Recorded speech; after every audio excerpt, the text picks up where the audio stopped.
Hello, guys.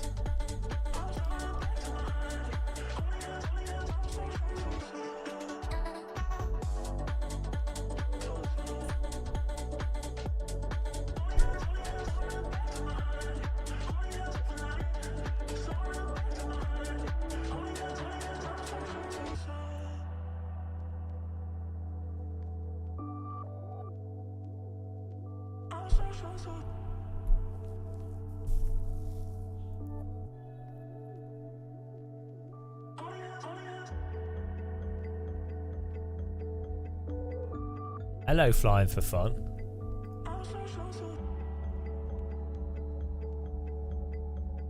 Oh, he's still under attack.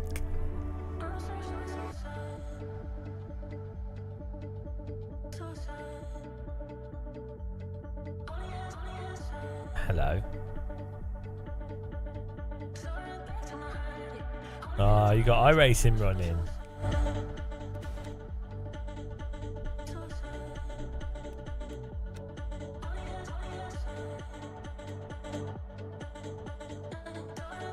Oh, he's not starting 40 minutes. Hello, David Adams. How's it going?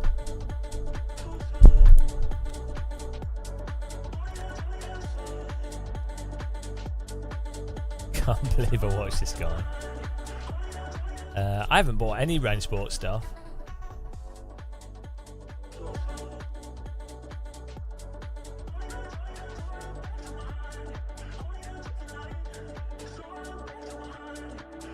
Why did iRacing go down?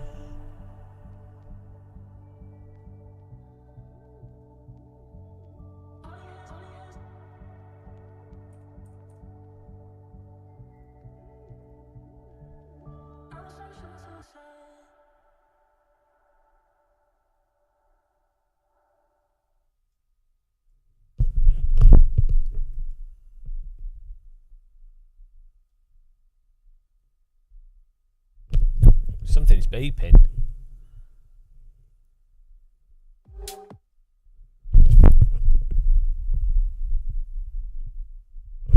Let me see if I can find what's beeping. I'll be back in a minute.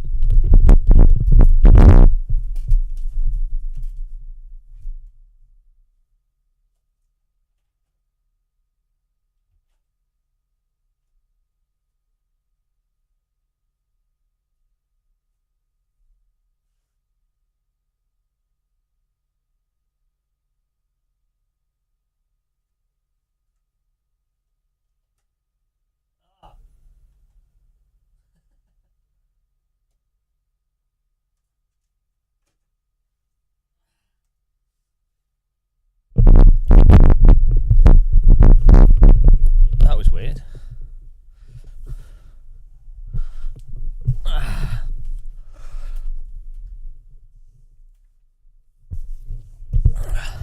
No, iRacing is still down, still knackered.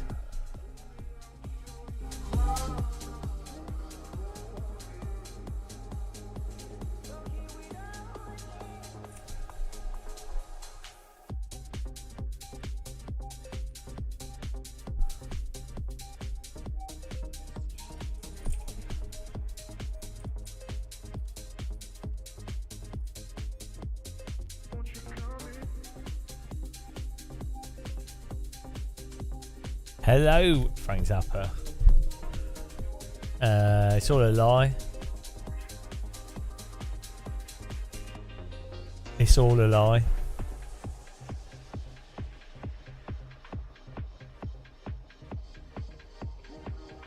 Well, I said no, it's over for Joe Rogan. He can only sim race when Alex Jones is on. Well, hello, Thomas. Why aren't you asleep yet? What's going on? Oh no! Tier 3 sub. 35 months. 35 months. Imagine doing that. Imagine doing that. Disgusting.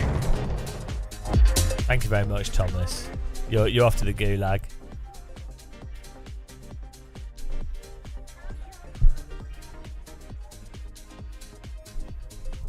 Oh, no one wants to play Assetto. No one's interested in that.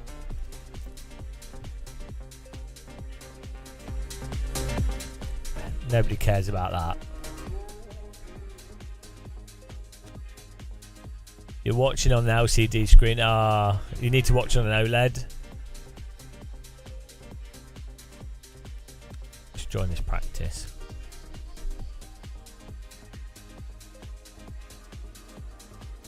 Did I see the developer comments? Yeah. It seems to me like AC Evo will have an in-game mod store, is what I reckon. That seems like the most likely thing. Like how Microsoft Flight Sim works. Because they'll want to make money out of stuff, won't they? So I think that's what they'll do. I think they'll have an official in-game mod store. But it would be cool, but then it divides everybody up even more and then ruins the multiplayer. They're going to mess it up. They're going to mess up AC Evo because they will just do that. You know they'll mess it up. You know what all we want, all AC players want, is a version of AC that has hourly ranked race official in the game, and like a cruising gameplay mode and a single player with AI and stuff. But basically the same as AC, right?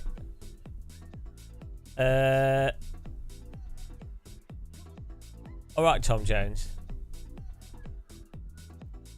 So I guarantee you, because the company, the publisher, are gonna want to make money. Car companies are gonna not want sort of fraudulent stuff, and they'll be like, and then they're gonna be like, oh, how can we make more money out of it?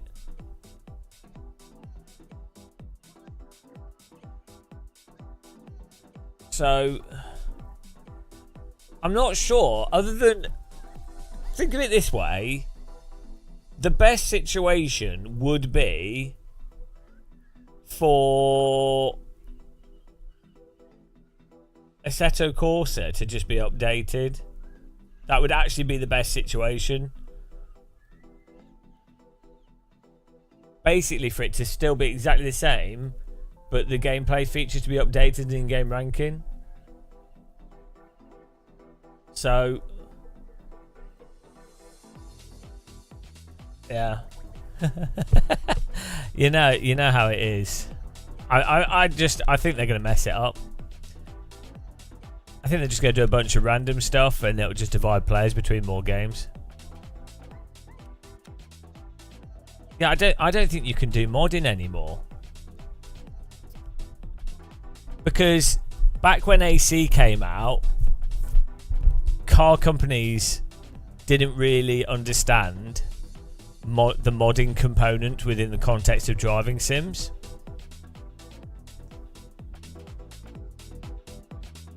Chilling like a villain. Hello, Frank. So yeah, I just there's a lot of hype behind AC Evo though. I actually think it would. So I think it'd be better for AC Evo not to have any modding at all, and for it to be its own game, and AC1 to be a mod platform. You know what I mean? I actually think that's better.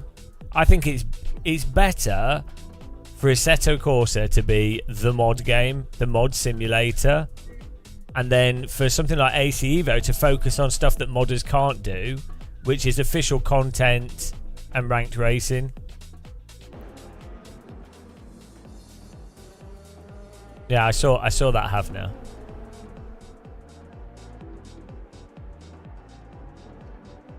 Yeah, but you've got that in AC, Uhtred, so you don't need it in an official game.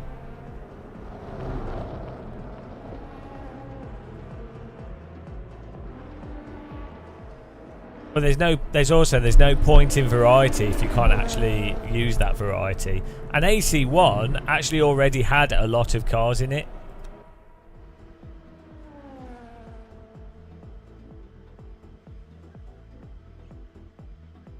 Yeah, No, ACC's just GT3 with a license. And that actually worked out. If they'd put ranking in the game, that would have actually worked out even better. But unfortunately, they had to be bailed out by Low Fuel Motorsports, didn't they? So.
Car has weird handling.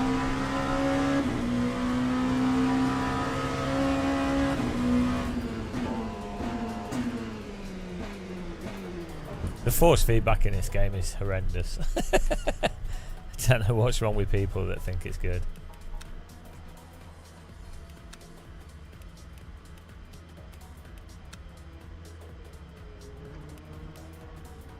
My car's still rolling apparently.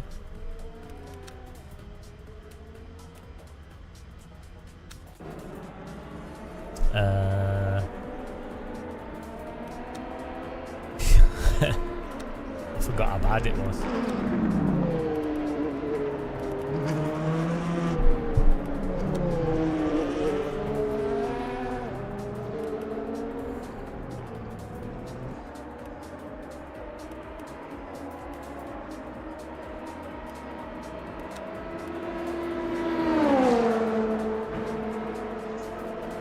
New longest time to run.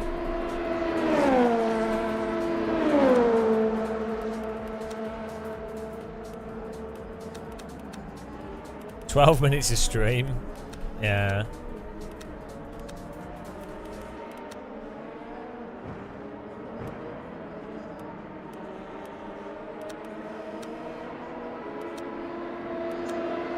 Back to AC. What's going on here?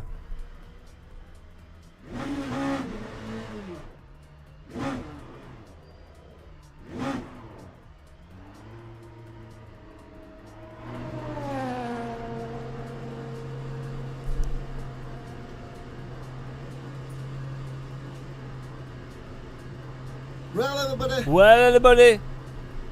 Thanks, $7.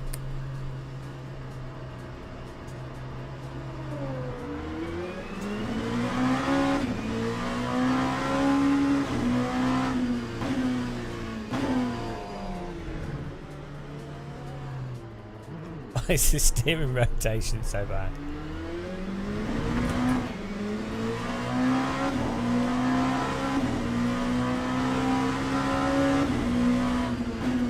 I don't like ACC, but I do like the Normalist. That is amazing. So it's probably one of the well, one of the or not the best simulation to practice, like even F1, GT mods. David, John really Gibbons, really thanks for the raid. Appreciate that.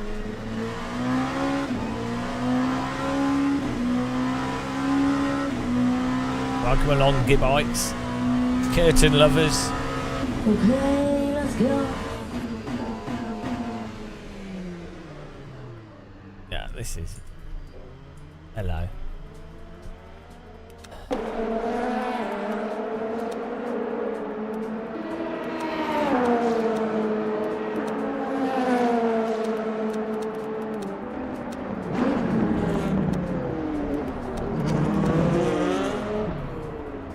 You tried range sport last night, did not gel with the physics.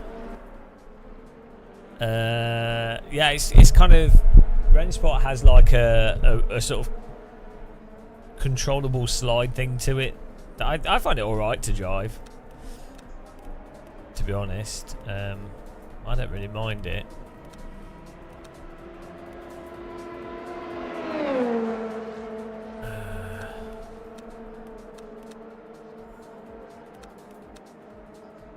It's got, I don't know, I find it, I find Rennsport easy to drive. But I mean, you know, like unless something's AMS1, unless something's like AMS1 or AC or better, I just put it in the same sort of category. You know, I don't,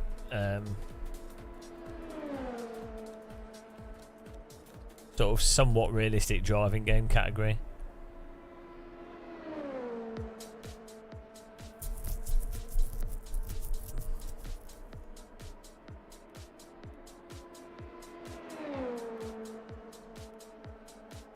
This is messed up. The wheel rotation's messed up in this game. It didn't work properly.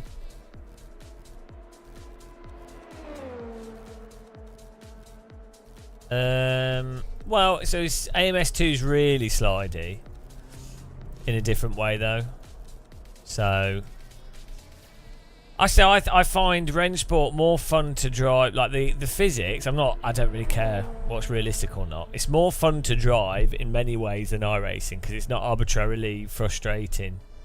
But then it's kind of floaty. It doesn't really have much dynamic range to force feedback, but you can feel what the car's doing, and it's so controllable. It's just fine. So Rennsport's kind of better than Forza and stuff, and the camera view's comfortable, you know.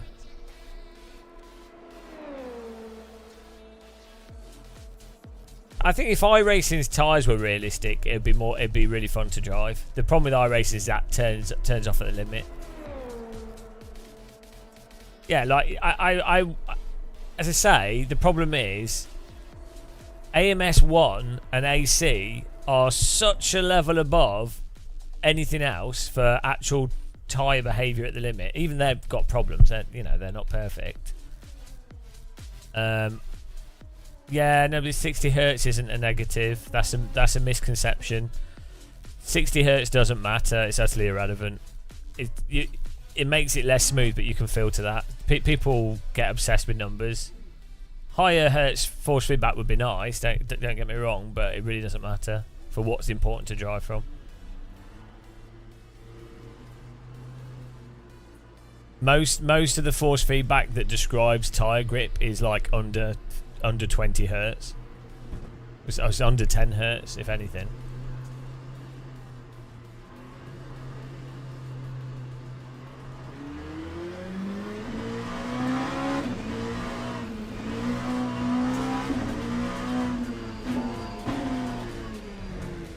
Well, it'll just be interpolating the signals or something. It doesn't really matter. The hertz of the force feedback doesn't matter. It doesn't even matter if it adds latency. It doesn't matter. Right, like, I don't know why people are so clueless when it comes to force feedback. Counter debate. Thanks for subscribing. Guess where I am, James SSSS. I put a photo in the teapot. Thank you. No, that's not what I said. In the context of this conversation, the latency doesn't matter. But people are... honestly, they shouldn't talk about it. I think most people just shouldn't talk about force feedback because they're so clueless. They're just so clueless. They just don't know. They have no idea. So first of all, they don't know which parts of force feedback are relevant to car handling. They don't know at all. So that's 90% of sim racers have no idea. There's even like YouTubers and like there's well-established sim racers. They have no idea whatsoever what's actually relevant. To be fair, I didn't for a long time. And I'm someone I almost did haptics as part of my degree at university because it's what I've always been interested in it. So it's understandable why people might not understand. So first of all, most of the force feedback forces that are useful are low frequency forces, like the variation in load. Then what matters as well is the actual physics really affect the force feedback as well. So you could have the best force feedback in the world, but if the physics are mental, it doesn't matter. So then there's the interaction between how the physics actually drive the force feedback. Then you have the problem that if you do force feedback literally, so it's actually like in real life, many cars don't have any force feedback through the wheel or like anything useful. So if you do things literally, it's actually useless for a video game, and people get hung up on that. Then you have, most people don't know that the low frequency is where most of the detail is. They also don't know the advantage of where low or high frequency comes into play. They also don't know how much filtering affects things, negative or positive. They also don't know to what degree latency matters or doesn't matter, or where the latency comes into it.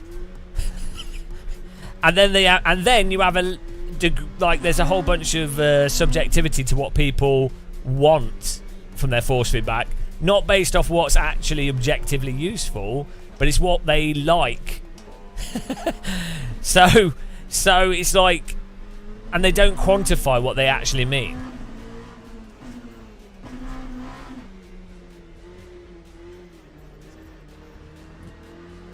Yeah, motorcycle racer, that's such an inane comment. You've not said anything useful there. It's really weird that people will happily talk about something quite technical without actually defining the specific thing they mean. So a lot of people will just say, oh, this game has amazing force feedback. Oh, this game has terrible force feedback. And they don't know what they mean. They're using words to mean different things.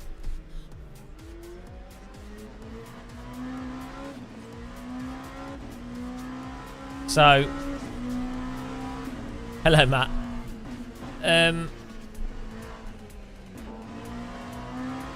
Yes. Hello, Andy Long. Yeah. So then there's also the a lot of people, a lot of sim racers latch onto vibrations and bumps, and that's like, especially noobs, that's really, really important to them. That's what they quantify as being good force feedback. That's what they completely latch onto. That's why True Force and Full Force, you'll get loads of comments online of people going, it's transformed the game. And it's like it's irrelevant stuff. It's just it's just a trick. Like like you can enjoy it. I'm not denying that, and it can be immersive, but it's the equivalent of a motion rig that's set up with crazy force feedback that's like throwing the driver everywhere, and someone going, oh wow, it's so immersive, it's so amazing, and it's like, well, it doesn't feel like a real car, and it's not giving you any information. Motion rigs. You've watched videos of people testing motion rigs, right? People that drive real race drivers, people that should know better, and they just say stuff that's just not true in the slightest, because I know the physics of the game don't support it. And it's bizarre. It's really weird. It's really weird when it comes to force feedback. It's bizarre. It's such a weird area that...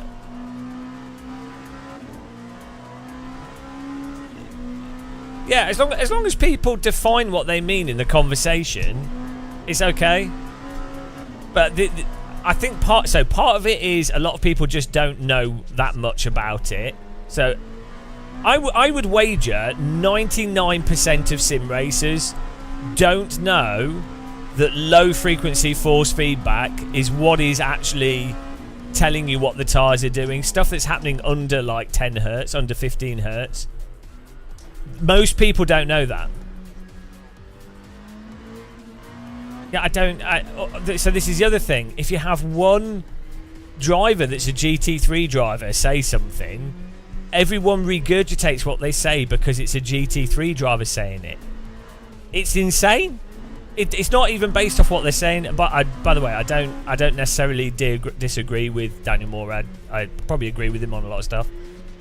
I don't like sim ACC, racers but I just do don't like the think normal for list. themselves. So that is It's amazing. crazy. A lot of people It's don't with a lot of probably stuff.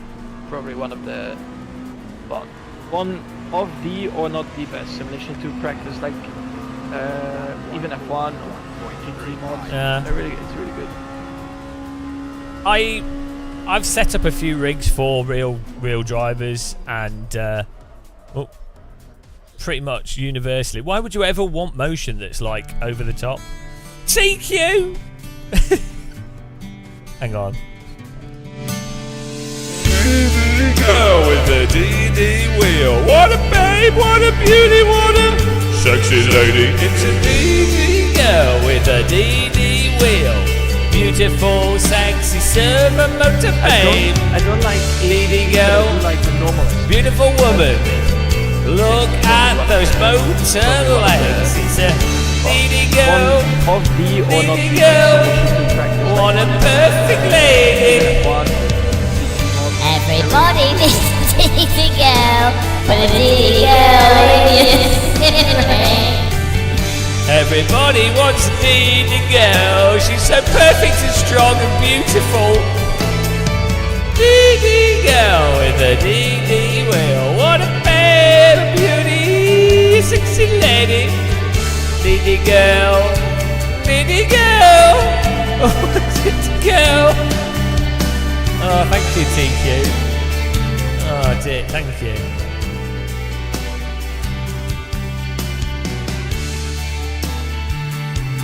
Thanks for being a member. Appreciate it. Ah, one emotional time. Ah.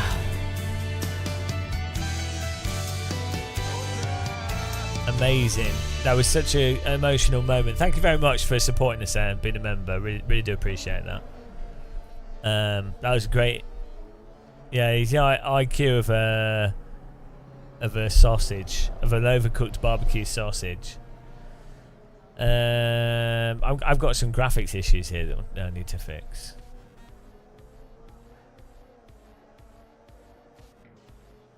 I'm gonna have to come out of the game to fix it. Hang on, what's this about static forces? Focus on setting purple. I'm not even trying. I'm just setting the wheel up.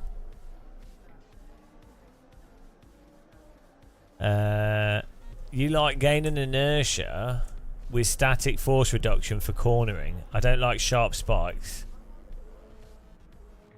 Yeah, no. So, so what you need for force feedback from a game. Basically, you need the force feedback to get stronger, harder to turn as you go faster. Ideally, that's lined up to how much load there is on the tyres, especially if you've got downforce cars.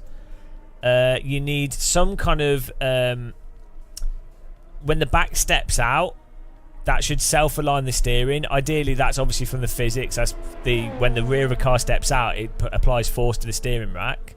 So you need that, so the car basically corrects itself automatically, or tells you where the back end is going.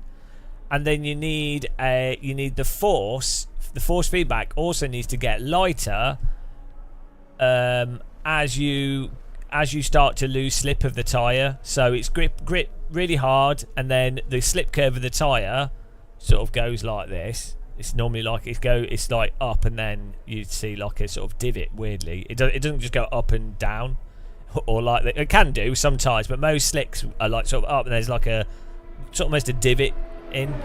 Anyway, so you need the force feedback to then reflect that as you're losing grip, it needs to get lighter, and then it corresponds to that. I mean, if the sim has really good physics and the force feedback conveys that detail, you can then drive in a natural way because you can feel where the tyres are at. Surprisingly, a lot of sims don't really seem to have that. Yeah, so when it comes to force feedback hertz, the biggest reason to have a high frequency force feedback is for stuff like track texture or curbing. You know, that was why you need high frequency stuff, generally speaking.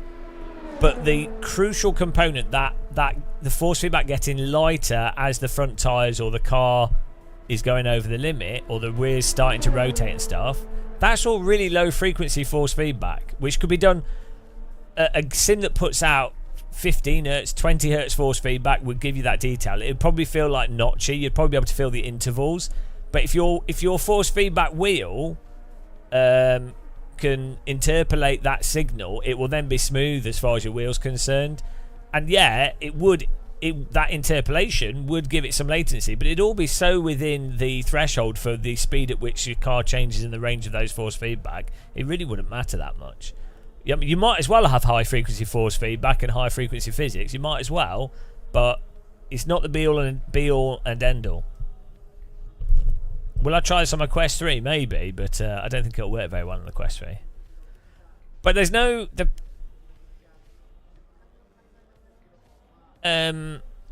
problem with iRacing is not its force feedback; it's its tire model.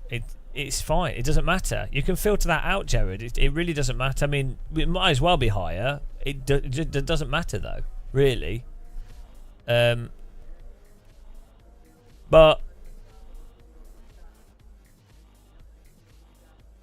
well, could thousands of hours of sim racing impact your memory of a car on the limit? Well, if you're going from a sim to a real car, you're just going to ignore your sim racing and you're going to drive by what you feel in the real car, aren't you? I mean, I play all the different sims and they all have different force feedback, so you just need some degree of what I've just described, and then you can drive any simulator off the force feedback.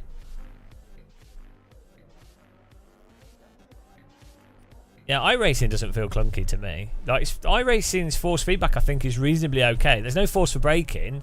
It's just the tyre physics. So you go... The fact is, you go over the limit, it's going to get sloppy and the grip doesn't come back. So force feedback can only reflect the physics, if it's driven by the physics. Thanks, Mark, for subscribing with Prime. Appreciate that. Yeah, unfortunately... AMS2 has really weird physics as well, but yeah, AMS1, but that's just G motor, so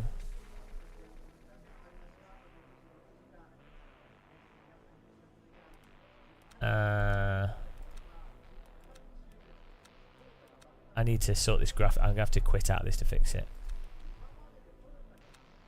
Oh, another DD Gill, Mark Bez. Where are all these subs coming from? Thank you, guys.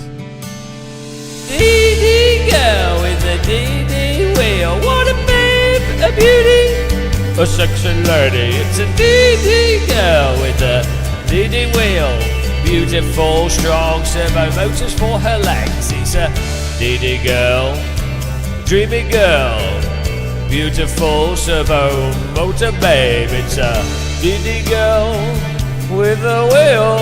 Always driving at 100%. Everybody.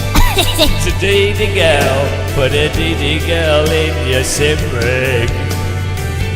Mark Bears loves her when she rotates 360 degrees at 200 RPM. DD girl with a DD wheel.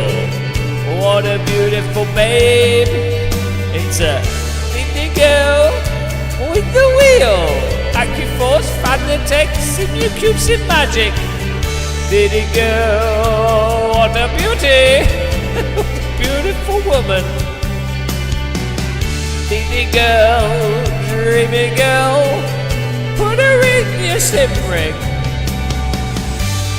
Thank you.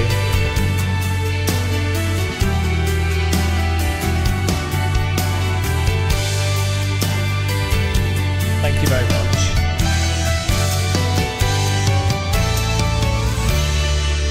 Oh dear. Thank you very much, guys. We got technical problems with LMU here. Graphic settings. I need to actually. Yeah, it's weird. We're getting some weird graphics issues. I need to. I've not set up my new NVIDIA settings with LMU. So hello, Dave. Am I testing VRS? No. What? No, I'm just using. Moser still. Thank you very much for the subs, guys. Really appreciate the support. You have a VRS display? Do I? Don't think I do.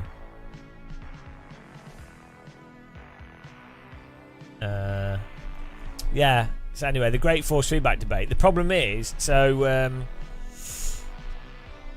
big issue is for people to have a conversation about force feedback. I think lots of people you need to make like a 30-minute video explaining force feedback, and then loads of people just disagree with you on completely arbitrary points. Like it's honestly, oh my god, why are you all becoming members? Thank you very much. Oh bloody hell.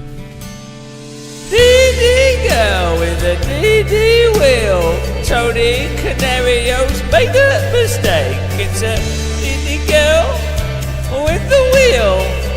What a beautiful surfer motor, babe. It's a DD girl. DD girl. Look at those AccuForce legs. DD girl with a wrist so strong. Powerful, mighty, powerful, babe. Everybody needs a DD girl. Put a DD girl in your Civic.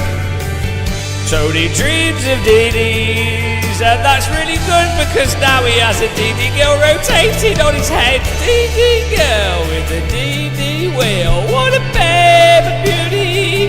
A circularity is a DD girl. A DD girl. What a time to be alive. Diddy girl, put her in your cupboard.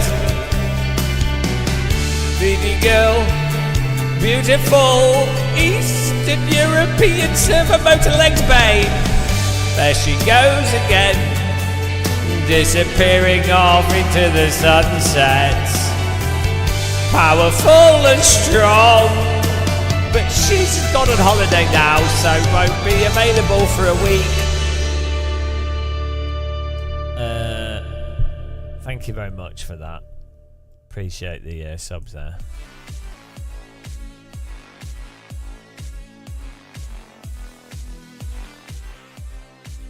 Everyone's got a DD girl. Thank you very much for supporting us, guys. We all have regrets. Yeah, so as I was saying, without doing a documentary, even if you told people what I explained about the lower frequency, the forces going, what you're getting lighter in these scenarios, the rear end, blah blah blah. Even if you explain all of that, people can't agree that iRacing's tyre model is completely messed up. Like that, and iRacing is the most popular sim. Same like Gran Turismo. That's probably one of the most popular sims overall, and it's got horrendous physics. But most people are like, oh, it's great. So, you're screwed. There's nothing you can do because the level of comprehension is low. Plus, people have already decided they know the right information. So it's like trying to explain to someone why religion's a bit, probably not true. Why following Christianity or any religion, like literally, just trying to explain to someone why that's probably not a good idea. It's pointless. They've already made their mind up. Oh no, I've just changed the wrong settings. Whoops. Yeah, I'm just trying to do NVIDIA control panel stuff here for LMU.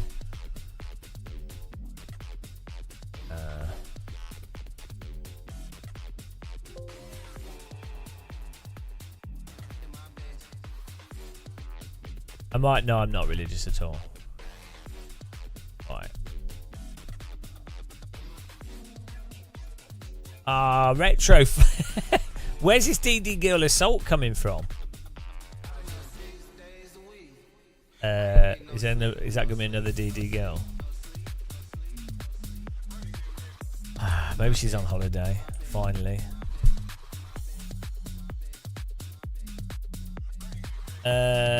Yeah, there's perceived realism, that's fine, but that's why people need to talk about the actual objective differences when they're talking about it.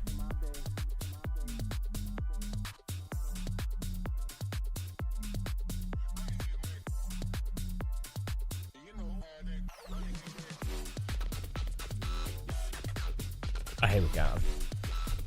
This is really exciting viewing for you guys. Thank you very much, Retrofly. I'm sure it'll pop up on the screen in a minute. Really do appreciate it. But yeah, if you're a sim dev and you want to impress people with your force feedback, have lots of like road texture, vibration-y type force feedback.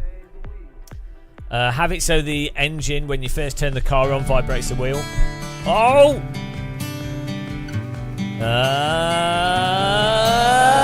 DD girl with a DD wheel. What a babe, a beauty, a sexy lady. It's a DD girl.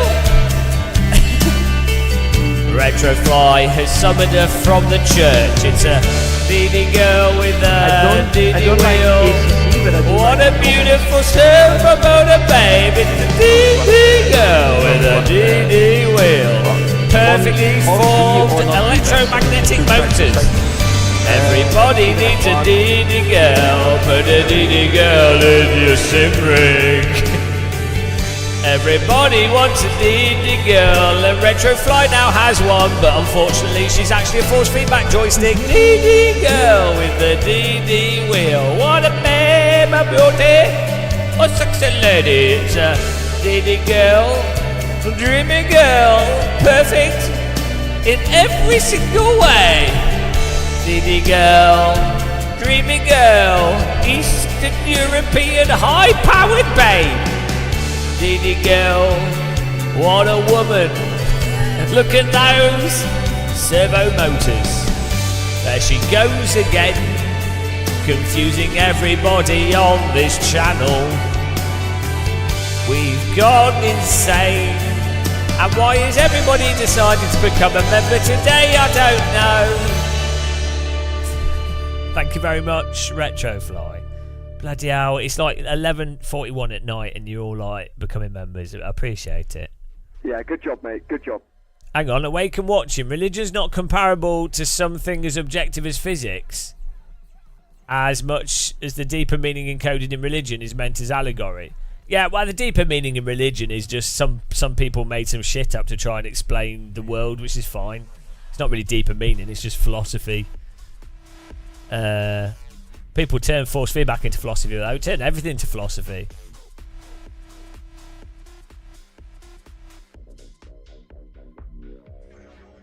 I don't think I do join it, but thank you very much. I like the race. LMU races end up being pretty good because I think the netcode and stuff's well done. I'm just trying to fix my VSync settings with LMU. We've got a problem with the game, so I'm trying to get this to work. You're wondering why we're just in menus here. This should be called menu. MNU. Menu. Clever pun. We're here for the disappointment. Am I Mason? No, I'm not anything. I'm boring. I'd say philosophically, I'm probably a stoic. A failed stoic, a very shit stoic, and there. Right, let's see if we can get these settings working here.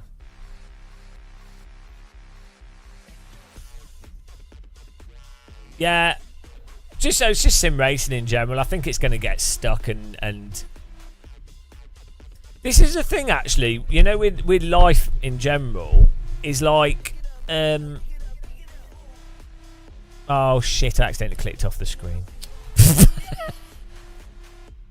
Oh, maybe because it's yeah, whatever. Right, let's see if this works.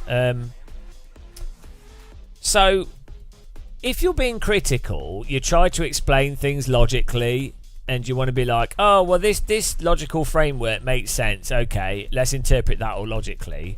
But then most things are actually either people are being irrational, or it's an irrational thing, or people aren't being irrational, but it's just so randomized, and the rational intention ends up being irrational just because of how difficult reality is and how random reality is. So like, for example, a developer with a video game, with a driving sim, could rationally be trying to do exactly the right thing to produce a given desired result, but the end result is never what they actually intended because it's too complicated to massage into an intended result. So then players latch onto it, and then some of them emotively respond to it in a certain way, and something gets popular, and maybe something gets popular, nothing to do with the game, it's just the marketing or whatever the zeitgeist at the time is. So the problem is, you can try and approach things rationally, and you think, oh, that's a good way to do things, it makes sense to try that. But at the end of the day, so much stuff is both irrational and random that it's kind of all just futile. It's kind of all just a bit futile. But you're always stuck in the trap of, like, if you're sort of critical, you want to be rational, you're stuck in the trap of going, well, I might as well attempt for things to be rational, I might as well try and expect things to be rational, I might as well try and promote a rational approach to stuff. But then, you know, from a stoic perspective, or just like reality, you know that the outcome's not going to be a rational or intentional outcome, so you just have to accept the outcome anyway. So it's all stupid. You have to just laugh, to be honest. Hopefully shady. What was I trying to do? Yeah, here we go. I was trying to get this working. Oh, we missed that. See if we can get this working.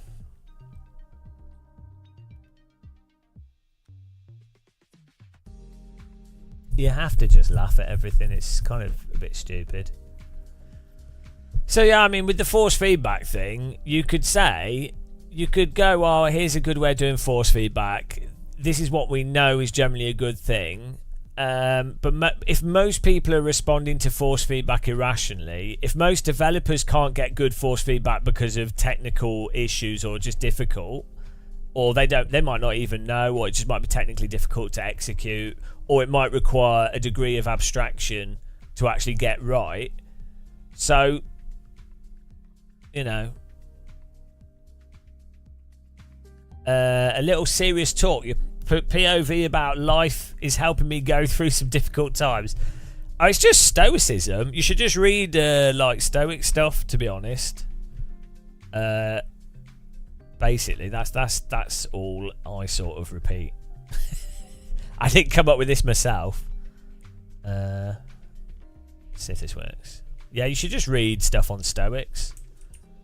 They worked it out back in the Greek and Roman times. They'd already worked it out.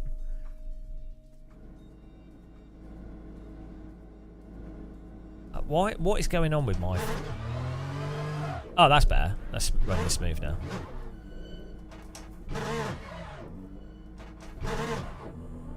Ah! Okay, we need to... the cars. Problem is, if I set my steering to actually the cars, it messes up. So I'm just going to turn the car thing off and then set this, and this lets me set my... This actually sets a rotation. It's not properly linear, but at least it's giving me a compromise. I don't know why with the Moser wheels, R-Factor 2 seems to be a bit weird with that. Or G-Motor engine. But at least the frame rate's working, that's good. You'll buy one, you need to save a bit, yeah. There's no rush, is there, to get wheels? I don't think sim racing is going anywhere. I don't think you really miss out.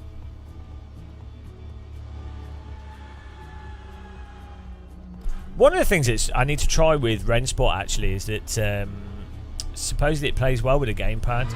I think there's really weird views on Rennsport, you know. Like, I think that Rennsport needs more content and everyone's fed up. Everybody is fed up of bloody... everyone's fed up of unfinished games being launched and betas and then having to wait ages for the games. So I think that's what a lot of people are fed up with. But outside of that, it's like people have come to conclusions on Rennsport that are really weird. I think they'll release it on console. I think they're going to have to. I think that's where the money is. But like, if a game is free to play, I mean, people did it with LMU as well. Like we said in that video about the DLC stuff. Like the price of LMU is really good, and it has the online ranking, and the racing is good. So it's really weird for people to be so like up in arms about the price. It's like you don't have to buy it. And then with Rennsport, you don't have to buy it. It's like free to play. You can spend £15 if you wanted the Nordschleifer in it. But why does it matter that it's in beta? Like, you could just not play it. I don't get why people, like, let's say you buy something and it's faulty, like iRacing. I enjoy iRacing, it's entertaining. But the fact is, the netcode and physics are faulty. Like, under the claim of it's realistic, the tyres you don't drive iRacing at all like a car. It's a fun game to play, but it is categorically broken, and the only reason they've got away with it is because people basically either don't know, or they effectively are being anodyne, either because they just want to be anodyne, or they are lying, or they are framing it in some kind of like subjective framework. That's the only reason that they get away with it. Also, iRacing is entertaining, so that's fine, but it's sold as being realistic. That's the snake oil of iRacing and Sims, is they're realistic. Jimlo says the guy doesn't drive. Why would I need to drive cars in real life to know how tyres behave? Your response there is bizarre. Like, think about it. It's strange. Like, it's really weird.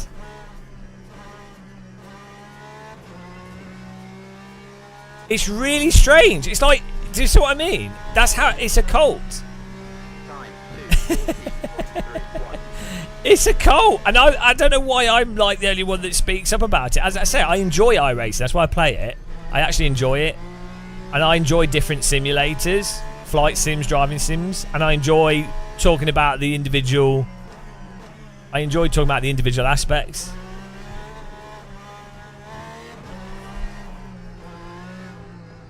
But yeah, it's...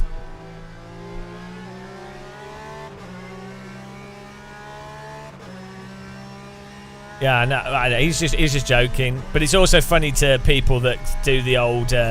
people say, oh, you don't drive. It's like, do you know that the people that develop the driving simulators often have very limited real-world driving experience and are often not very good drivers?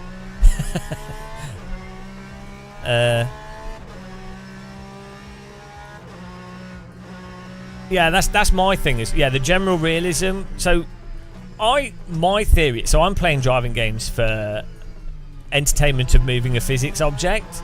So in my view,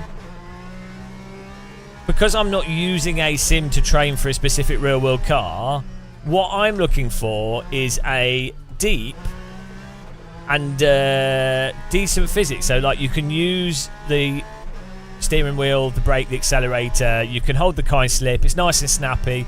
The thing is, it turns out real driving is actually, and real tyres are obviously designed around being actually quite fun to drive. So that's why realism is generally, in terms of the basic handling with optimal tyres, that's why realism is good.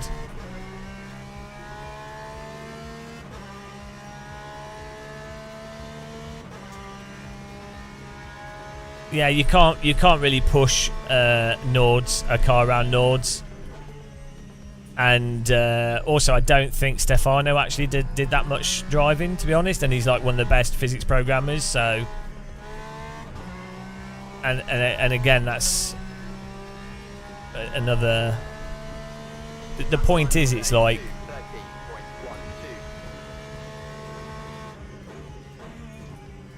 it's just a bizarre thing that people say, is that apparently you have to be Michael Schumacher to understand or to know if a sim was realistic or not. It's a bizarre one. I don't know if the latest version of AMS2, but in AMS2 you're rewarded for absolutely power blasting through the corners, like to absurd degrees, because it's very similar to Project Cars 2. In that the steering, it has very strong steering authority.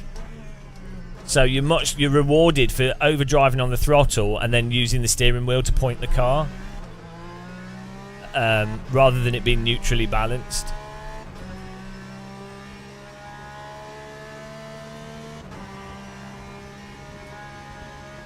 which I mean, people might like that. So, you know. Yeah, are you a pilot? Yeah, it's really weird, isn't it? That this is the thing, is I was obviously able to work out which flight sim was the most realistic before ever flying a plane.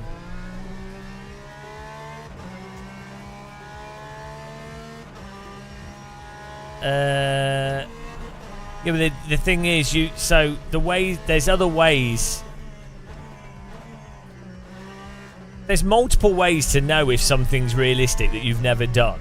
So, I don't know. Let's say you've never flown a plane, and you want to go, oh, is this flight sim realistic? Well, first of all, you can watch videos of planes. Secondly, you can have an understanding of how physics generally work. Then you might have flown remote control aeroplanes. You might have built paper aeroplanes. You might have then just played a lot of flight simulators, which is going to give you a framework. You're at least going to be able to. You'd then be able to identify what seems like a realistic thing or not. So, I think it can be very hard to know what is actually realistic. Or like what would be the most realistic thing is hard. But what I think people can do is know quite intuitively what isn't realistic, because it just logically makes sense that it's not realistic. So iRacing's tyres at the limit, logically, why would tyres work like that? It doesn't make sense. It'd just be stupid. AC's curbing, why would the motorsport industry and race cars and everyone and racetrack builders have it so that curbing was like so brutally difficult? Like it wouldn't make sense. Do you know what I mean? It's like, so you can logically deduce certain behaviours. Microsoft Flight Sim, the stall behaviour in especially in the old Flight Sim. Why would a plane just bin you in like a ridiculous way without it being recoverable, with it behaving like a brick? It doesn't make sense. Like, that's not how reality works. So that's how you can know. But there's so many things that can give you ideas as to what is probably realistic and what probably isn't.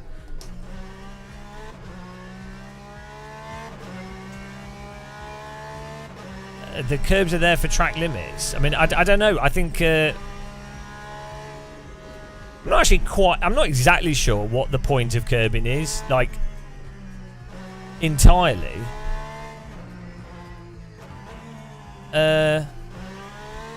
Presumably it's to stop wear at the edge of the track, because if cars keep going off the track, if you didn't have any curbing, and people would obviously tend to run wide, they would wear the grass out, and then there'd be like the edge of the track would get wrecked. So if you put bumpy curbing at the side, drivers know. So I'm not disagreeing with you, Motorcycle Race. I'm just thinking about it in a literal way. It's so that drivers can basically drive the corner and know that they're very close to the edge of the track. So it's like a haptic, in a sense. It's an additional warning to drivers that are absolutely pushing, that they are actually at the limits of the track. Yeah, exactly. So it's a design. It's effectively a design feature to protect the edge of the track, but also probably a design feature to stop drivers from spinning by accidentally dipping wheels off the track.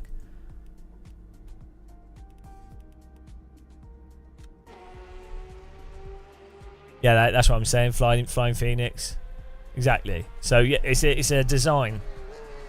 It is. See, but this is the thing, right? How many people, honestly, have gone, oh, I wonder why curbs are there, and then logically thought through why curbs are there?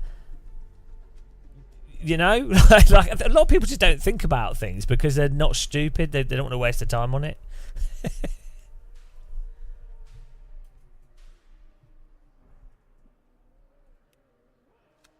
Well, my frame rate's working, so that's good.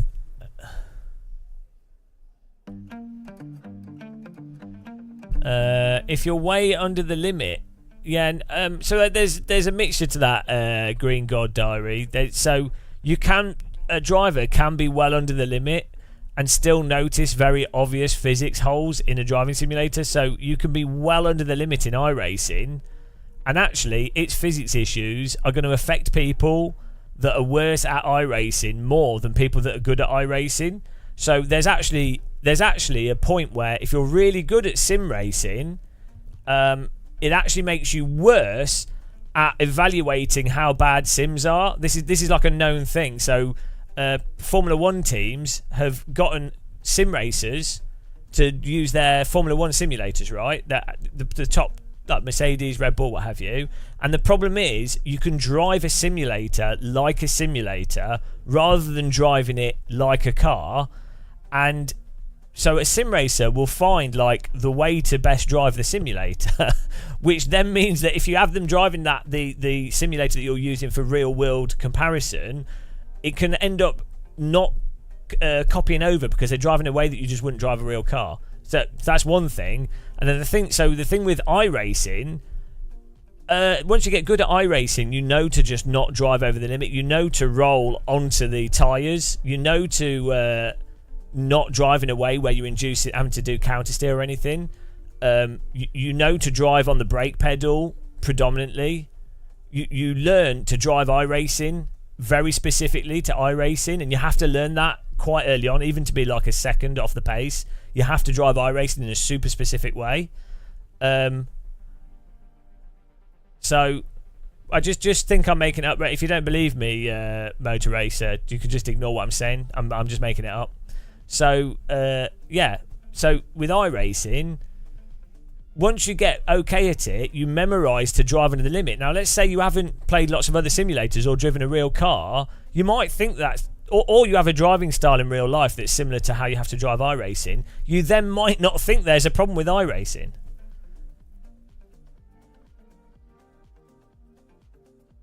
If you're playing a flight sim and you've never done you're not into like doing sort of stalling, aerobatics, dogfighting and stuff, you could play the old Microsoft Flight Sim, and you're only using it within a specific window of dynamics. You'll be like, oh, this is great. There's no problems with it. And then someone that's trying to do like dogfighting and stalling the aircraft or wanting to do acrobatics would immediately be like, guys, you can't do like these certain acrobatic moves, or you can't do these things because the stalling just doesn't work properly.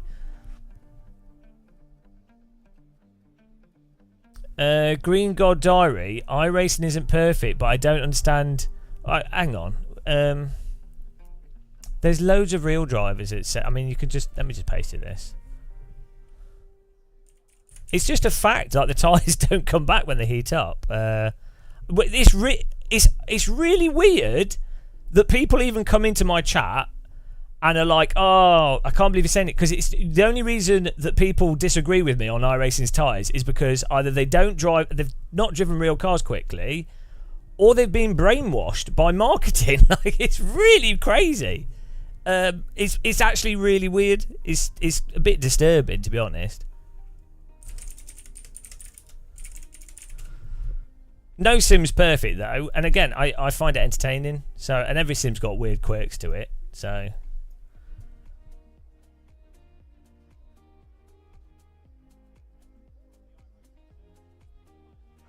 I mean, you can watch this video if you don't, if you want to. Ah, dear. I'm trying to get LMU set up. I'm fiddling with it. Here you go. Right, it's weird that my views are not controversial. I just say the truth, and it upsets people because a lot of people don't say stuff directly because they don't want the conversation a billion times every day, which is understandable. And they also don't want to look bad. So, if you say stuff that goes against like a large enough people, it will always make you look really bad. Hang on, which way do I want to go? This way. Thanks for subscribing.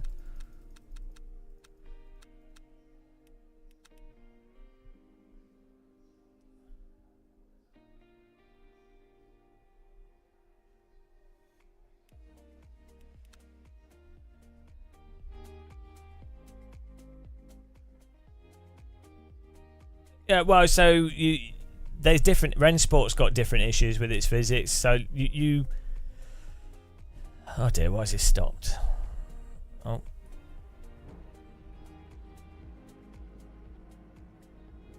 That's why I think it's like with the force feedback, you just have to be specific. Oh, I've just made it less sensitive.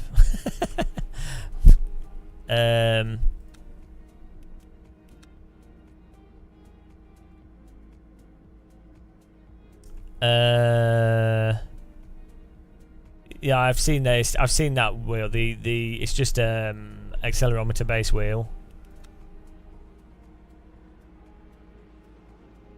Yeah, no, I always move the brake bias back once I've done a few laps. My problem at the moment is wheel rotation.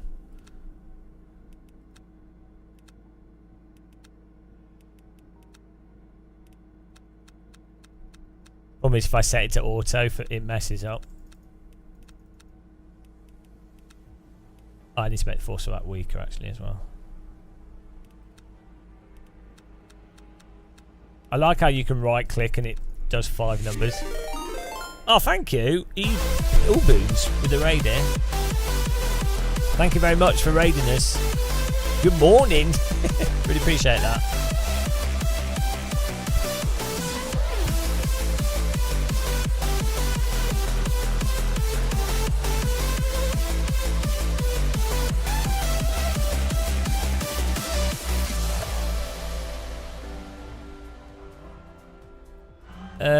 Yeah, I don't know. I've found that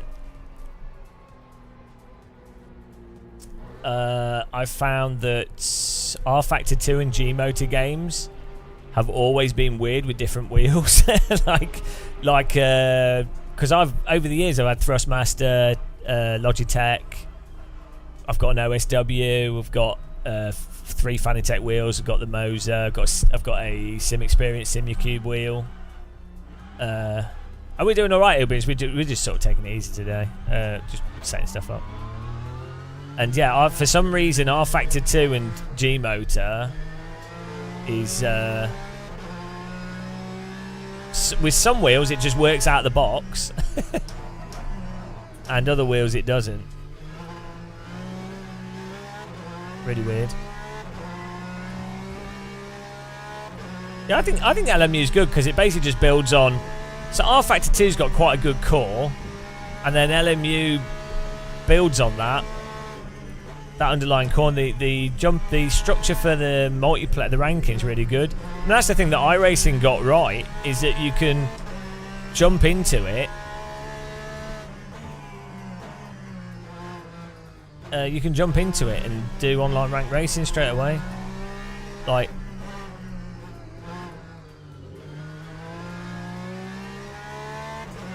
Yeah, I mean, the force feedback's not that good in LMU for actually feeling where the tyres are at.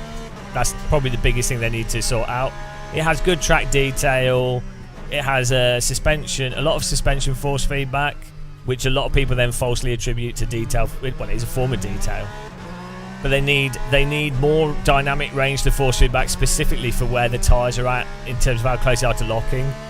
So basically, you can't know when braking. There's no cue for how much you can brake before things will lock up, other than rote memorization of how much brake pressure you put in your foot. No, it's not a me problem.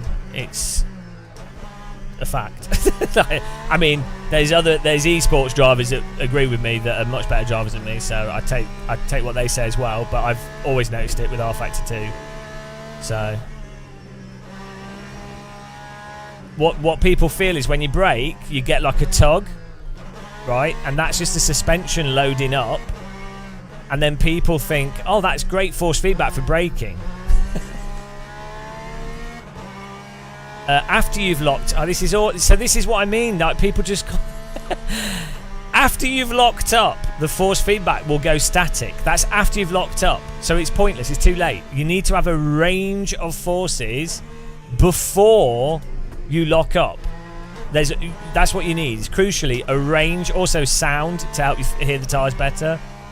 After you lock up, it's too late. You've lost the car. You're not lost the car. You can drive it still, but you've lost the tyres. So in real life, if you ever drive or even just sit in a fast car, being broken, driven at the limit. Hello, Steve. When you brake, and a go-kart actually, a rental go-kart, weirdly, rental go-karts actually line up to like something like a Radical, quite similarly, it's strange. When you brake, you can feel the tyres, you can feel how much G-force there is on braking to know how hard you can push the brake before the tyres will start getting into a very likely range of locking up. Next time you go in a rental car, go in the straight at full speed and push the brake as hard as possible and feel, so it should insta lock up, then you probably like almost spin straight away. Then do it slightly lighter, like try and brake in a straight line as hard as possible before it locks, or and you'll notice that there's a range of G load because you can feel the force change forwards and backwards based off how much grip the tyres have. It's exactly the same as if you ski and you do a turn on skis. When the snow has enough like grip for you to turn harder, you can feel the G load on your body and on the skis to know that you can turn tighter. If the snow is more compacted and harder or more like icy, when you turn, you can feel that you can't put as much G-force on the skis, and you start slightly like understeer on the skis. And so you can feel that as you're doing it, slightly before and as you're doing it, and that lets you know where you are in the grip, which then lets you actually balance and feel it. Whereas if you can only feel it after it's happened, it's too late. People do not understand this with force feedback. It's very frustrating for me. I've been going on about this for like 15 years. And I feel like I'm talking to a wall.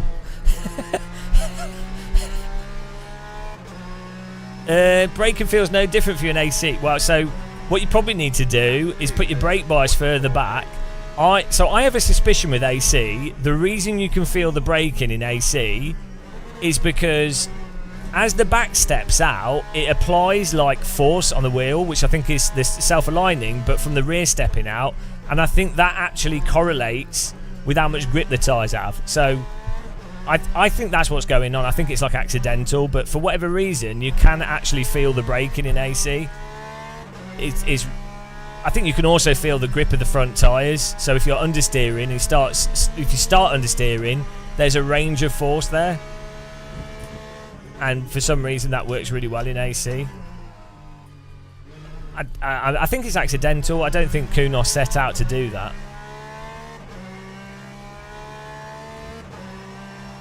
When's this session start? So have I missed it?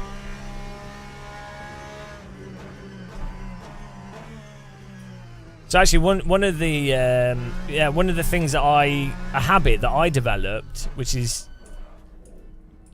tending to drive with too much rear brake bias, and the reason we do that is because when you then brake too hard, the back steps out, and you can then use the back stepping out as a reference for how hard to brake to be closer to the limit.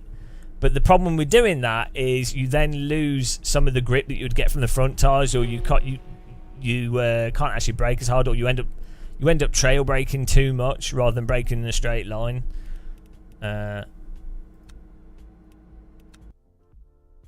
So yeah, I mean, I've got thousands. I don't go into corners fast enough. I don't lean on the front tyres enough. I have my brake set up too sensitive.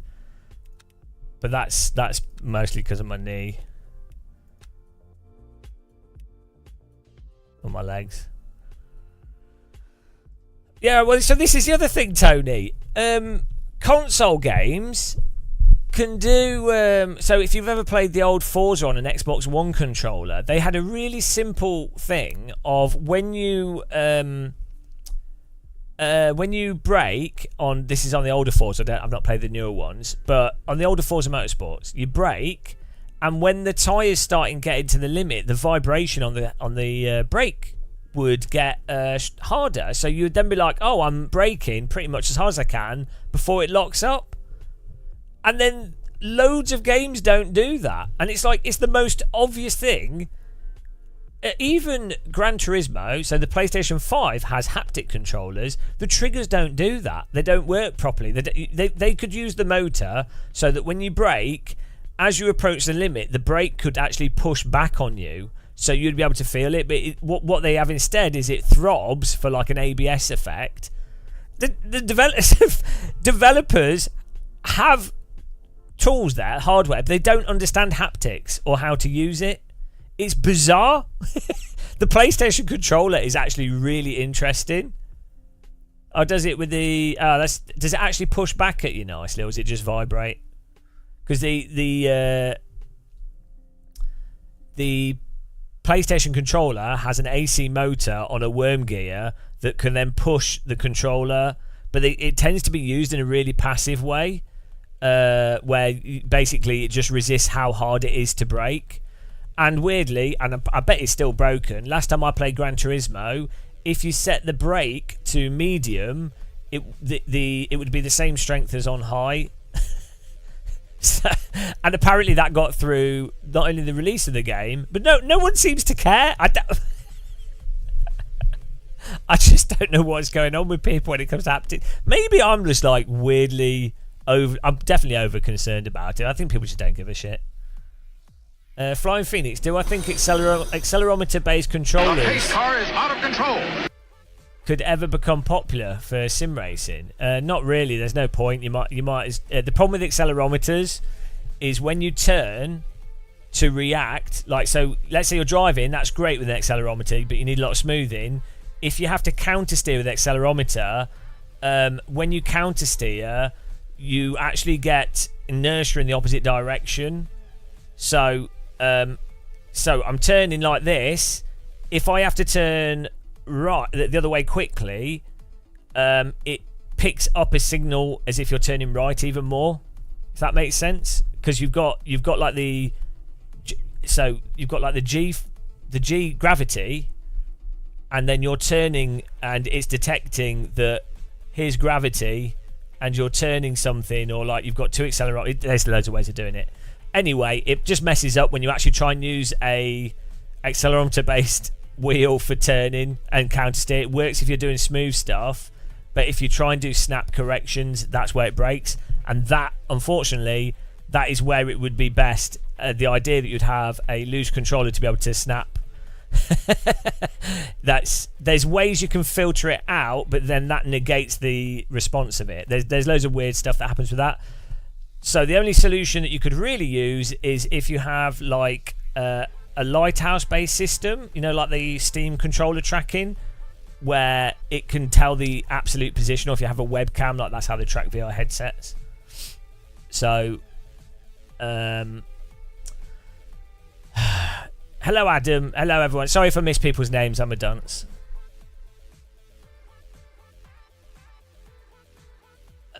Also, with accelerometers, the problem is you have an issue where they need to be reset, and so you get what's it called? Like it.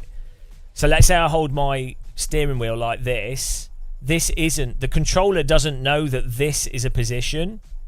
It just knows that at some point in time it was here, and at some point in time it's measured a deviation, but it doesn't know. It doesn't know. It's just like. So it's like with a spacecraft, unless you have a gyroscope, even then you get drift with a gyroscope because it can't perfectly counteract. So then you need an external object to the object that you're tracking, an external stationary object, so that then when you move it relative to that external object, you have a marker. And ideally you need like 3 external objects. It's mental. The tracking stuff's insane. It's really interesting. You should if you're interested in it, you should look at how the Steam lighthouses work, because it's really fascinating. Or just other ways of tracking stuff is I don't fully understand it at all, but it's just interesting.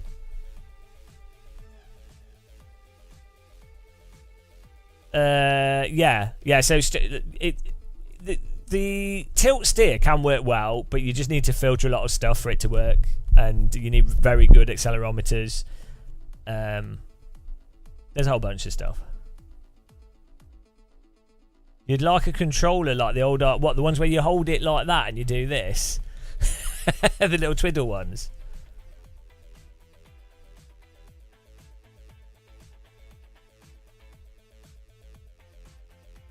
My opinion on LMU, it doesn't really matter, does it? You can play it for yourself, it's cheap. I generally quite like LMU. The racing's good, it's simple to jump into, the netcode's good. It's a bit lacking on content variation, but I don't think that matters too much. It's a little bit fiddly with some wheels, and the force feedback could do with more detail for tyre slip, but for the most part, it's pretty good.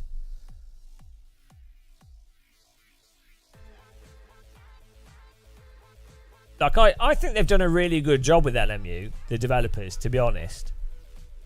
Apart from any developers that are watching this stream, they've done a terrible job and I hate them. Or any of the people that, if anyone from LMU that I've met in real life, I don't, you're shit. I got a comment on a Rensport video where someone like accused me of bias for Rensport. They were like, oh, you're not going to disclose your relationship with the developers. And it's like, I have probably talked to developers for most of the Sims because there's only like 4 simulators. So they all hate me, obviously. but, you know, like, obviously, I know people, like, what? It's so weird, like, comments. Flying Phoenix, what are you presently most worried about with the Assetto Corsa Evo? I just think they'll cock it up. I think it might ruin AC1, divide attention, and I think AC Evo could potentially not actually deliver on any of the features that anyone wants, i.e. some sort of like decent AI single player and a single player to play through. Most people are really wanting that, even online players. And then a simple online ranking thing like what LMU has. That would be fine with some nice cars and nice tracks, and it runs nicely. A polished video game. I reckon they are going to do God knows what. You know, like ACC, messed up force feedback, no included ranking, blurry graphics. I mean, I hope not, but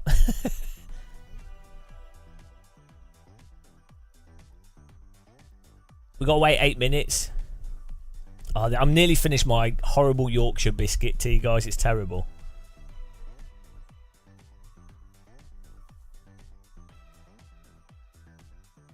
But I mean, LMU's only like 20 quid, isn't it? When's the DLC coming out? It's not out yet, is it? Yeah, see, I'm going against the grain. I think AC Evo would be better without mods. To be honest, controversial. I think we're better off having Assetto Corsa 1 as effectively being an open source modding platform. It's not open source, but you know, I think that's better for everyone. If modders can work out how to fix the curbing, which they kind of half have in AC1, but if they could do it with the old AC content as well, and you have Ilya and Peter Bose doing graphics and what have you, and other random shit, and they just keep doing that, and then you just keep people building cars into it, that's great. And then developers can do official stuff that's all licensed. So the thing is, I think modding is a double-edged sword. It's good if you're like, okay, our game's a sandbox game, here's the framework, and okay, it's a mod game, fine, like BeamNG, AC, whatever. But there's already games that do that, and that's fine, but that doesn't necessarily make for a... Like, think of LMU. LMU would be better, is better that it doesn't have mods. It's honestly better, because I know I can load up the game, and I can jump in and drive it. I don't need to, like, get anything. And I'm happy having AC as a modding platform. Not every game needs to be a mod platform. You know... And it's also not developers can build the content now. It's not like developers can't do the content at all. They can do.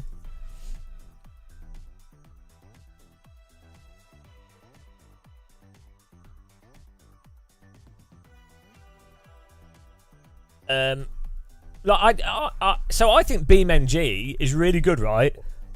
I don't play it at all because I can't be bothered with all the modding, all this other stuff. There's loads of games like that. I just can't be. But it's just too much. I want simple stuff. I'm bored. I'm like, my brain doesn't work. I'm not 5 anymore. I don't need novelty all the time. I just need good quality. It's like it's pick and mix, isn't it? Would you rather want like you have pick and mix wall, right? And you could have rando pick and mix suites, loads of random ones. But ultimately, eventually, you learn that cola bottles and fizzy cola bottles are the best. You just learn that, don't you? You're like, okay, you might want a strawberry bonbon occasionally, and you might like those licorice sticks, and that, you know, okay, that's fine. But then they'll have totally random sweets in there, and you never. Once you've tried them once, you're like, oh, that's okay, but it's a bit shit, and then you could go back to fizzy cola bottles.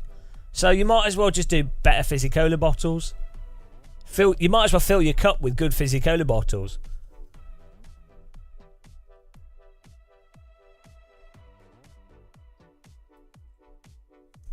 Yeah, I think official content should all be high quality. I think that's what developers have to do that. I was just said this. I'm pretty sure because of licensing and how it's changed since AC1 came out, and also look at what's happened with the car industry. So look at Porsche. They've got Overtake GG, which is Porsche, and then Porsche also bought Race Department. So now they own one of the largest mod distribution platforms, and Porsche also are heavily involved in loads of other stuff. So you're like, hang on a minute, could it be that the car industry has seen that there's value in sim racing, and is it that businesses tend to take a rather long-term and somewhat subtle way of controlling the flow of information, data, and artistic creation? That's how capitalism works. It just gradually works itself in, because it can go on forever. So the end game of this is that you won't have any like actual mod stuff. It'll all be locked down. And then you'll have like even stuff like Traction, Overtake. You'll have organisations that are somewhat presented as completely separate to the industry, but actually they are completely part of the industry, like how traditional games magazine industry worked. And it will all be like homologated, with everyone just following the Overton window of acceptable. Acceptable, like, this is what you have to do, like no dissenting on these narratives. You know, it's just how it is, though. It's just capitalism.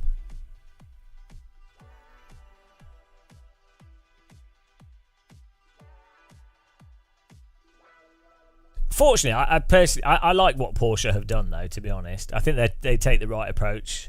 They're quite hands off, from what I understand, with different departments. So. Could be worse. I mean, compared to something like Microsoft, where Microsoft buy stuff and then destroy it. No, it's where we already are, Flying Phoenix for sure. It's just sim racing is a new thing, and so it hadn't been absorbed into that structure yet, but it's basically going that way, for good or bad.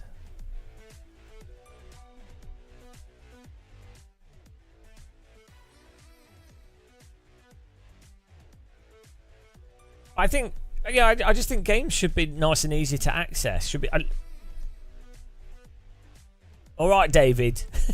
Thanks for the raid, man. Really appreciate it. You're one of the few people that that will raid me. Like you're willing to. Oh, it's because you're not an iRacing fanboy. It's so funny. It's so funny how much iRacers hate me for saying the time model's messed up. Oh dear. Yeah, I think Rennsport needs a lot of work, yeah.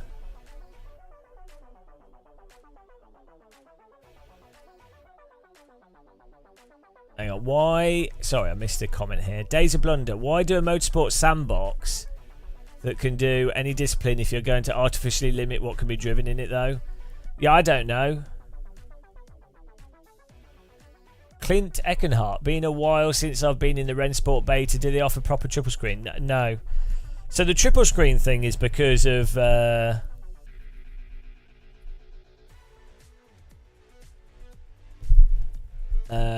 it's because of Unreal Engine. is a bit weird. So it's actually weirdly it's easier to do VR than triple screen in Unreal 5. The only way I can see you doing triple screen, this is also a problem with, from what I understand, like games that do deferred rendering. Because you then, so the problem is to do true triple screen, you effectively need 3 virtual cameras in the game that then render 3 different views in a sense. Which gets very, very demanding. If you're doing screen space stuff, like screen space reflections and everything, you then have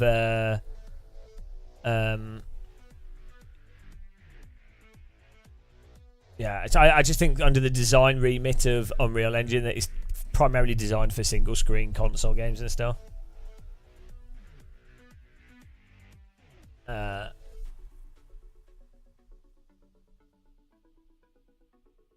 be honest, I actually think triple screen will kind of go out of the way. I mean, I think triple screen's overrated.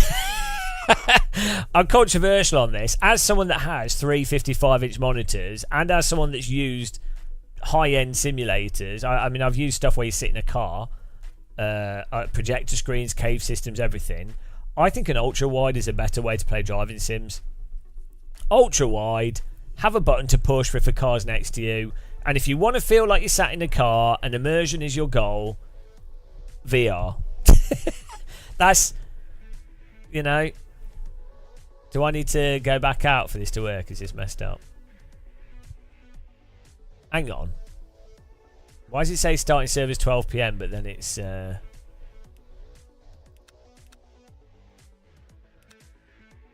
is this just messed up or something? Oh.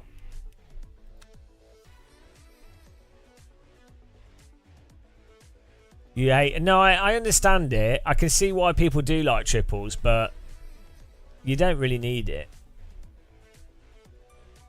The Quest 3 is the best VR headset at the moment, categorically. No, there's no even debate. No debate. When you add it all together, and VR is all about adding it all together. Performance, comfort, lens quality, image clarity, and just the basic functionality. Nothing. The Quest 3 is just way far ahead. Lenses and software, particularly. It's got that Carmack magic behind it.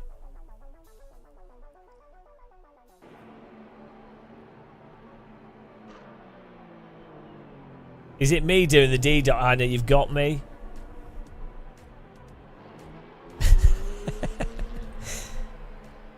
Is that what's happening to them? That's so annoying. If you run a business, right, and you get DDoS attacks and stuff, or like network stuff, it's just annoying. Like, there's already so many problems when running a service or something, or you know, it's already annoying. There's always so much crap, and then having someone that's decided to be an arse to go out the way to attack you, it's just annoying.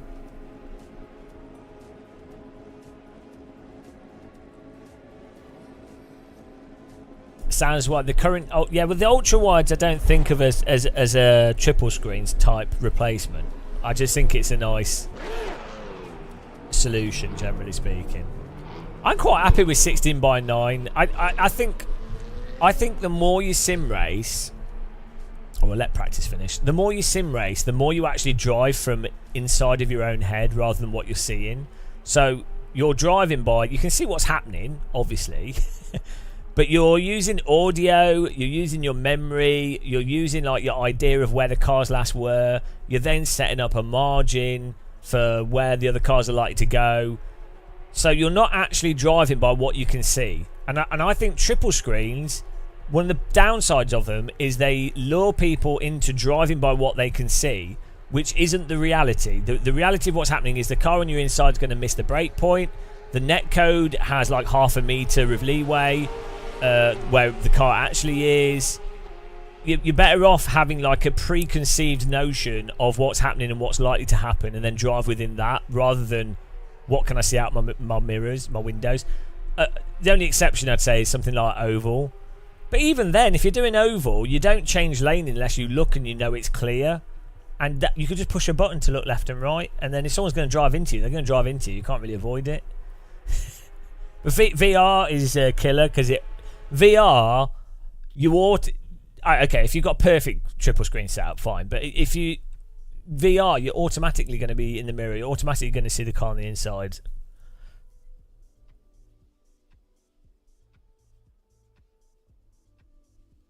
And Ren Sport's the first sim that uses quad view foveated rendering.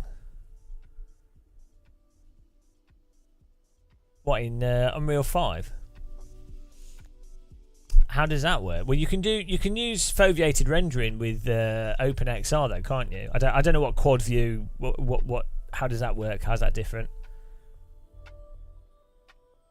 Does it just have 4 zones of resolution instead of 2? To be honest, with foveated rendering, with fixed foveated rendering, I find you just need to make the center circle, so the right hand and center of the left screen and the left hand and the left center of the right screen, that needs to be higher resolution, and then the edges you make low. Weirdly, so I don't know what's going on with some people with foveated rendering. They make the middle of the screen low resolution, and it's like, but you often look in the middle.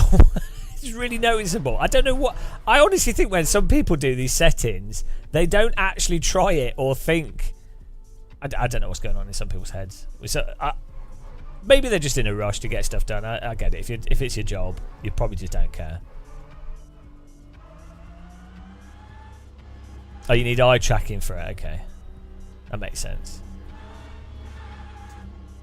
I'm pretty sure the next gen headsets will all have eye tracking in them, to be honest, for a multitude of reasons. I would say it's very likely that the next headsets will have eye tracking in them.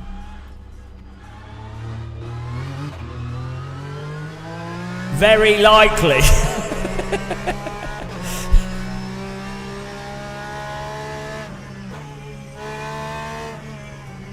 It does add a bit of cost, but it just makes sense for a whole load of reasons.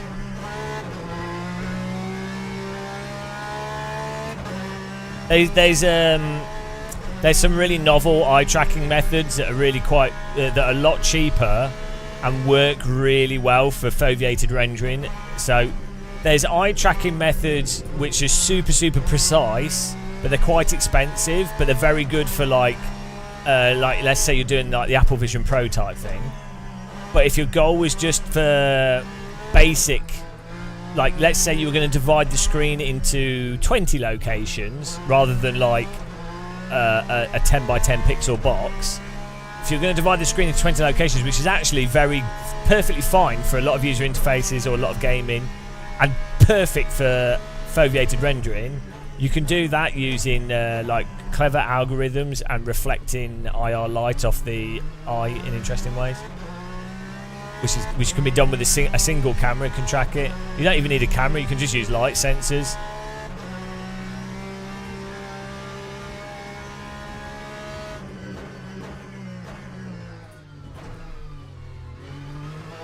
Is this a Porsche Cup?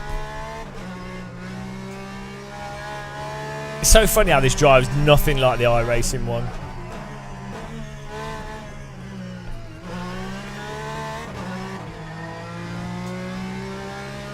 Frank Zappi, no, 100%. It's not that developers need to learn. The reality is, so players expect a certain graphical fidelity or buy into a certain graphical fidelity. And so that then becomes a sales thing. It has to look X way, you know, it has to look a certain way.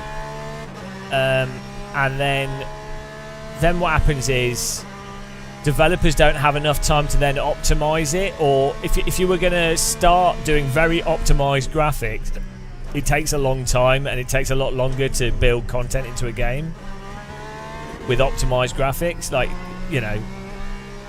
And then you'd be like, oh, hang on, these meshes can't then be used in future titles.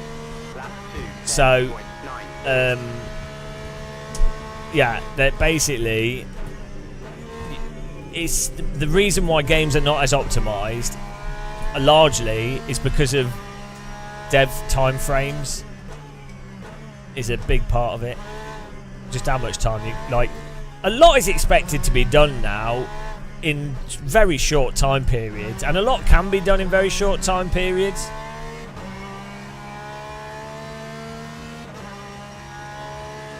The thing what's weird with driving sims is tracks. How tracks are taken for granted.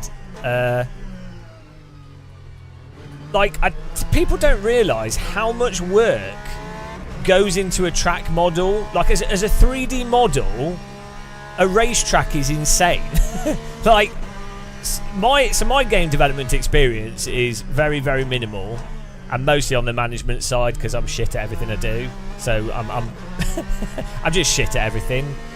But basically, a Wii game, right? A single racetrack in a modern driving sim has as much 3D modelling assets.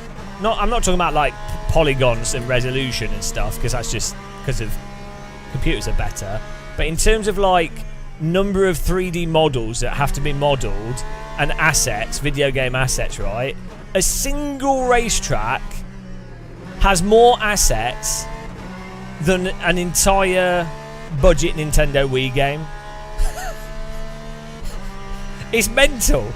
It's actually mental. Like all the walls, the cars, spectators, lighting props, dustbins, pit box things, tyre walls. You know, obviously a lot of this stuff is reused across different tracks. A lot of it's just clutter and things, but a lot of it is like track specific. Yeah, unfortunately, I know you're joking, Cat Debate, but yeah, the artists have to go over it.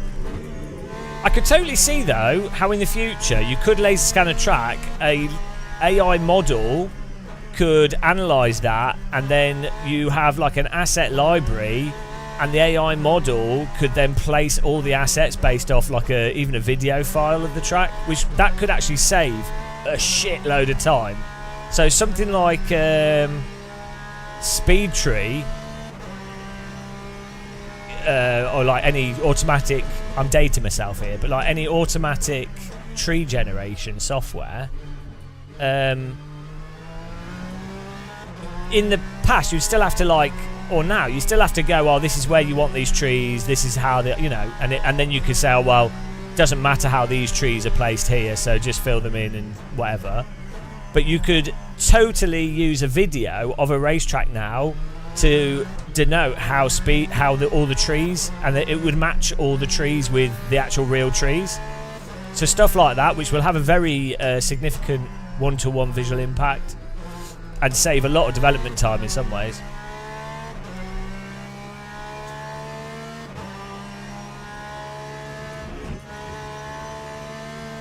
Yeah, well, I think video scanning is actually getting so much better now. Like the whole mirror with a laser that goes through the environment, creating a point cloud. I think that'll probably exist for like really high resolution scans for the foreseeable future. But for like high quality reference scans, I think you're at a point now where you could drive around a track and probably get pretty good results. I generally like LMU. I think its force feedback could have more detail for the tyres for the limit, but I've always liked rFactor 2 really. How much fuel do I need, and is this too much? 27 laps? Oh, it doesn't really matter. I'm so shit anyway, who cares? We'll just go.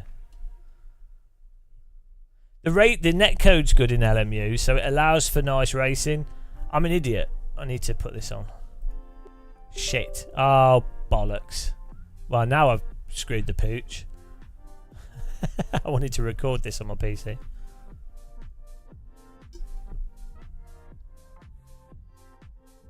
Oh, shit the bed. Some games. No, I can't see. I ain't got a screen. Oh, I'm screwed. Oh, no. Oh, we're back. Oh, no! Screens to... Come on!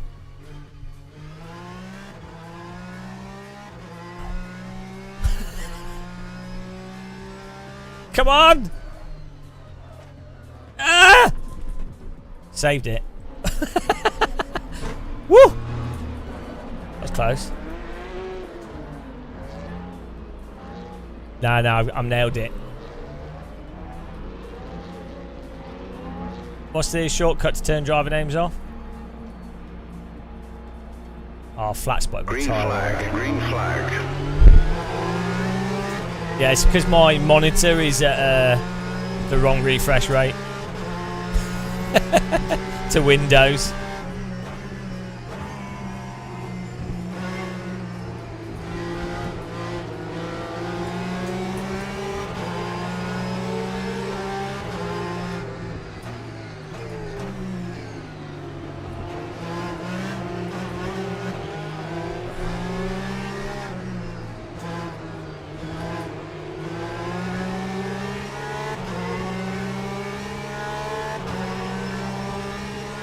What's the red thing mean? Have I got a drive-through? Why have I got a drive-through? I managed to do the start. What's it on about? Yeah, but Hey?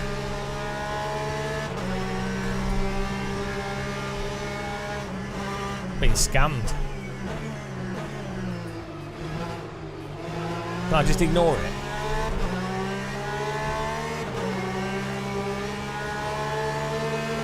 I'll just ignore. How many laps can we ignore it for? Oh dear.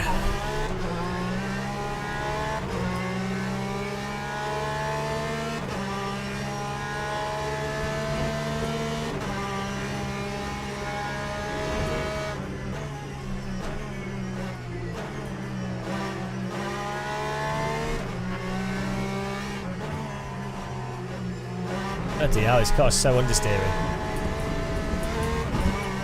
It's like the world's most understeering car. How do I do brake bias to the rear? That's forwards. That should be rearwards.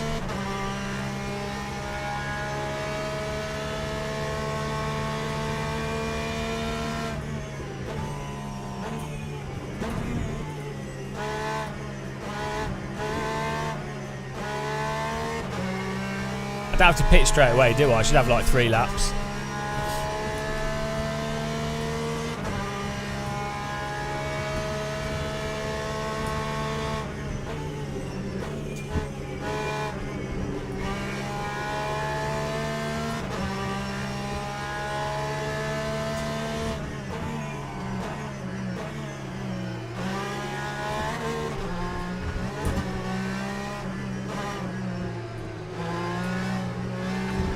Oh, this car's so understeering. We need I need a set with more oversteer.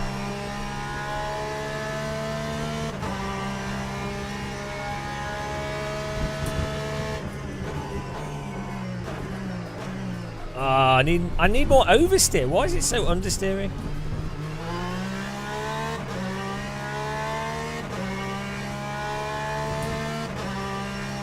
Back's not even coming out on brakes, just locking up.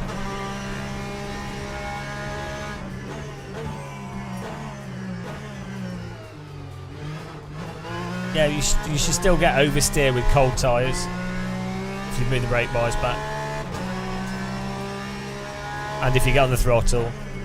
So I get... Oh my goodness, what is going on? You get any oversteer? A huge misconception in sim racing is that cold tyres don't drive like tyres. Like, I don't know where that comes from. So I think we need like a cold tyre brick.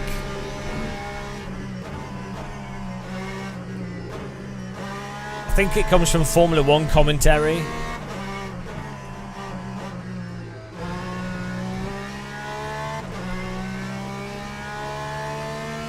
Hang on, where's the pit entry? Is it the one on... well, I'm going to get a DQ now. No, I'm still using the OLEDs.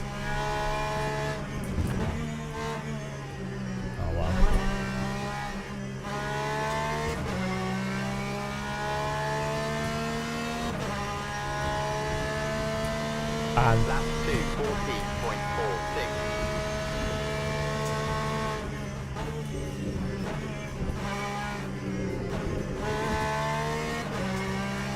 How much brake bias coming out? Okay, that's not full rear.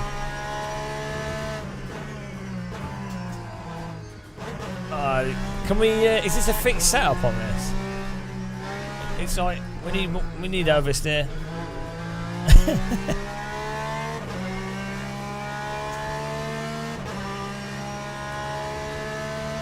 The problem is that the force feedback is so bad at the limit that you can't use the force feedback to know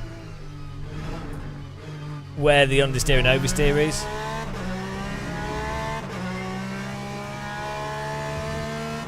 So understeer cars aren't necessarily too bad. You just need to know to brake more, to know, you know, because obviously then you're not going to understeer because you slowed down enough to not understeer.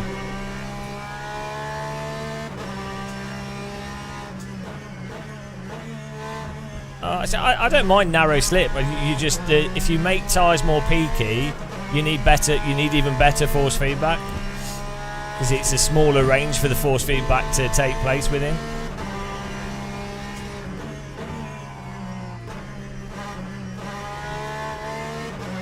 Where, oh, is it there on the right?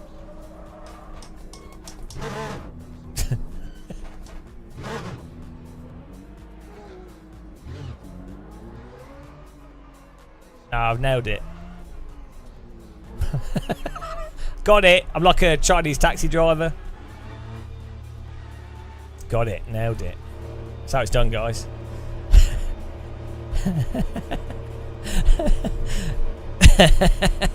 Now that's lazy. That's just how it is. That's how, oh, I've got to stop as well. What's this for? Have I got damage? I don't know what's happening here.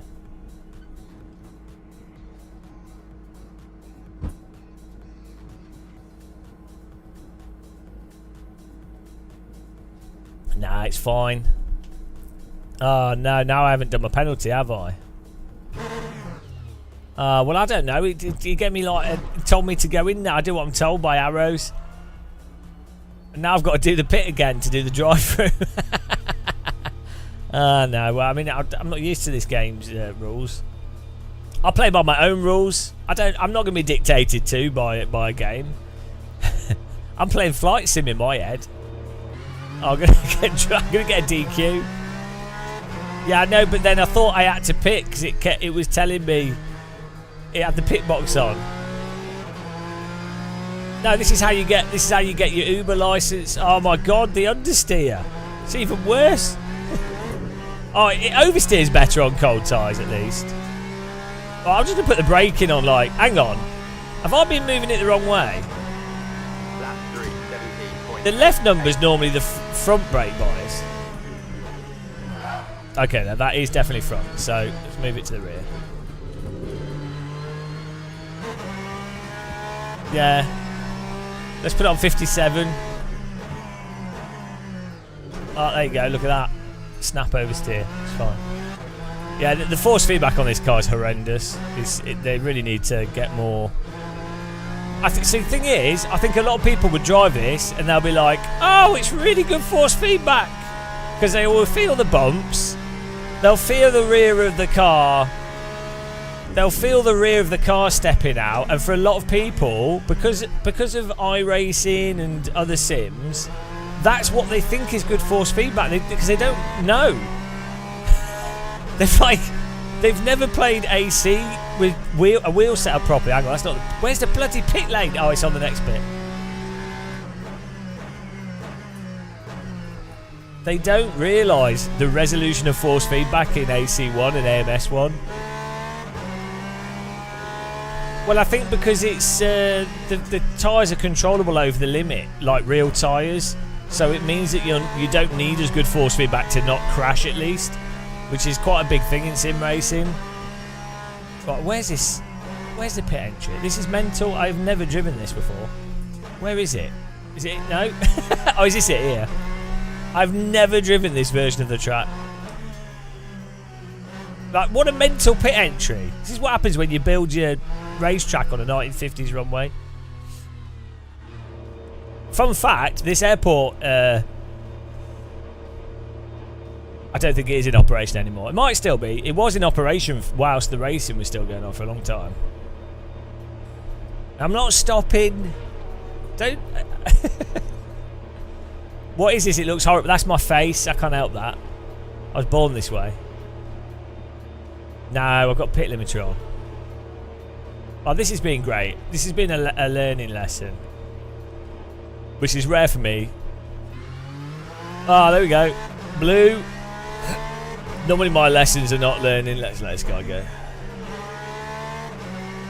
The sounds are good in this. The external sounds. Actually, this car sounds alright internally.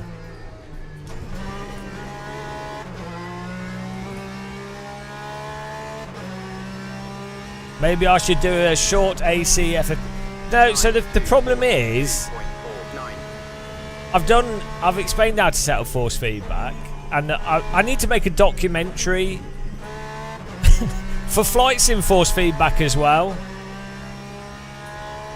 I need to but I know it's going to take like a month, and I'm too lazy, and it won't make any money. so it's like, okay, look, I can make a really good video about force feedback, explaining stuff. Great. In no way would it pay for itself. Like, you know, and I'm not rich. I can't just afford to, like, you know. And then also, talk slower, yeah. But also, I'd need to interview people for an argument from authority, because people don't. People just say that I don't know what I'm talking about, which is fine, because I don't like authority, so I don't present myself as an authority, because I'm not as well.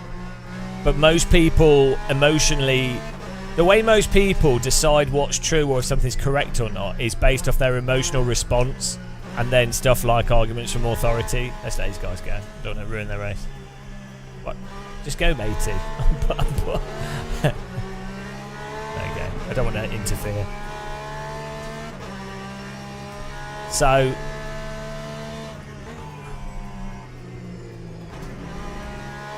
and then the other side of it, at the end of the day, it's technically a difficult thing for developers to get to change and do.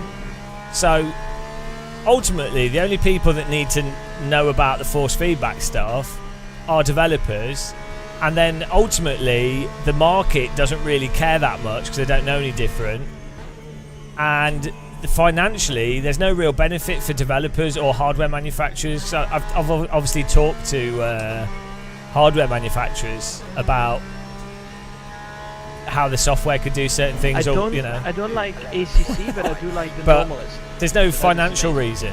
It's probably one of the one of the or not the best simulation to practice, like even F1 or GT mods. It's really good. Look, the problem is Max Verstappen could drive a fridge magnet faster than anyone else. Max Verstappen could drive anything better than most people. Mind you, it would be really interesting. Oh my goodness, this corner. I do think that it'd be interesting to see Norris and Verstappen in the similar cars. I'm pretty sure Max would still probably be better because he's mental, but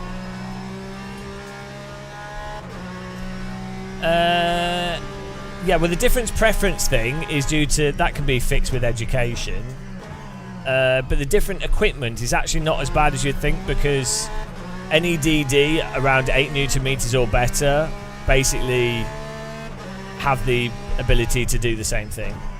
So it was back when people were using G25s and T300s, that was definitely a thing, but not so much now.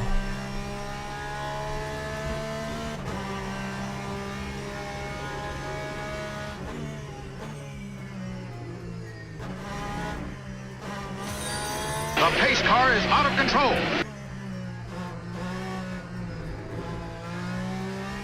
Which base feels like crap?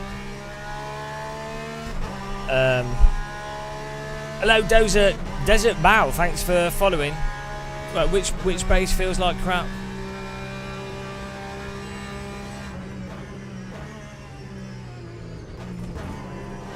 I mean, they'd have to define exactly what they mean. At the moment, I'm using the Mozart R12. That time was a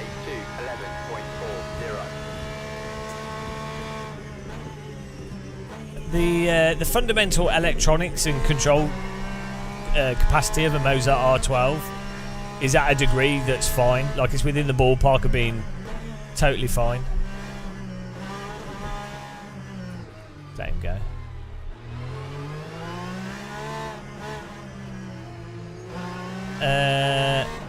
Yeah, it'll just the SimMagic might be slightly better, but it's nitpicking. Hello, Novotny. It's very marginal. It's not like a huge difference. Why am I never making this corner?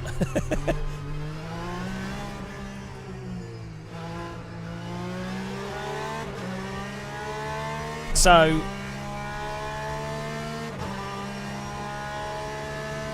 is it worth it? Well, I think 12 newton meters is really nice, but I mean, if you're happy with an R9, just keep the R9. Just use that.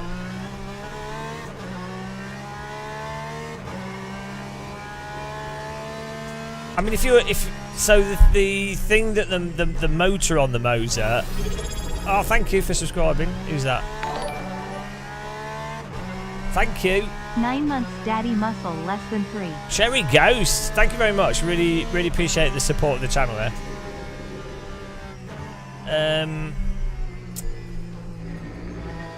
Yeah, so some of the motors are better. So like, I think the SimMagic I've not used. Well, I have used them, but I can't really remember. But like Acertec, Simucube, I think even like the Small Mage on the OSW is a better motor than the Moser, or maybe the electronics and stuff is slightly better, but it's all so marginal.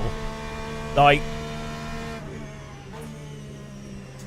normally it's just a case of it being smoother and maybe a slightly more dynamic range, maybe a little bit more punchy for certain things, you know. But it's, as I say, the problem is most people miss the point, which is sustained low frequency force feedback is the force feedback that you're actually using to drive the car to feel where the grip is.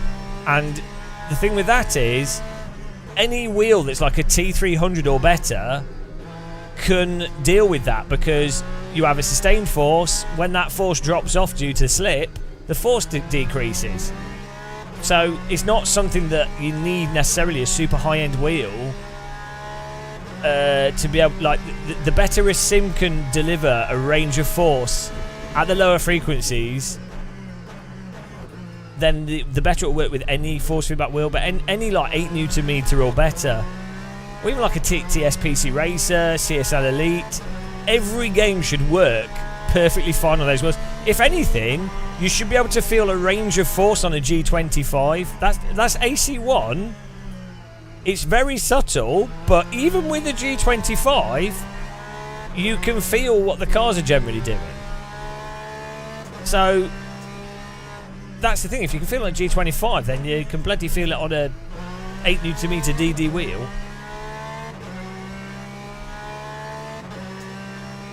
Well, but then people get confused over the slew rate thing. So, right, so like slew rate is just the speed at which stuff can charge and discharge effectively. And so, but as it pertains to a DD wheel, it would effectively be the speed at which the wheel can initiate a certain degree of force, or like change from one state to the other state, start rotating one way to the other way. But again, you could actually have a wheel with reasonably slow slew rate. It still gives really good detail. But the nice thing would be is having a good slew rate on a wheel that's weaker, and then you can have a nice responsive wheel, even with like lower forces. But yeah, I guess slew rate as a metric. So well, you don't confuse slew rate with just rotational speed.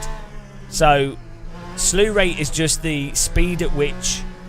The problem is you can like maybe it doesn't just apply to speed. Like the timing between when the motor can go from one charge to another charge. So either turning left or right, or even start accelerating or stop accelerating, or start a force and stop a force. You can't just really take one single thing. No, it's not. It's not even latency, because you could have a fast slew rate on a wheel, but even with a lot of latency, because if the latency is coming from the sim, the wheel could still respond instantaneously. Well, it could have a very fast slew rate, but there's a delay from the sim to the wheel for the wheel to then respond as soon as it gets a signal. So, like, imagine a printer. It could take you like 5 minutes to send a printer file over the network to the printer, but the printer could print almost instantaneously. So that could be that's like a printer with a really good slew rate, but the network sending the printer file is very slow. But you could have like a fast slew rate with low force, in which case it wouldn't necessarily be a good force with that wheel. So the thing is, there's like a whole bunch of components that sort of interact. It's like the VR. It's the same with anything that's technical. Like VR headsets, it's like, okay, you can have really nice ergonomics, or really high resolution screen, or really nice lenses, or one and not the other. And it's like, actually, it turns out that there's like a whole bunch of things that equal a good end result. You're struggling with high speed wobble. Do you have any damper on or any filtering?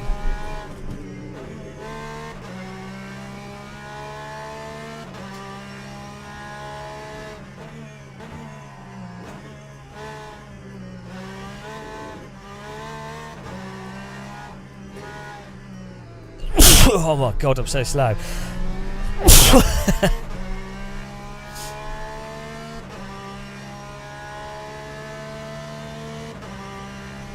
Well, printers do actually have a... Because they just use them. They normally do use motors, don't they? Oh, you get a laser printer, doesn't. Technically, a laser printer is almost like a DD printer.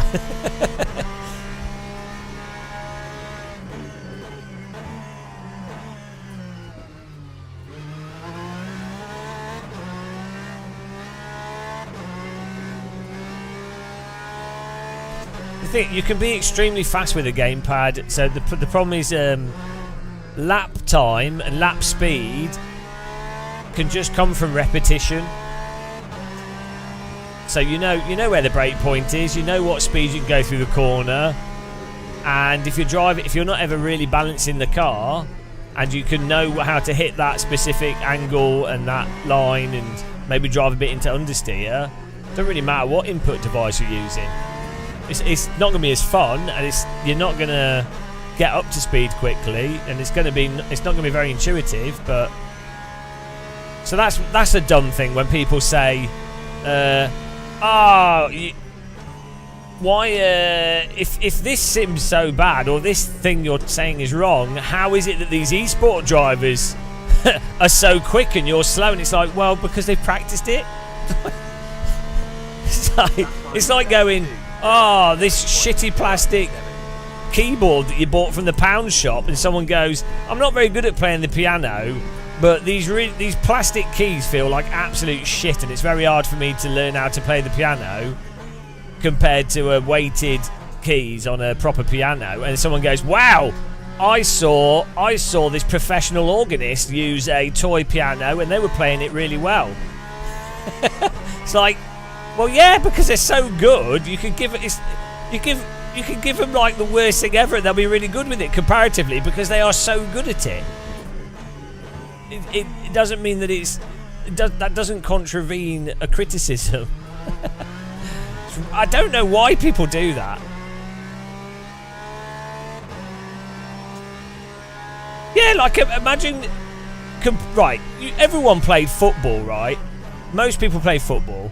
Remember when you would get one of those shitty, cheapo footballs, and they were terrible, They would float around. They'd be awful. But obviously, really good footballers would still be able to play really good football with that. But if you're like a bit of a noob, it would completely throw you off and makes it so hard. And the ball's floating all over the place, so it is objectively worse. Oh, but Bob plays for a local team and he's still able to beat everyone. It's like, well, yeah, it's not a surprise, is it?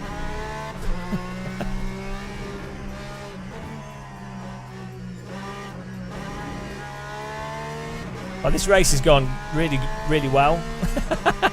With our pit stop and drive-through.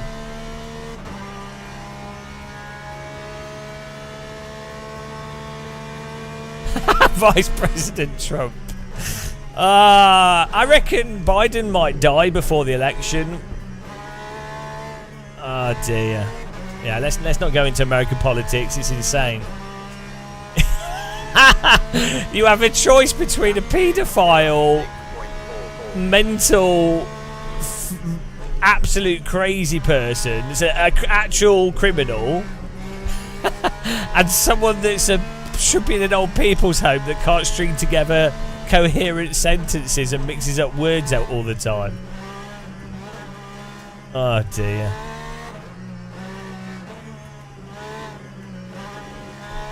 Amazing. Have I finished the race yet? What's going on here? What's going on? Yeah, Biden's a...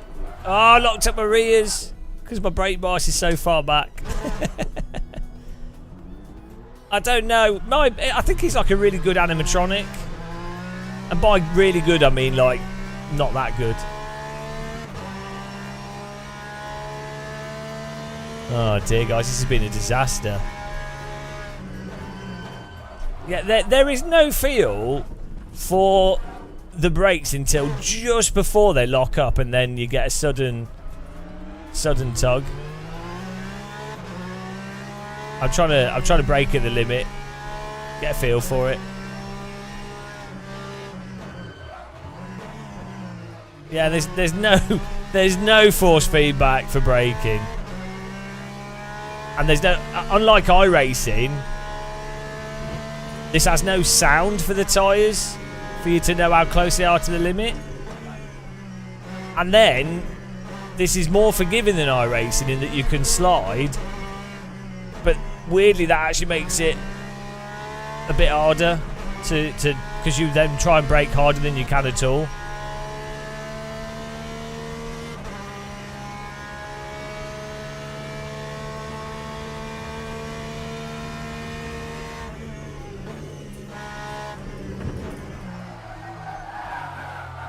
All four tyres went over the limit there. Oh, car's a bit dented.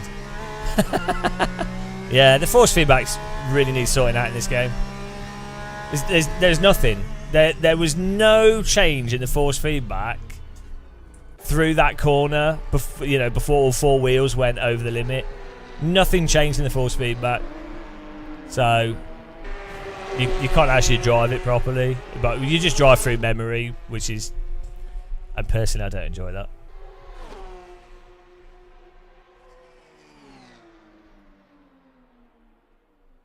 Iosh, I wish I never subscribed to you, man. Well, yeah, no, so do most people, to be honest. Well, it's not blaming the tools. It's just being honest about the tools. Like, it's like if you buy a drill that can go both ways, and then you use a drill that can only go one way, you go, well, this drill's not as good as the other drill. You know, you'd be like, oh. Or like you buy a hammer, and you've used a hammer that has a back bit on it to hold nails and stuff, and it doesn't rust, and the handles like holds nicely, and then someone gives you like a plastic hammer, a kid's hammer. It's like, well, yeah. So the workman, a bad workman blames his tools, is actually a bit of a silly saying, because a good workman would actually blame tools. And if you look at people that do a lot of like craftsmanship and stuff, they all obsess over tools. So it's actually quite an ironic saying. I get the point of it, is that the tools are the tools you've got, fine. But, I mean, I guess you could, the actual takeaway from the saying would be, don't complain about the tools, go and buy some different tools. But I don't think that's how people use that saying. So, you know.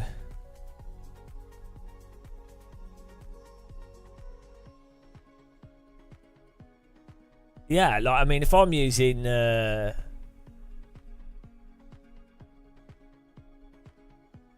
you know, if I'm using a Sony camera, the menu on that is so terrible. You'd be stupid not to point out that the menus are stupid on Sony cameras. I don't know anybody that has Sony cameras that think the menus are good.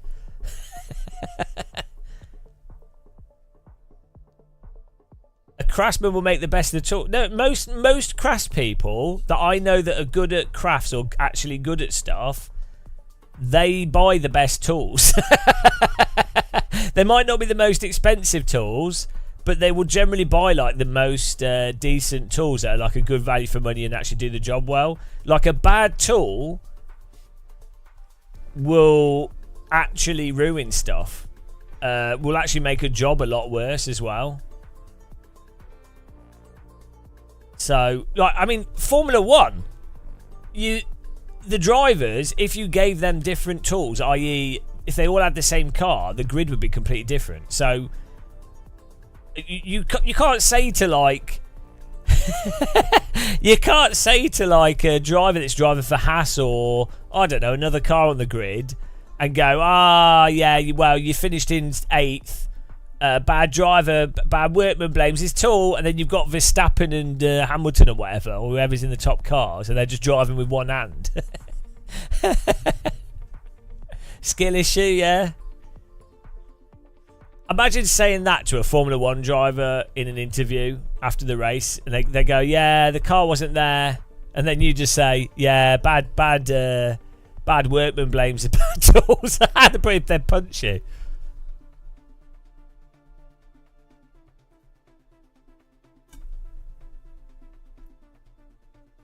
Yeah, well, Novotny, you're a bit of a tool.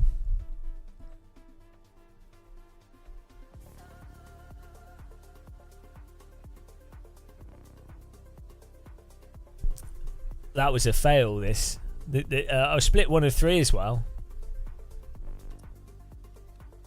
Yeah, I mean, that car was okay, but the force feedback's terrible. So hopefully LMU can make the force feedback a bit. I'm pretty sure R Factor 2 had better force feedback than this.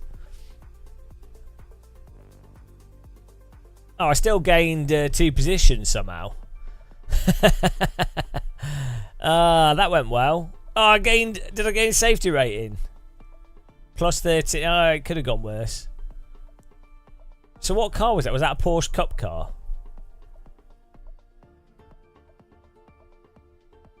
Yeah, so, I mean, that car, the problem with this car is it might as well just be iRacing, in that this car has no force feedback for the limit and for the tyres, so it's basically pointless. Like, if you drive this car, like, I'm sure the handling didn't seem like the handling was bad. Was it GTE? Oh, it felt terrible. But it just doesn't have the force feedback, so...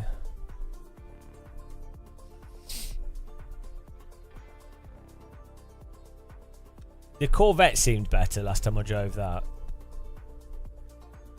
Oh, could I pick the Corvette?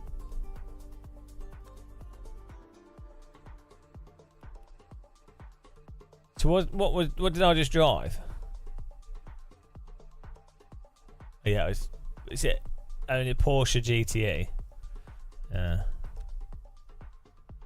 I quite like how Rennsport drives, weirdly, but I think they need.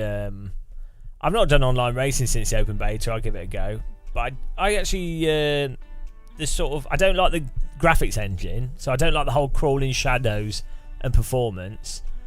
But I don't think it's realistic necessarily, but then it's controllable, so.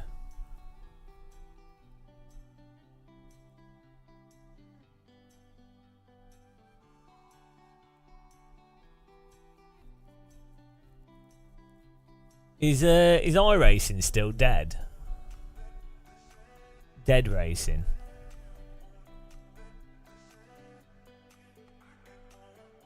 Yeah, I mean, for me, if Wrench Sport just has active multiplayer and I can jump in and do races, that's fine. Like I don't get motion sick from it, and I find the cars like drivable.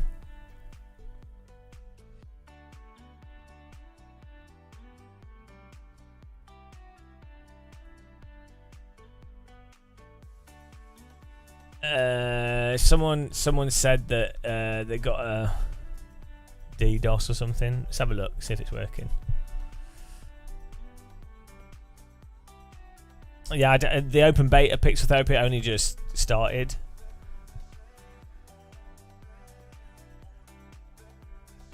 Well, can't debate. This is the thing, isn't it, as well? I think this is a problem for Sims.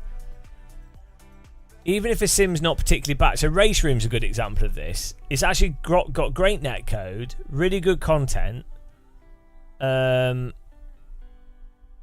iRacing's still dead. It's got good content, runs reasonably well. It's cheap, but the problem with Race Room is it's like, well, AC's better. so even though the developers have done a really good job on Race Room, like they've done a really good job, and it's got awesome cars, awesome tracks. Track model's actually really nice, cars are really nice, sounds really good, but you're like, why not just play AC?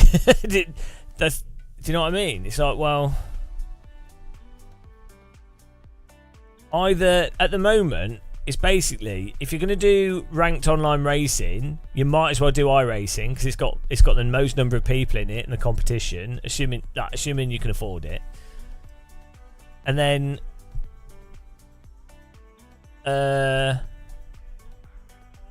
if your goal was like cars that feel nice to drive and decent force feedback, or different cars and content or different tracks, then you might as well just play AC. iRacing has the most ranking. Yeah, exactly. And so the appeal with iRacing is real drivers are in it. It's got large numbers of people in the popular stuff. And so it's about the competition and the EP. So that's just that's how that works.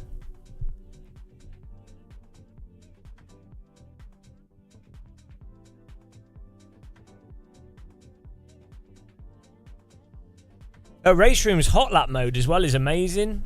Really good for learning how to drive. And it's also the most realistic. Hang on. Oh, it's broken.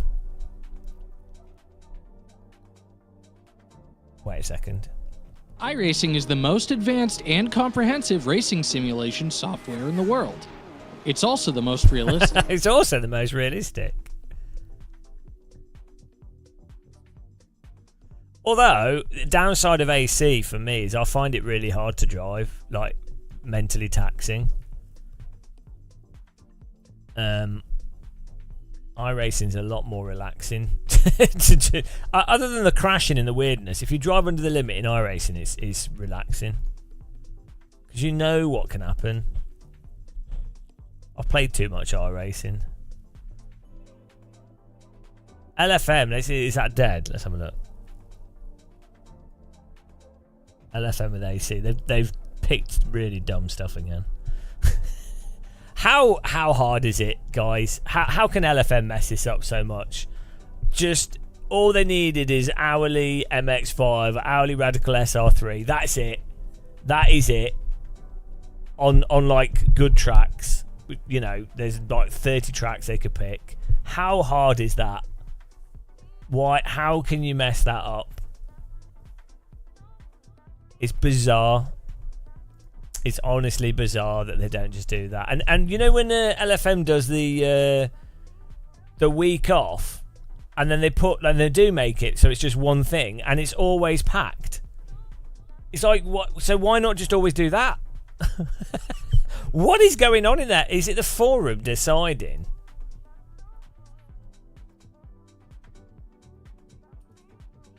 And then why are they running that LMP3 car, the mixed racing? It don't make any sense.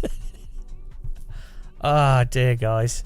I don't know what it is with sim racing stuff. It's crazy. Low Fuel Motorsports looks like it's dead.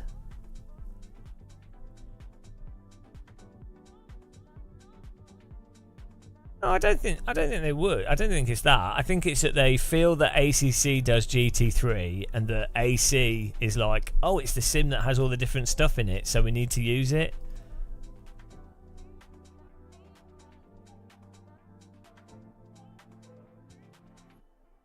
I don't know. I really don't know, guys. Well, thanks for kicking the like button if you're watching now. Appreciate the viewers.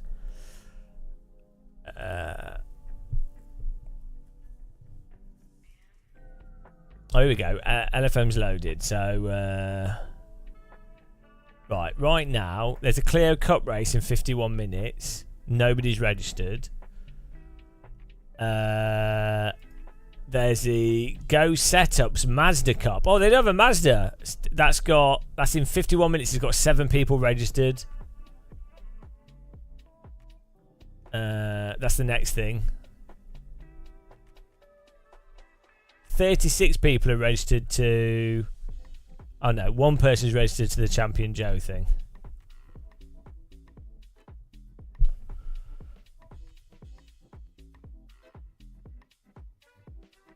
Well, yeah, I think the AMS2, right. I don't know what's going to happen with the AMS2 thing. Maybe they'll actually manage to... maybe it'll work out. Because there's like a group of like people that are like absolute AMS2 fanatics, and there's no other way to play AMS2. So maybe that will work out.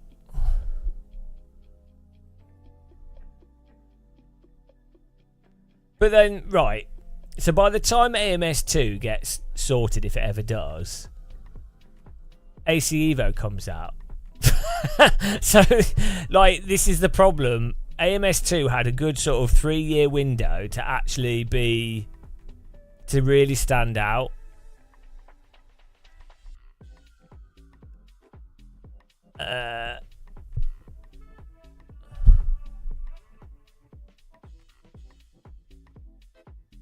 Yeah, it could.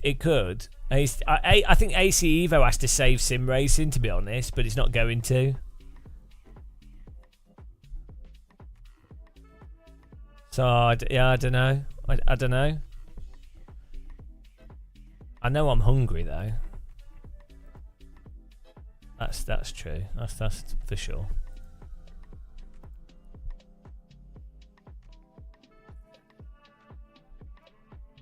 Should I try AMS2? I've not played it for ages. Let's jump in and get some motion sickness. I honestly haven't played AMS2 for ages, so it's be interesting.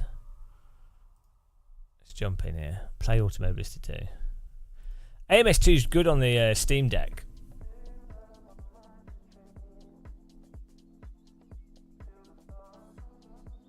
AMS2 has a really nice automatic counter steer on the joystick, so like you don't have to counter steer, and it's pretty natural, isn't it? It's really good.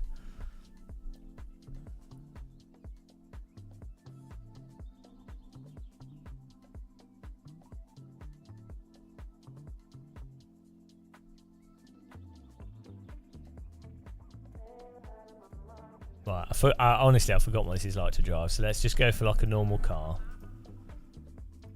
Is this the Porsche RSR 74? Right, let's just try that. Okay.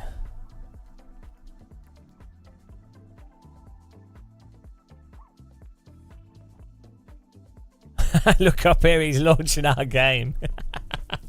All the MS2, get ready for some more death threats in the email. It'll be a break from the iRacing ones. Sim races, right? The more I think about it, the more insane I think sim racers are. Like, imagine Imagine watching a live streamer that's playing Hell Let Loose or Counter-Strike, and that live streamer going, this gun's shit, or I don't like this, or whatever. Even if imagine the live streamer is completely wrong, and they are playing totally wrong, right? Imagine sending them death threats. Sim racers are insane. It's really weird. It's so weird. You actually think about it. I kind of just get used to it because I'm like doing sim racing all the time. So I'm just like, maybe it's normal. But then you think, hang on a minute. If this was like Super Mario or another video game, people would just take the piss out of you or laugh. They wouldn't get so like, oh, my wheel's doing weird vibrating here. Oh, okay, well, frame rate's weird.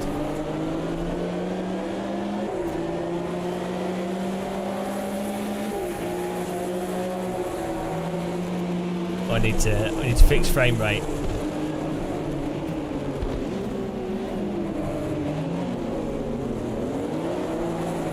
Yeah, so AMS2's physics are in slow motion, like the accelerator, everything, it's all happening delayed.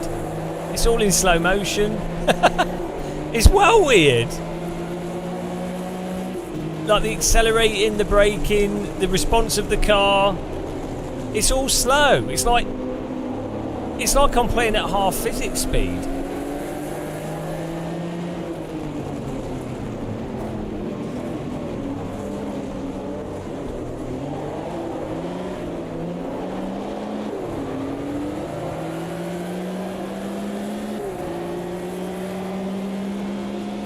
I think that's, this,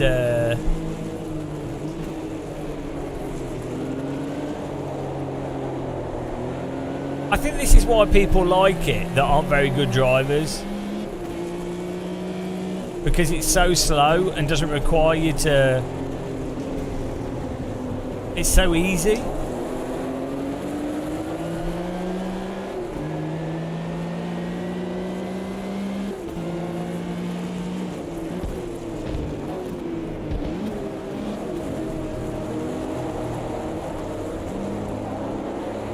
Yeah, it's like you're driving in slow motion. It's crazy. It's so easy to drive.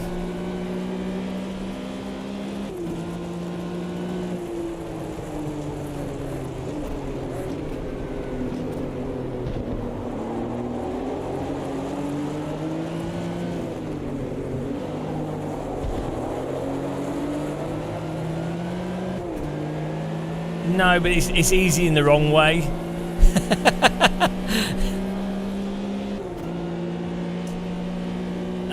That's just to do with the capture. The game's running. Okay, it's just the V-Sync's on the wrong thing, or the frame rate's on the wrong setting, so it'll look blurry.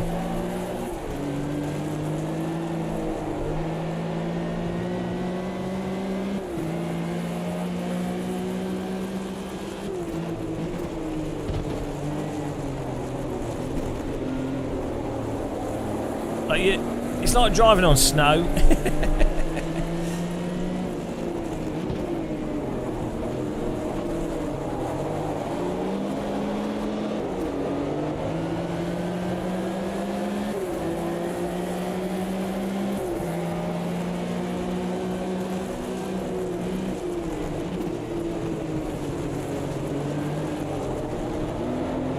Yeah, I think what it is I definitely think if you're not very good at like quickly catching cars, then you like AMS2 because it's all happening so slow. So it means that you don't have to be particularly fast on the steering.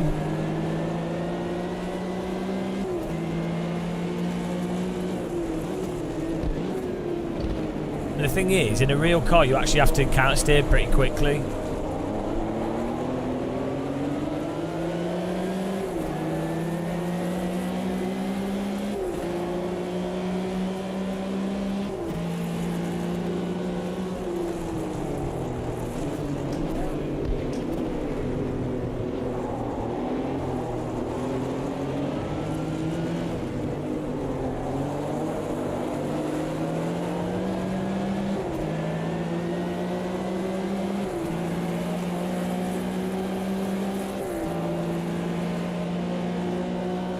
have a clue what's real anymore.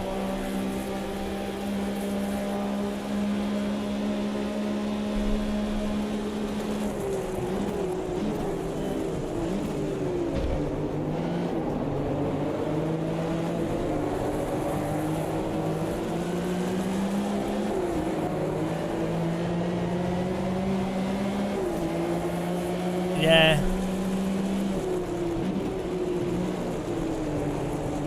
It's not like they need to... I don't know, it's really weird. Because the dynamics aren't necessarily totally wrong. You know, like the car's counter steering, sliding through on the throttle.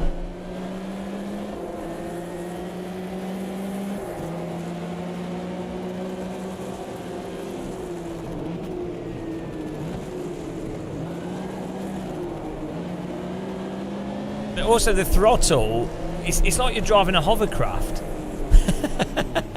Yeah, it's really bad. I don't know how people don't notice. It's so sloppy. Like, why would you play that instead of AC? It doesn't make any sense. No, it's all the same. It's like you have to be... It's basically... like iRacing, but in the opposite direction. Like iRacing has no controllable slip, really, like counter steer slip. AMS2 is just slow motion, but also like really crazy sliding that's totally fine. Yeah, the force feedback's pretty good, yeah, and it runs nice. But that's why I was hoping that Reza could actually pull it off. Was my hope. I thought, oh, maybe they can do it, but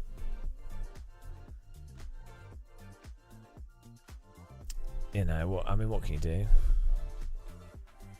They've got fans now that think it's perfect, so or you know, whatever they do, they'll be like, oh wow, and then Reza do their big posts.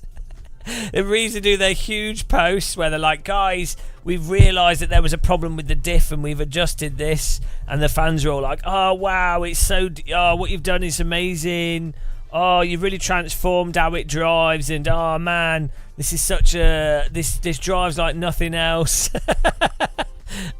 It's so good. You can really feel the dynamics, and it's just like boy, I mean, you it's not just MS2 fans that do that. You had that with AC as well. Like Kunos genuinely made AC1 worse in some ways, and then all the fans were like, "Oh my god, you've made it amazing!" Oh, it's like, no, but guys, can you not tell that there's actually less detail in the force feedback? And they're like, "No, it made it amazing." This is no thinking. It's just authority. Hello, Makentu Hossi. Well, you think they'll fix it eventually. Hello, Phantom Racer. I mean, just imagine if AMS2 was just AMS1 physics, but they improved the graphics. This is the other thing. I don't think Reza actually really do any programming particularly.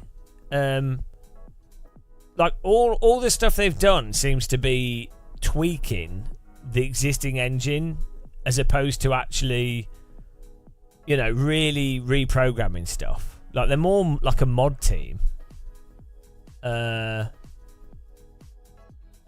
Like I think they tweak the tyre model and stuff, or maybe do different tyre things, but they don't really change the underlying code. Maybe they have. I mean, it's a lot of work to do it, and they're only a small team, so.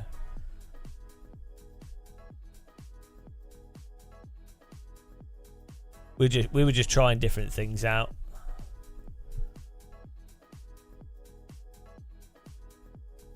Yeah, I think they are a really good modding team. They did a really good job with that. Reza have done cars for a whole bunch of stuff as well.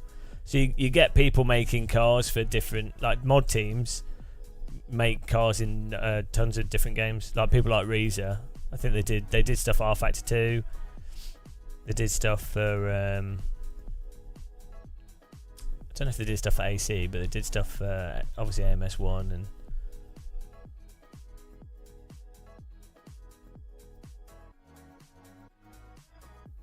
Frank. Well, no, because I've played a lot of the cars. They all have the same thing.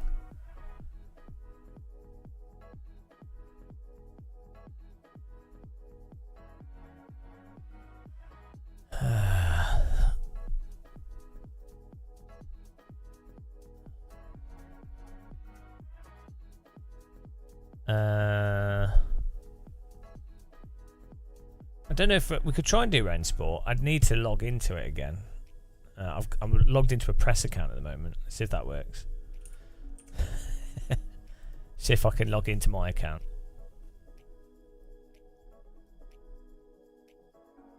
You've checked what in-game FFB guides there. Well, what wheel have you got?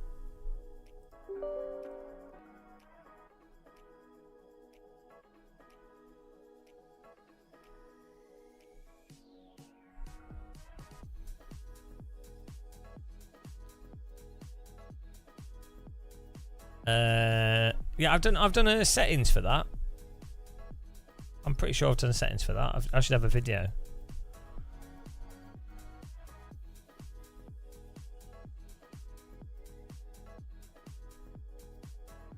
Right, let's log into.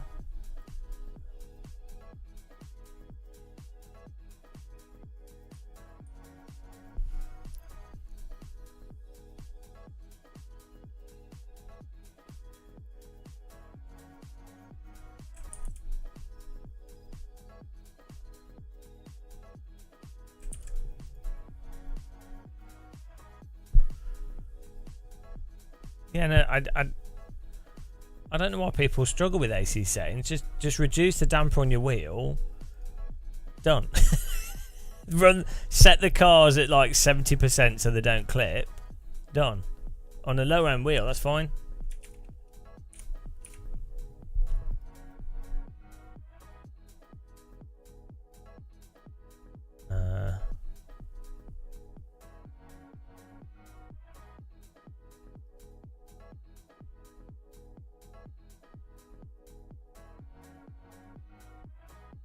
Oh, I logged into the wrong account.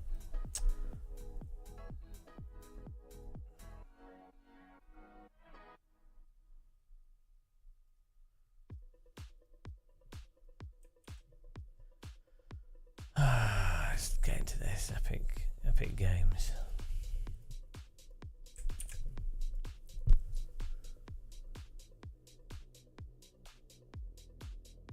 No, you don't need to use LUTs for AC. That's a whole nother waste of time.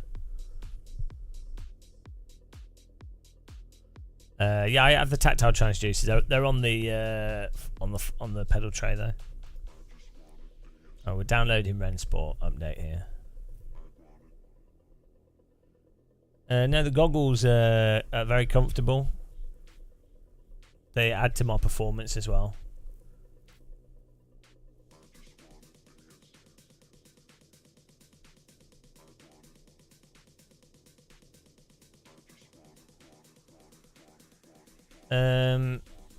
You shouldn't get clipping on low end wheels anyway if you just turn the force feedback down.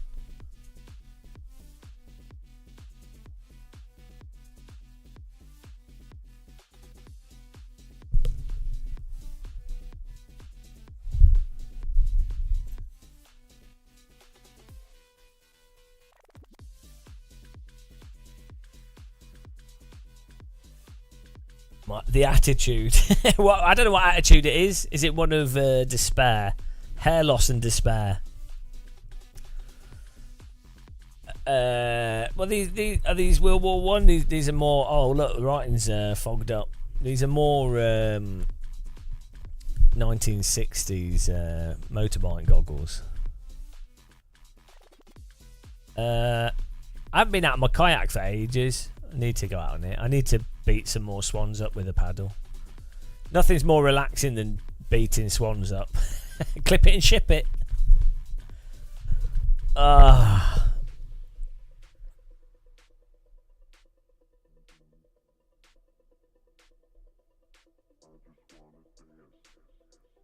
Hang on, here we go. Rensport. Let's load it up here. So hopefully it remembers my login.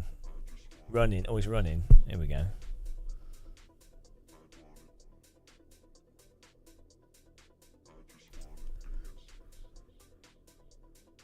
Okay, let's go.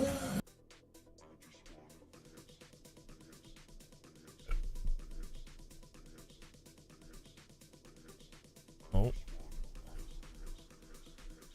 Hello, Dalton. Oh. Use Rainsport with your Epic Games account. Okay. Oh. Failed to initialize. Oh, it's not working. Is Rainsport down? I think Rainsport's down. I think everything's been hacked. Rainsport won't load. Well, no Rainsport then. It's almost.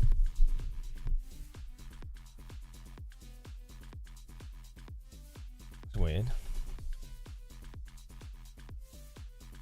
Yeah.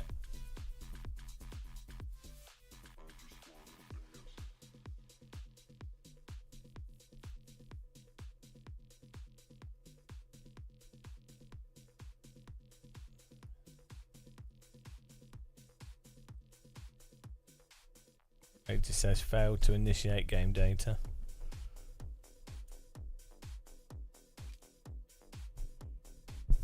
The Protestants have set fire to the internet.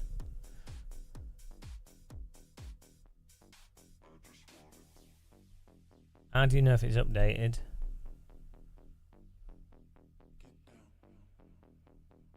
Oh, hang on. Let's try this. I had some press stuff on it, so I'll turn that off.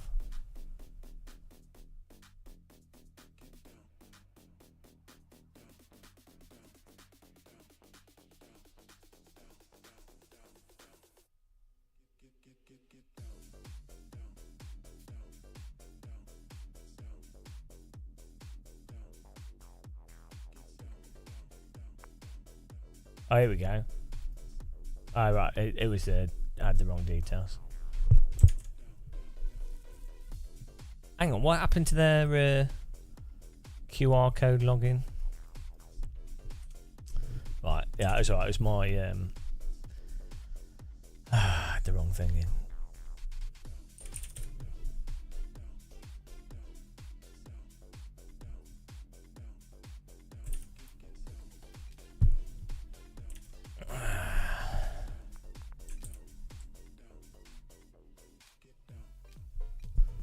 Ah, login didn't work. Let's try this one.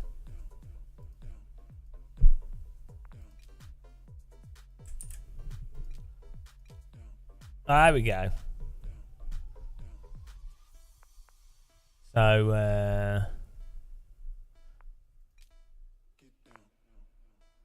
hang on, is there 42 people in there? Is that how big the server is? That's good. If there's people in it at this time, that's well good.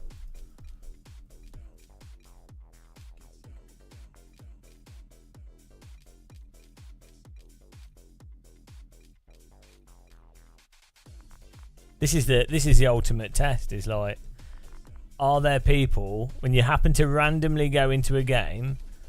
Are there people in it? 150. There we go. Straight in there. Porsche, yeah, here we go. That's good. Do I know any of these? Let's see. I don't. Isn't he esports driver? I can't see the names because of my screen.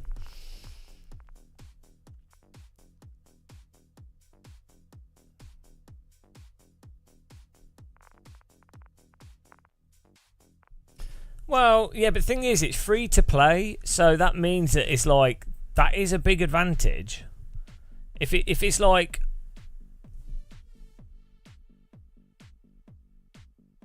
is this broken? If it's basically that you can then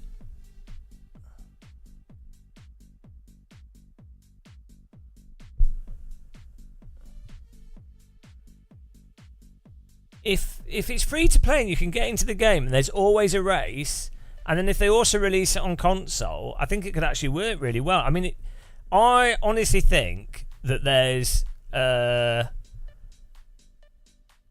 console players are dying for a simple ranked, like something different from Gran Turismo. You know, it's free, if it's free to play, and people be like, oh, I can do an online ranked race. Oh, okay. What is that? Oh, Rensport's got races. Oh, okay, I'll load up and do a race. Yeah. And they just need to keep it simple.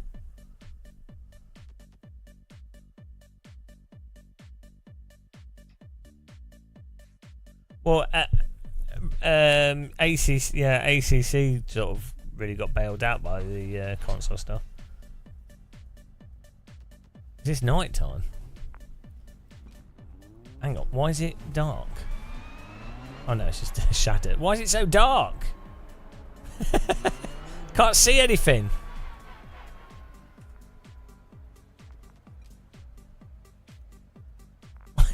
Why is it so dark?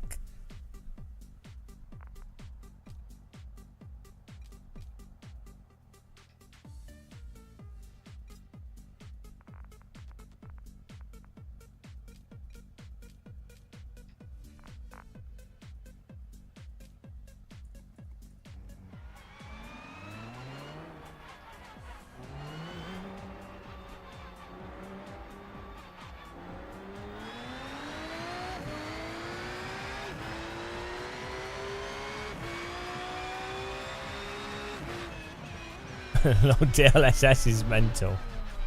Yeah, this has better force feedback than LMU. For the time, I mean, it's still vague. Maybe because it's tight. Maybe it's more slippy. I can't see anything. It's too dark. My monitor's not bright enough. Okay. Okay. That's a race room physics.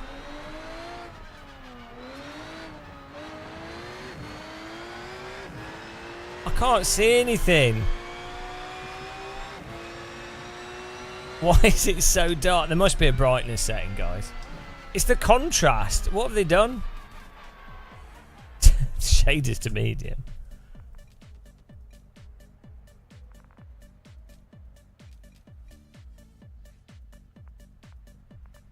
Where's shaders? I can't see on this.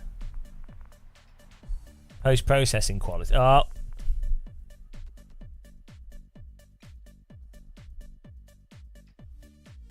Well, this has not gone well, has it?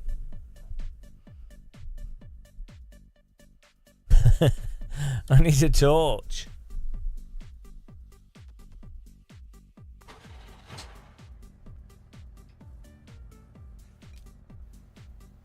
But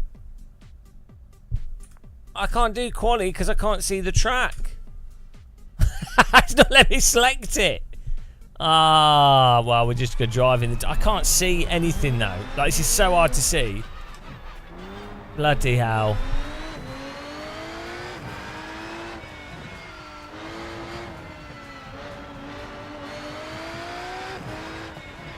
Thanks for subscribing.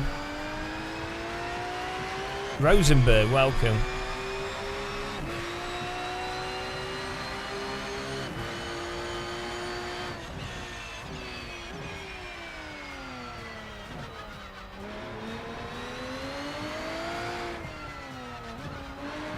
I assume it's a left-hander.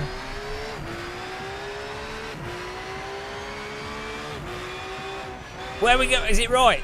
Yeah. Oh my god. Oh, it's got race room auto bin physics. It's got the race room auto bin. That's really funny.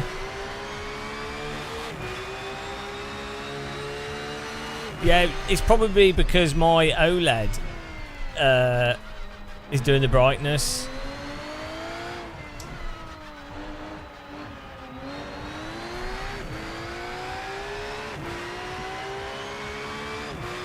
Oh, when we're going left or right? It's honestly, it's like I'm driving, like in moonlight. Yeah, but I can't use the map to hit the apex, can I?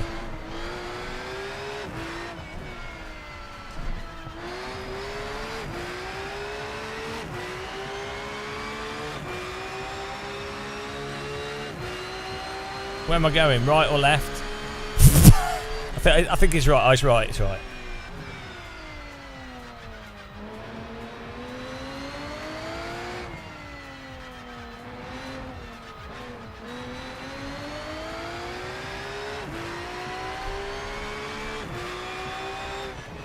I cannot even see the corner, honestly. Honestly, it's so dark. It's so dark. Right again. Is it right again here? Straight, care, don't cut, over crest. I might have gone a bit wide into that. Oh, left here. Yeah, I can see it better on my OBS screen. We're going left here. Oh my god. Honestly, if you could see this, it's literally like trying to... The shadows... It's like you've gone through a tunnel and your eyes haven't adjusted to the light. It's like driving in moonlight.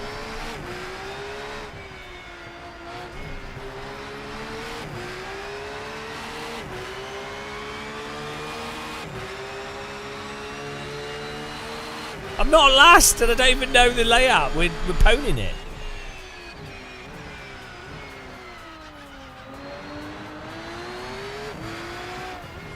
Oh my goodness.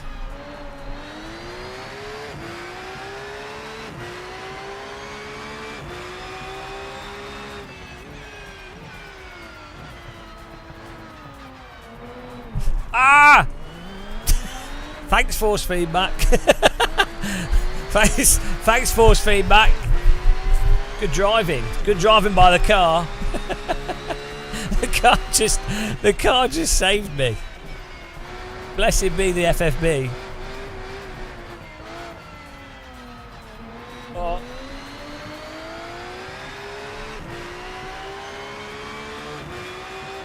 Yeah, this is like poor eyesight simulator for me.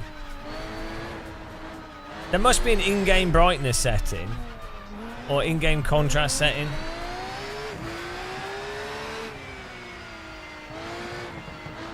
Quite a nice. It's quite a nice track actually.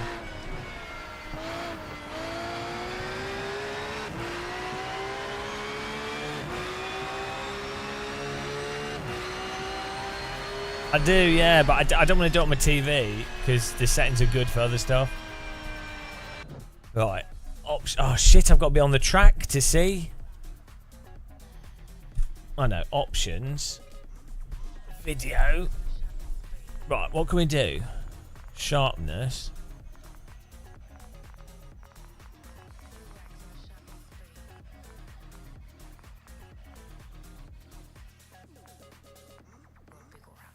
Why is there no brightness?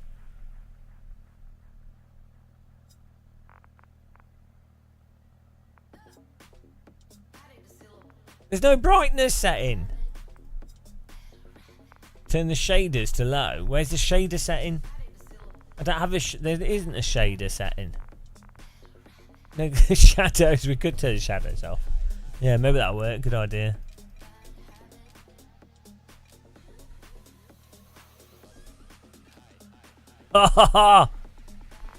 Shadow hacker.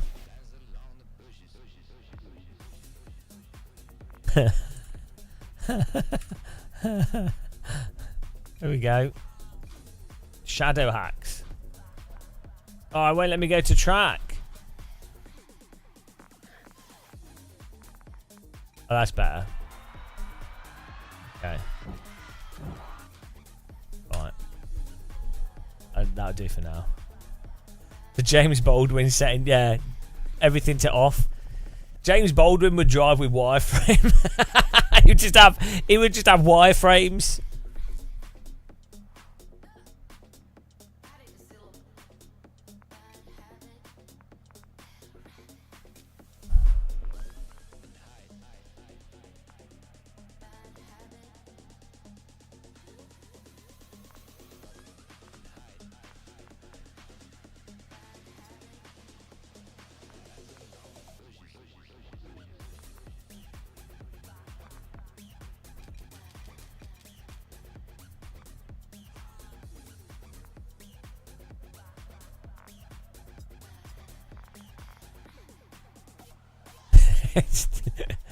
Yeah.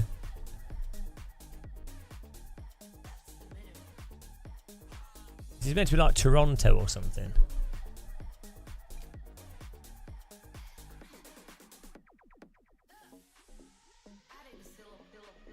Right, quali went well.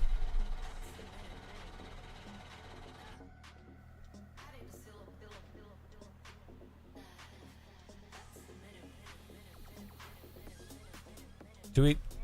What? Okay, we're just going, apparently. Apparently we're going. Oh dear.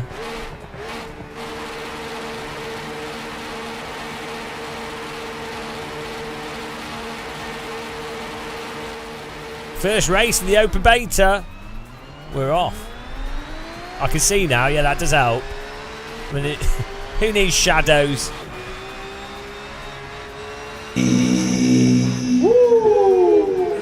Oh, nice use of the brake pedal there, mate. Thanks for bump drafting me into the corner.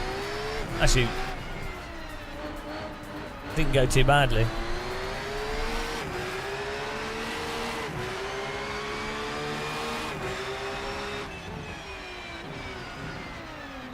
Whoa!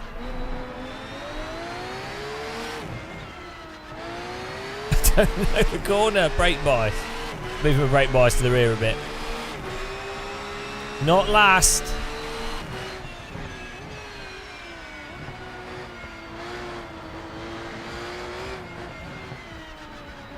Woo!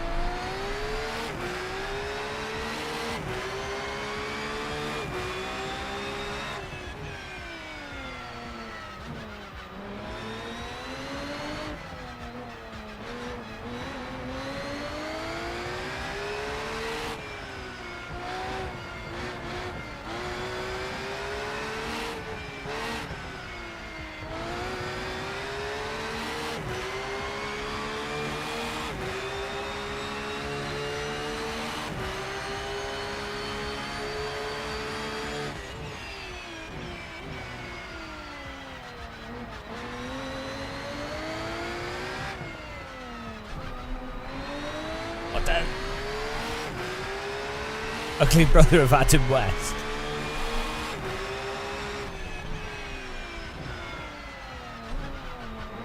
Oh, it gets stuck. It's got Race Room's auto bin. Cars behind the wrecked as well. I think they're using the same physics as Race Room. It's got auto bin. They need to add in engine brake into the physics. It's auto bin but more controllable. That's really funny.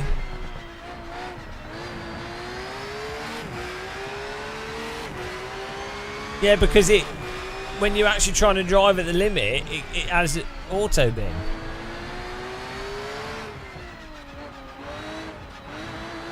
The way you counteract is you have to keep the revs up.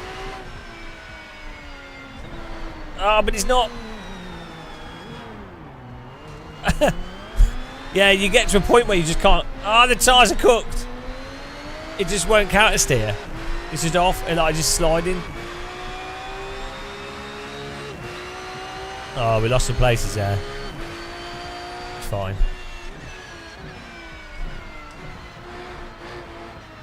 Ah! Yeah, there's a bit of an issue with that slidiness at low speed. He went as well. That's so random. You really notice it on the low speed corners.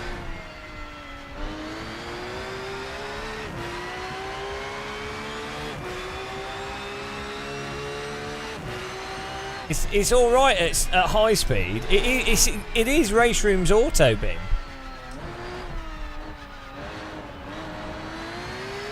Yeah, it's a mixture of the torque. Like it's basically oversteer from engine braking,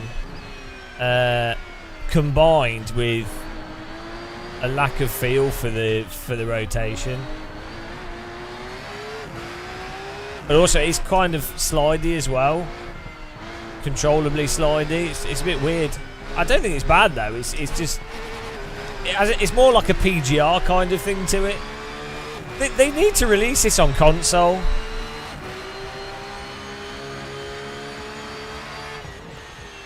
They need to get this game out on console stat, because people wouldn't care. They'd just be like sim racers are going to be snobby about the nuances, right? Yeah, I turned the shadows off because I couldn't bloody see because the environment's too dark. Why is he parked there? Yeah, it's this way. PC gamers will be snobby over the physics, right? But the actual handling is quite fun handling. Especially, like, I would rather drive this than Gran Turismo, because Gran Turismo is just pure understeer, where you can't, like, it doesn't really respond properly. So they just need to release this on, is that an AI? Have they got AI in the race? To pad out the server? It's weird. The way he's driving.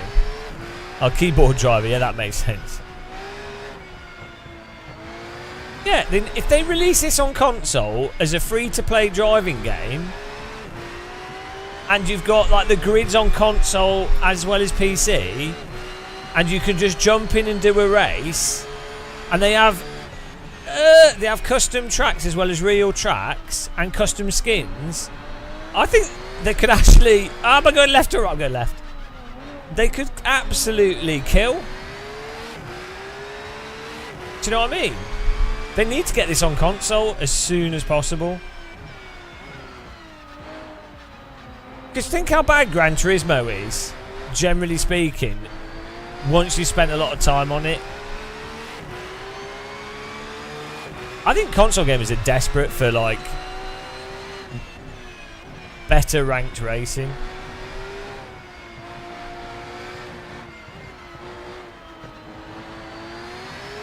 But then again, like, if Assetto Corsa Evo comes out and has ranked racing also on console and PC, well,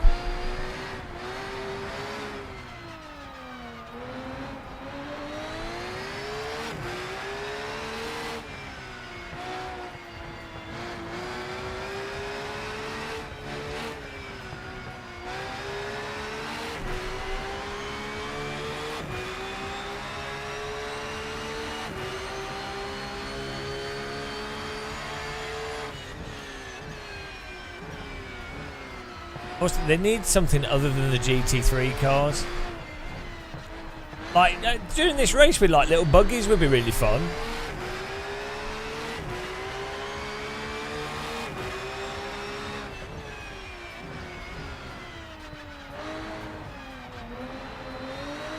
I'm going right. I'm going right.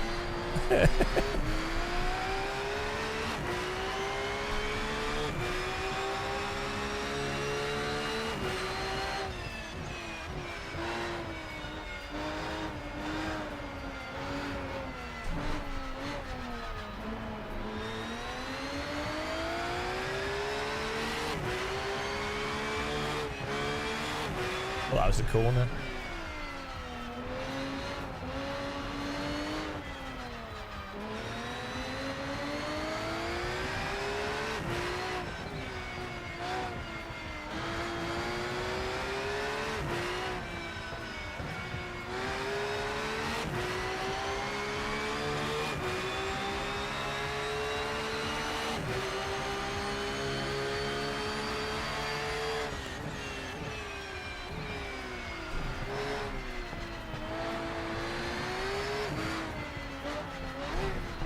We catch in the next car.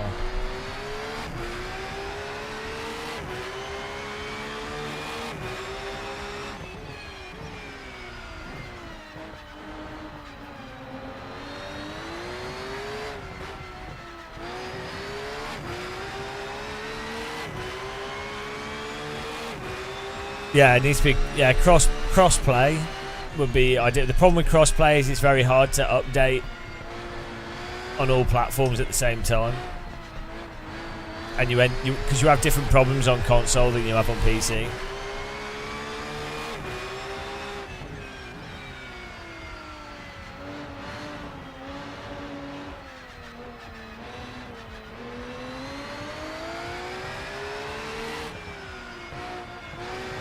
Then again, Unreal Engine 5 should be better for updating across platforms.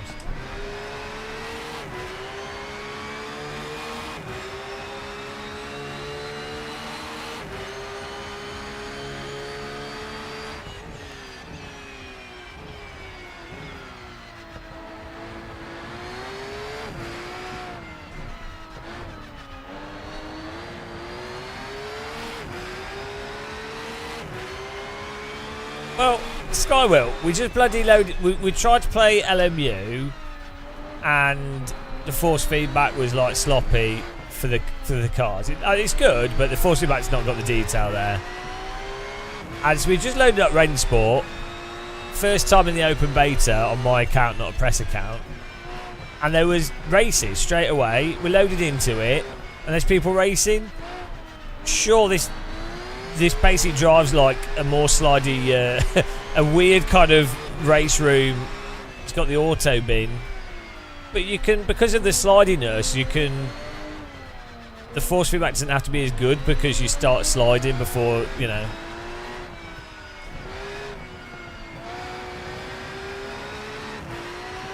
It feels more responsive than AMS2. It's a different kind of slidey. It's like it has AMS2 feels like everything's in slow motion and wants a big slide, whereas this feels like it's got a huge zone of four-wheel sliding. That's really weird. It's really weird. It's hard to describe. At low speed, it's even more noticeable. It's like this slip curve has like a massive flat bit at the top. So like the initial slip is peakier than AMS2, but then once you start getting into slip, it suddenly flattens out.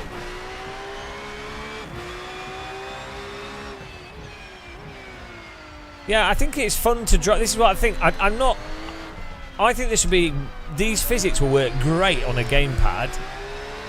And I think if you just have. You don't even need real cars, who cares?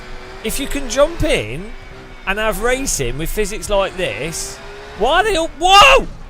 What are they doing? What's going on there? Okay.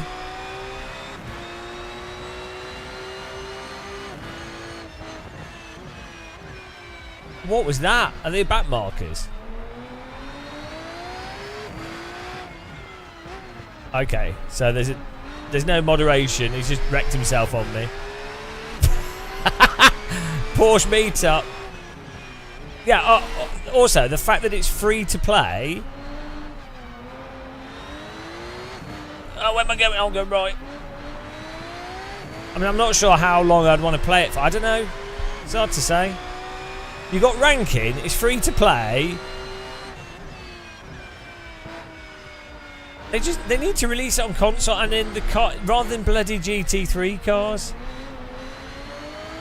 Like, imagine if this was like some kind of like, if they just went crazy and you had a race in like 1 minute it's like 90s DTM or something, next minute it's a GT3, or then it's like a Caterham or something. And even if they're not like amazingly, like, you know, the highest crazy realism, it'd be really fun. This is giving me like PGR vibes. This feels like Project Gotham Racing.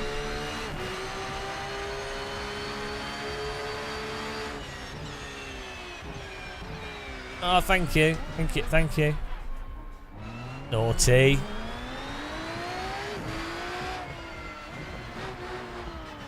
Yeah, also, if it's fixed setup, so you're like, oh, I'm just going to do the race. What's the car? It's a different car each time. You don't know. Setup's fixed, so you're just like, well, I'll make the most of it. Would it kill the game, though? Not if it releases on console. I think people just like racing.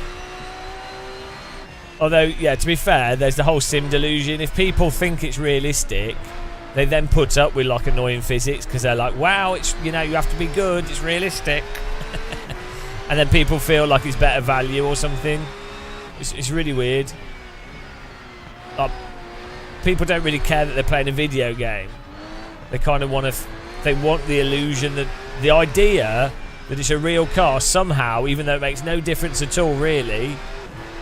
That somehow makes it better value or more exciting, because they're like, oh, it's as if I'm a GT3 driver. Yeah, this is Rennsport.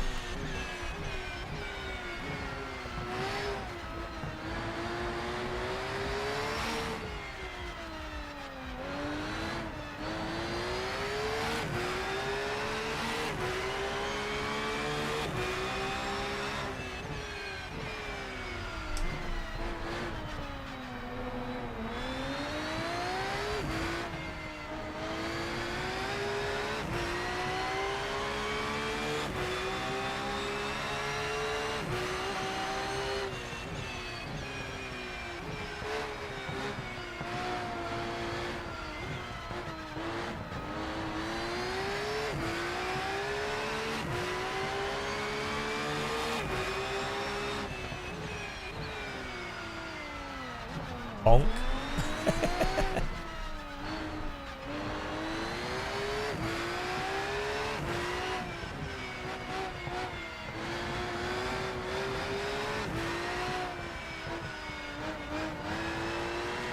Oh.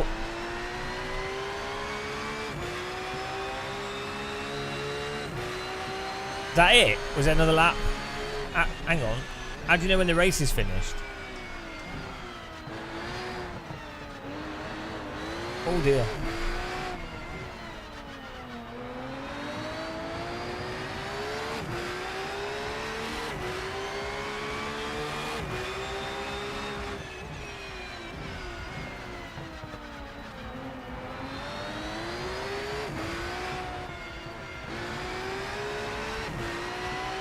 You just know. We'll just drive around for the next week.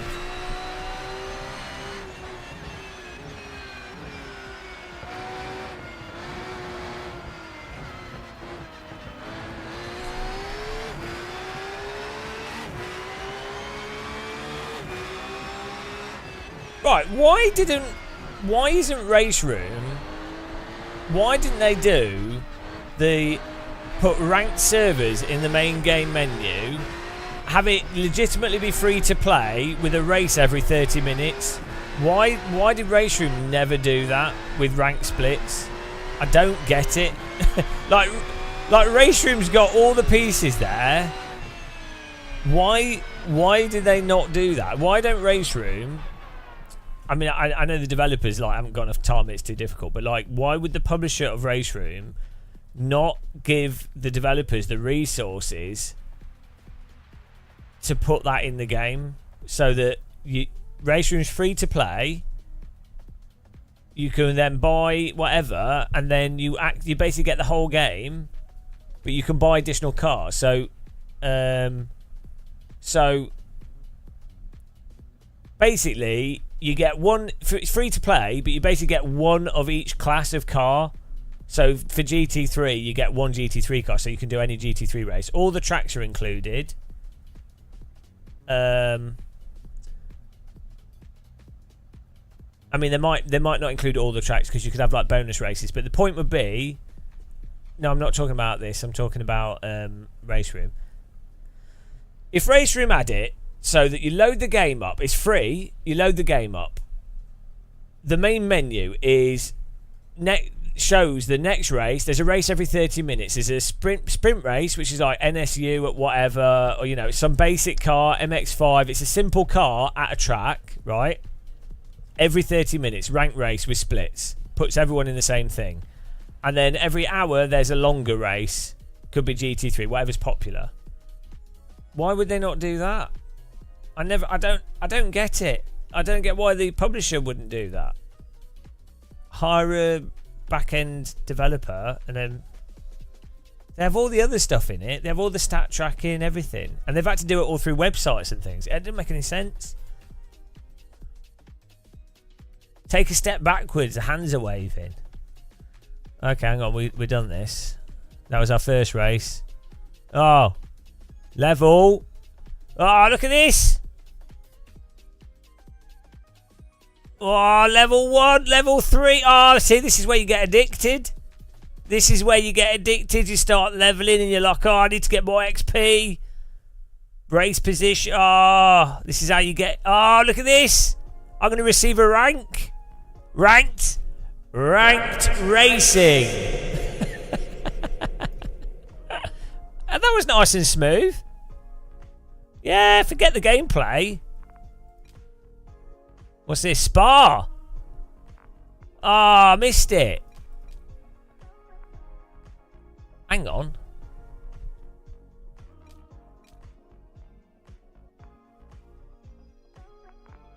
Oh, missed it. Took too long in that other race. Nürburgring.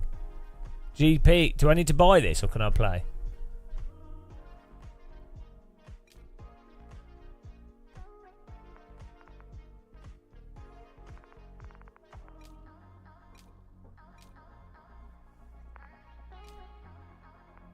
Why is no one registered to this but me?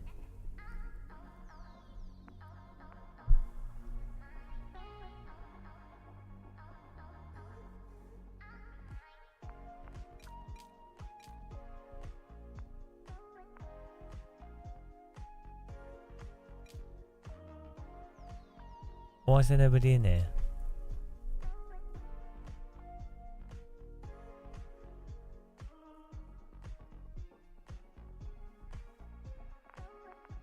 Or maybe it's... Oh, that's bugged. I double registered now.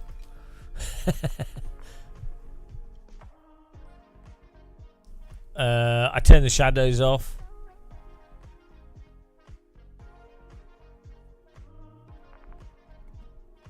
Because the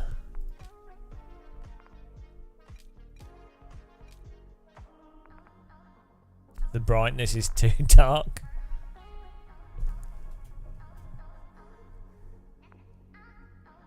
What does that say? Menu frame rate. Oh.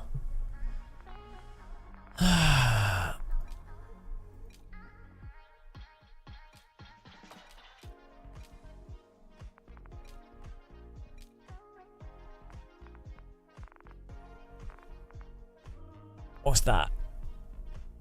Cloud shadows. Don't need that.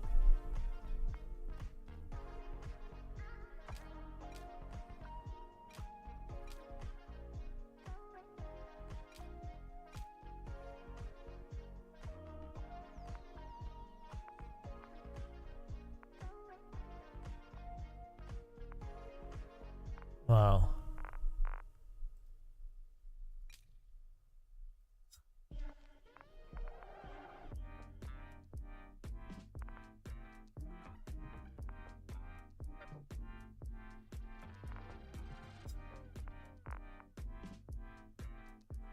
Cloud, yeah. So you can see the clown chasing after you. Oh, I don't want to go back. I want to play it. Here we go. Nobody's registered for this. It's gonna be just me. Why is there 5 in here? Why is no one registering for this?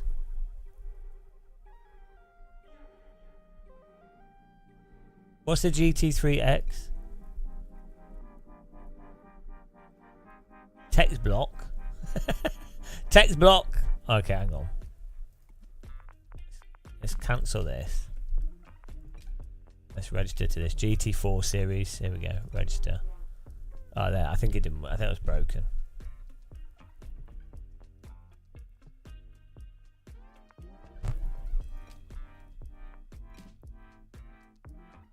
How do I practice? Can I practice?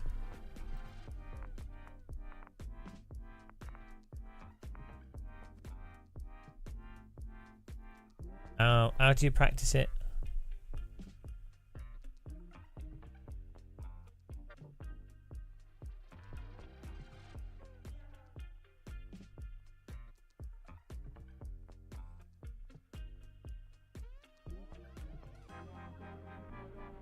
Oh well, just Alt Tab for now. Let's sort this out.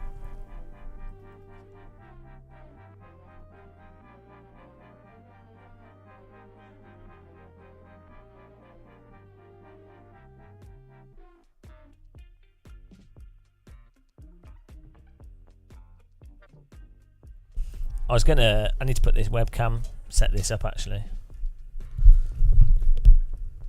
Oh yeah, you could do. Right, let's set this camera. I bought a new USB cable. Oh, it's bloody boiling in here today.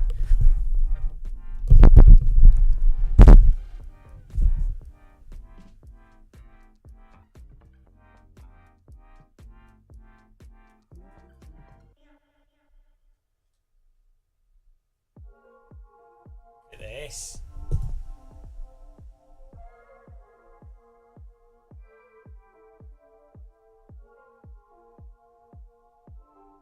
It is really humid. I have a fan on my sim rig.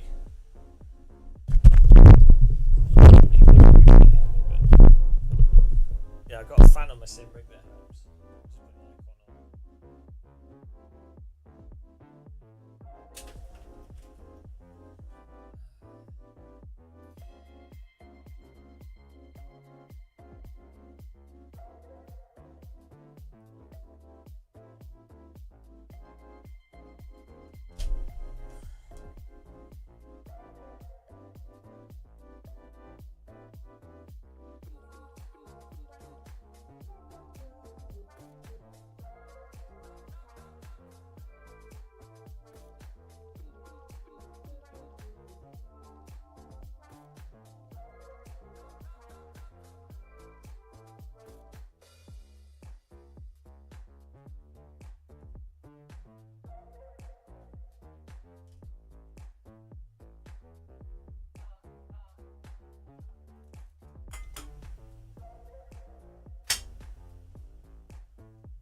Do what I do.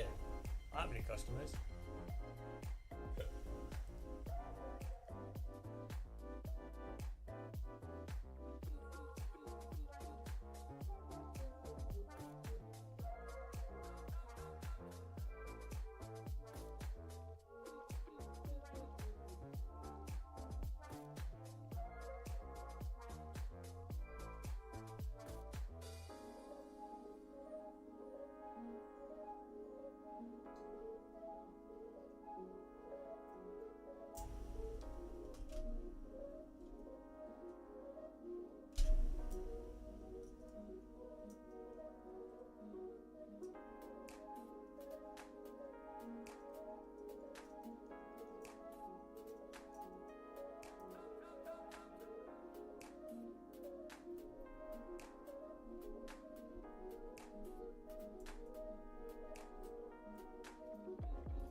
Ah, yes. I tried to set up another wheel camera on the PC.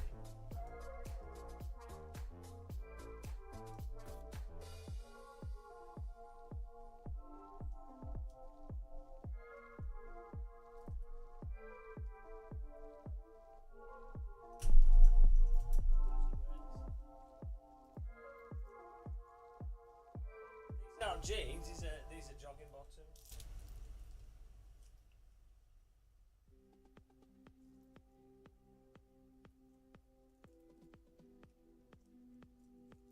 I do need like I need some more black shirts because I prefer how black looks on me, especially on camera.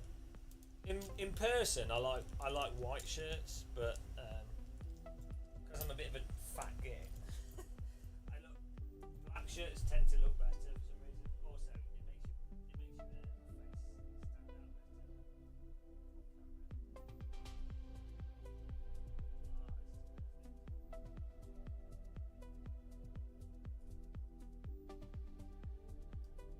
Actually,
I'll be back in a second, guys. I'm just going to get a cup of tea.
Hello. Oh, why's the game quit?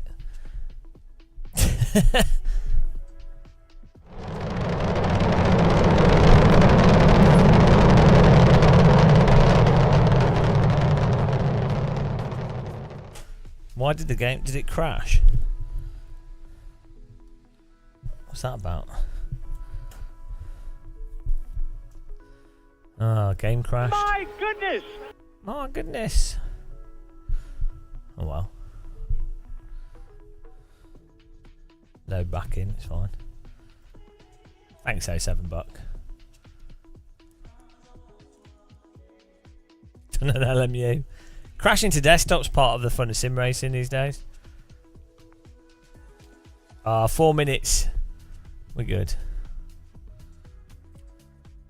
30 people registered. Oh, I think that other one was a bug because it's disappeared now.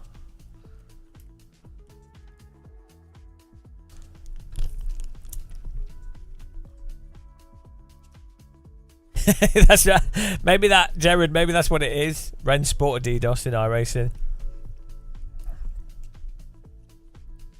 Genius.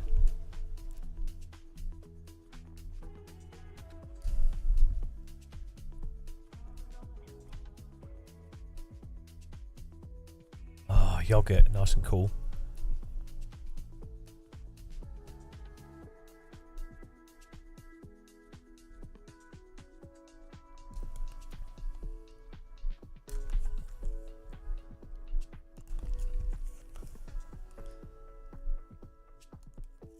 This is I've had Epic Installer for a while because I play Age of Chivalry is why I got it. Look what it's time for, guys! Woo! It's time for a non-alcoholic Guinness and a banana. Get in there. Hang on, is this a 25-minute race? Oh, it's going to be serious. Oh, why did it say rejoin? Oh.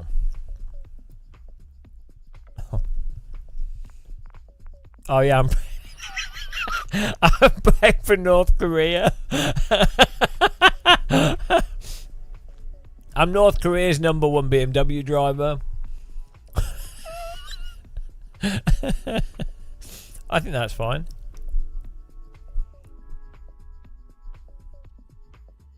North Korea #1 Korea. #1.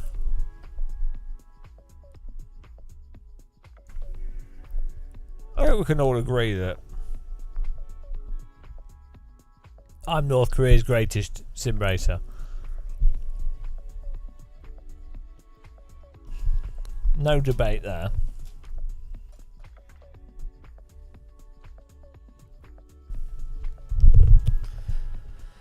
A non-fruit drink? No, because they taste nice. Like a non-alcoholic Guinness tastes really good as a bitter drink. You ready? Ready for ASMR, guys? Did you like that? Yeah. Second biggest eater. Oh, that's well offensive. Clip it and ship it. Are you saying that they don't eat? It's voluntary. They just like being slim. You don't suggest there's a fan in. How's it going, Mike? How's it going, guys? What are all you late night people doing?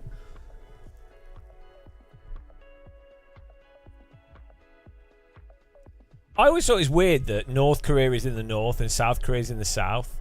Like if you were gonna go, oh, which Korea would be the one that's separate from everything, you'd be like, oh, probably South Korea. Like, do you know what I mean? You'd think, I mean, I guess North Korea is close to China, so that's that. But like, do you know what I mean? I would have thought that the North would have been the South as it panned out.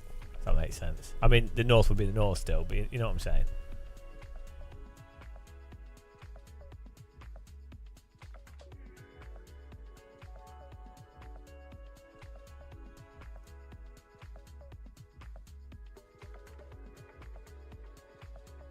You been at work? Oh no.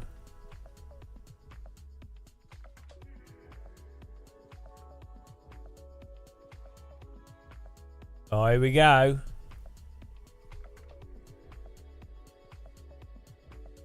What's happening? Oh, we're loading. Here we go. Well excited. Don't think Unreal trees always look like Unreal trees.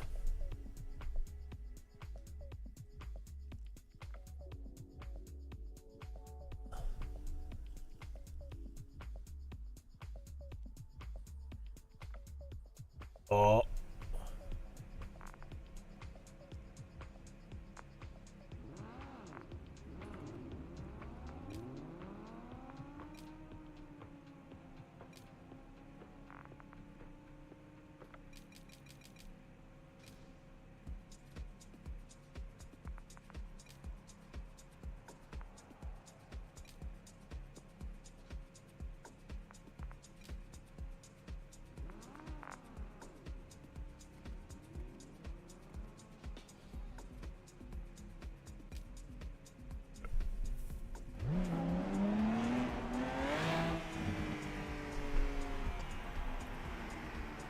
See how this goes.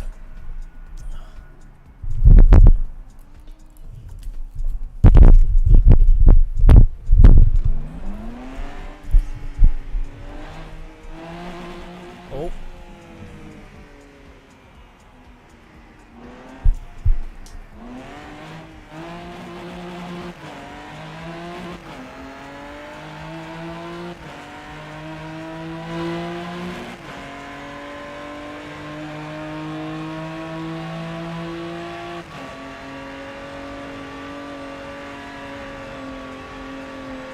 Why are we going floating? As soon as you get to the limit in this, you start floating massively. Really weird.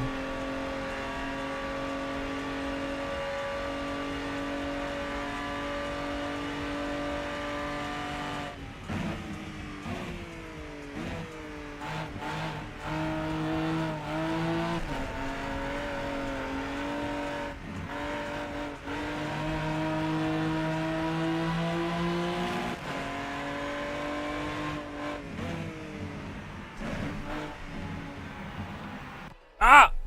What was that? Oh, that was practice. Oh, I want to change settings.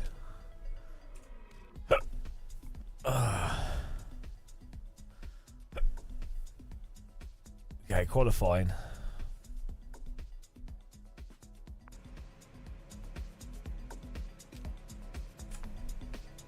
Ah!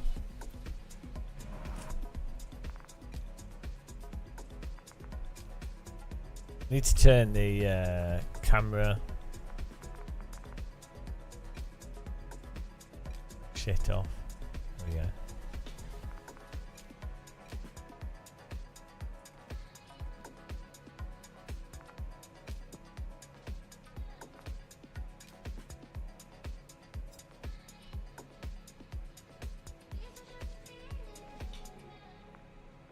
Well, that should be there. It's already on.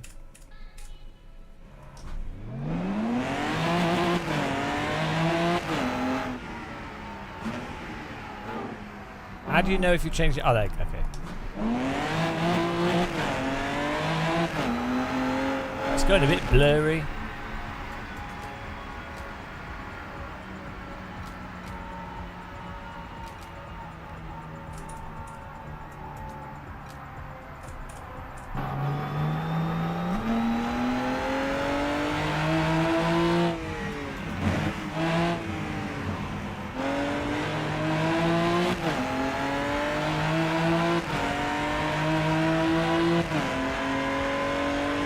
But the track details look nice.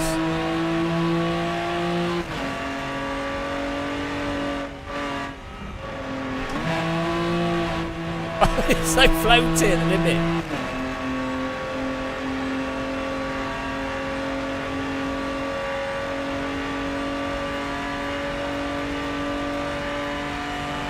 Like those trees are good. That's like the trees are like that in real life. I think it sounds okay.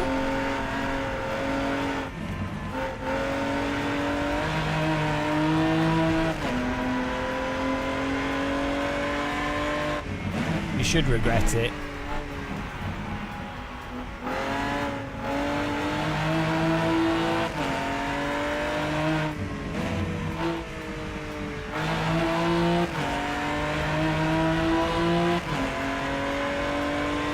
The track model looks really good.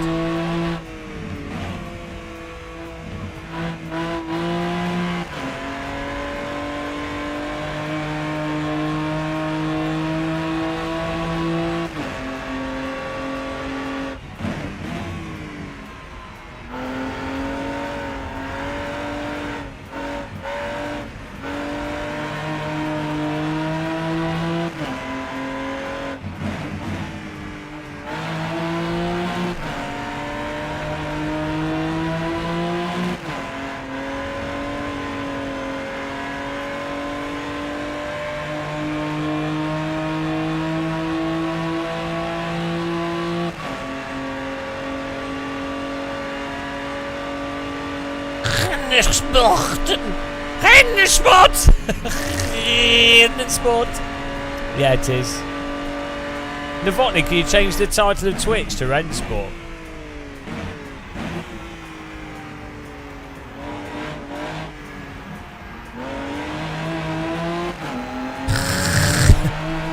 Rennsport!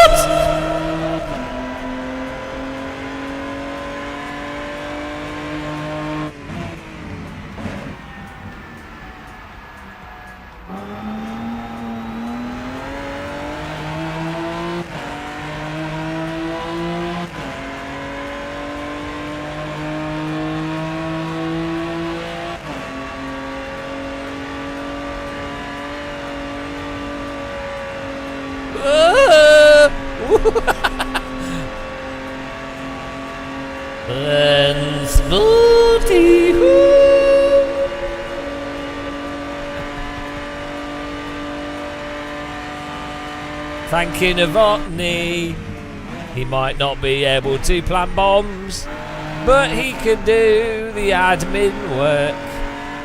Some people say he is an unpaid slave, but we all know him as Novotny.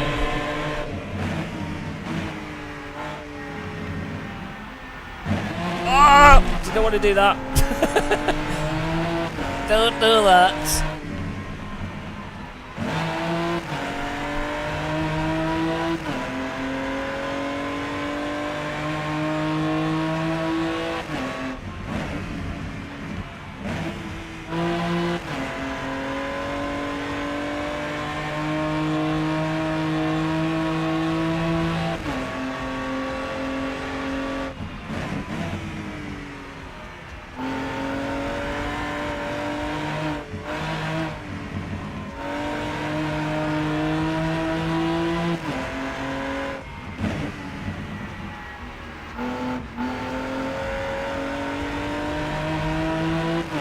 This is a really nice track model.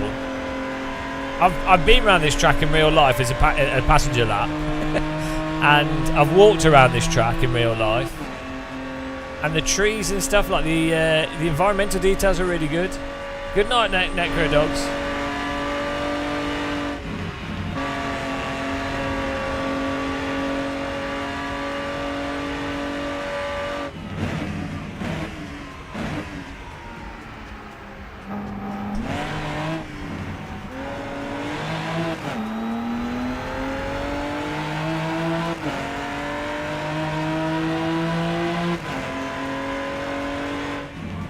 That's it. My frame rate's really bad for some reason. Oh, we're gonna drive into a wall.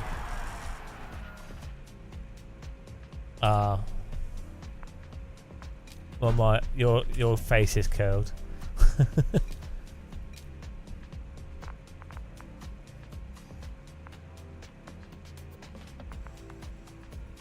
What's that?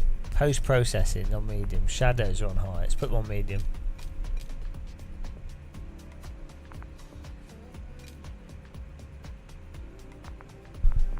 I mean, we could put DLSS on.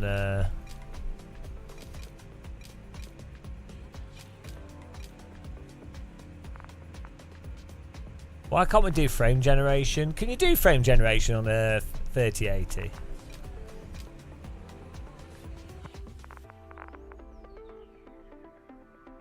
P7 is destiny. Oh look, my camera lines up with the Rennsport UI. Look at that. It's like Rennsport. They designed the UI around my live stream camera box. Look at that.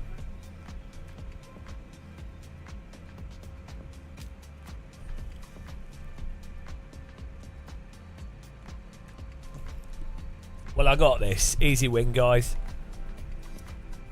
This is...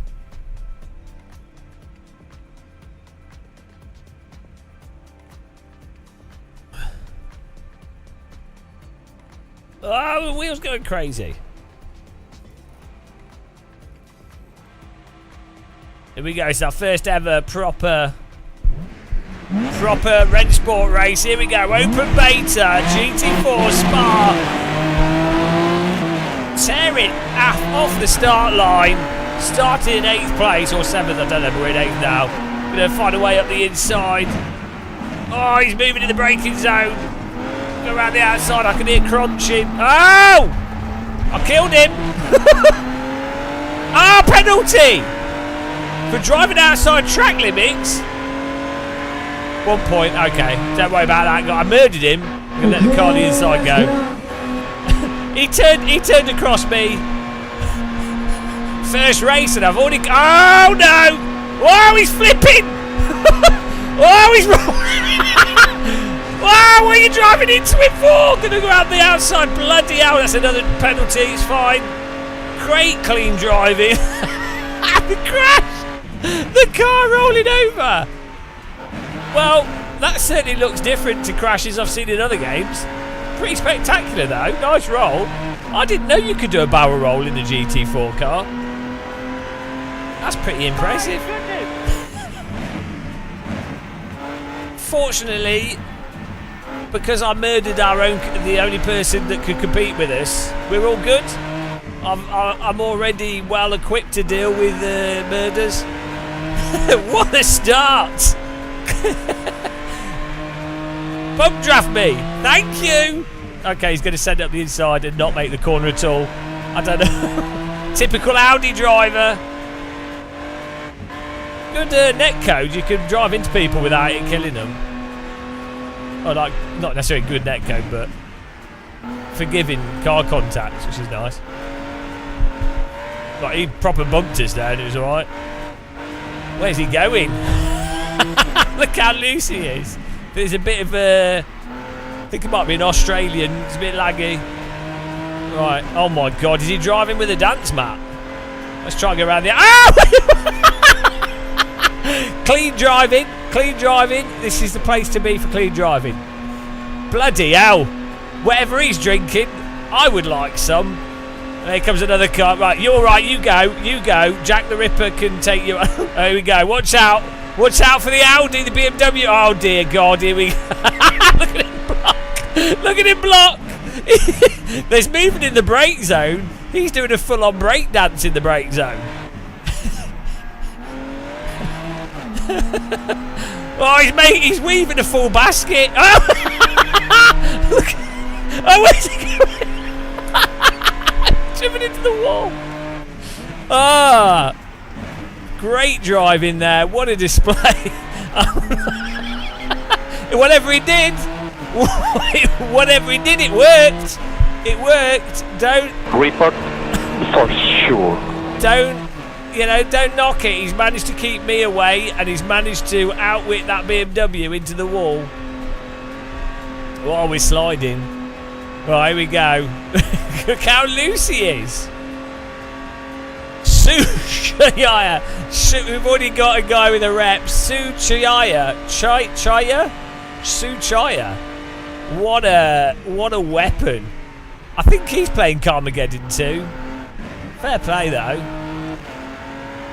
Is he driving? I'm pretty sure he's on a dance mat. Oh, here we go. This could be dangerous, guys. Maybe he's using inverted force feedback. Oh, here comes the other BMW up the backside.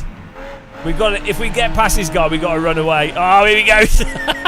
He's squeezing us. Oh, this is going to be tricky. Oh, he's losing it. He's going to drive into us for sure. Here he comes. Oh, he's pitting me. We've got to wait. We've got to wait from it. He's going to miss us. Now I'm going to brake. I'm braking. I'm missing. I knew that was going to happen. Yes. I outsmarted them. I took the penalty. I broke and I moved out of the way because I knew that was coming. Oh, absolutely phenomenal stuff. Oh, we got to escape him now. Now we got to go. Oh, dear. Come on. If he catches up with me, I'm dead. Yeah. There was no way they were making that corner. Oh, come on.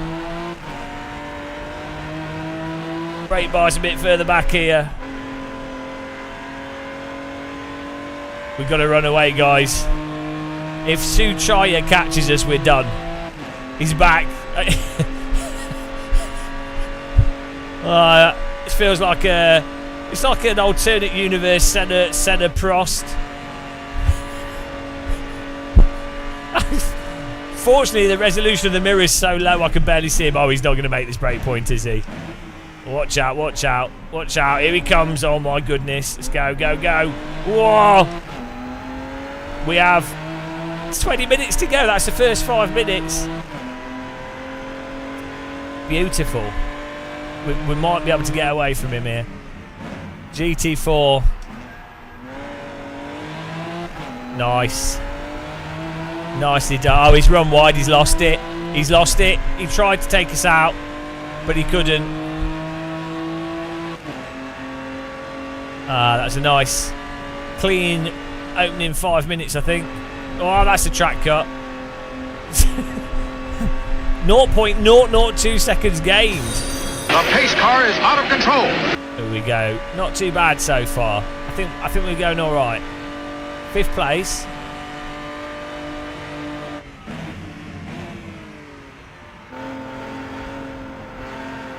What's the gap we need to close on the car in front?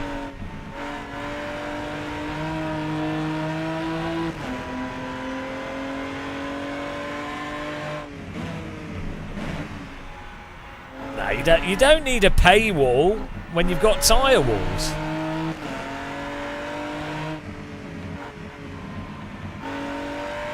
It's alright.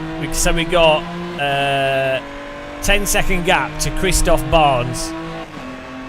Let's see if we can close it. Some smooth driving. 8.9 seconds.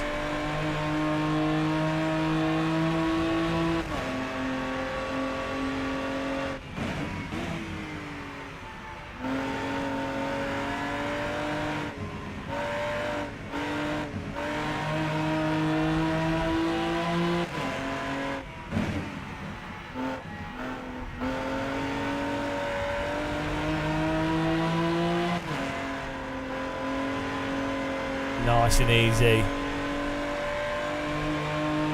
You can win this. I don't think we can. It's alright though. We're winning the hearts and minds of sim racers. I can see them. They're at the boat. They're at the little. Good.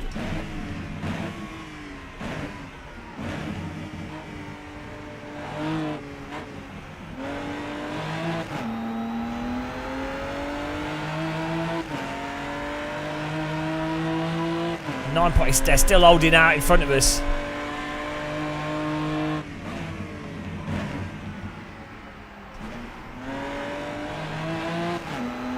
Six, 9.5, 8.2, 6. Wow, yeah, okay. If we can nail this.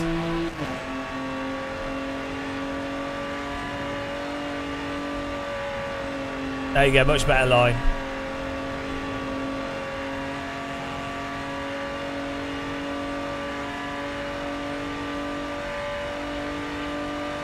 Hang on, it's now 10 seconds. We drove way better.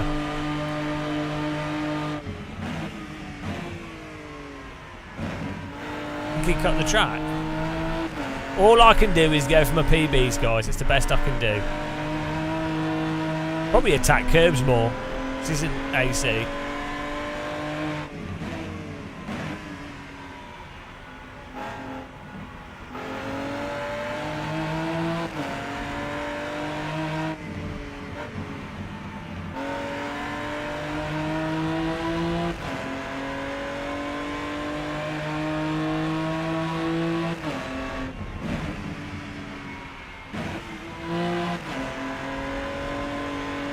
Where's my delta bar?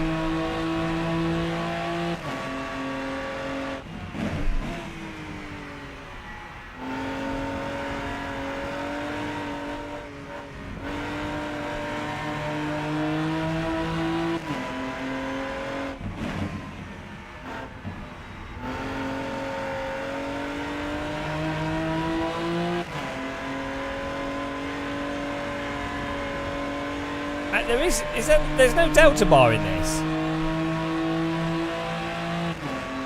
Just have sectors.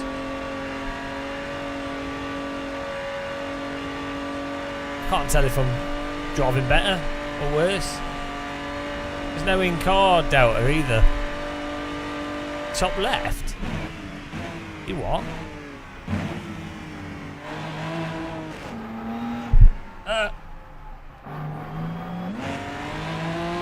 Yeah, but it's not like a...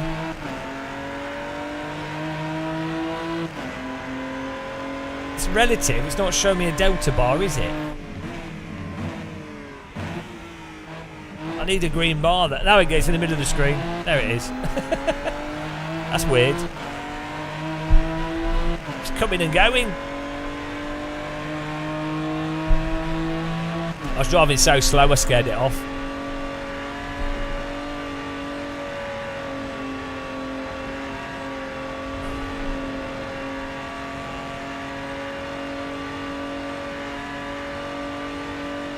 Now we've got a target to drive for here. Oh, don't worry, we'll do it.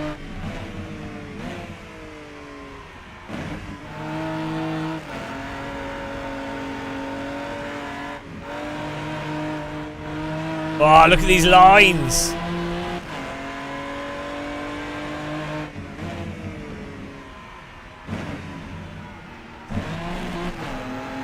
Okay, stay in third gear through that. It's probably a better idea. So we could do a bit more oversteer on this setup.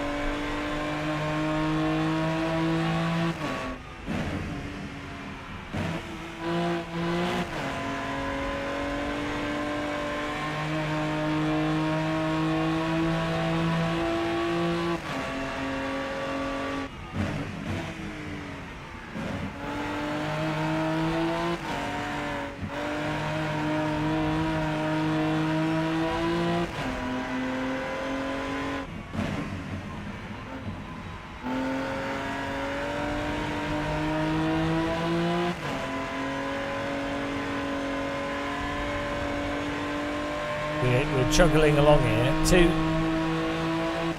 How am I slower than the earlier laps? How have we got worse here, guys? We need. I need more power. More power. I don't know what's going on here.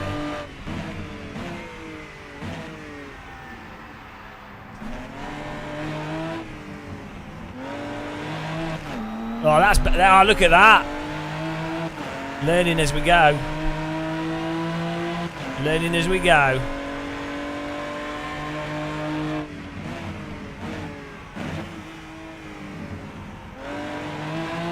Ah! Okay, I'm trying to push on the fronts more. Yeah, we're getting there. Just to... flop the car through the corners more.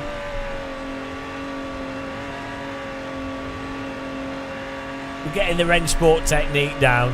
It kind of wants you to slide the car through the corner.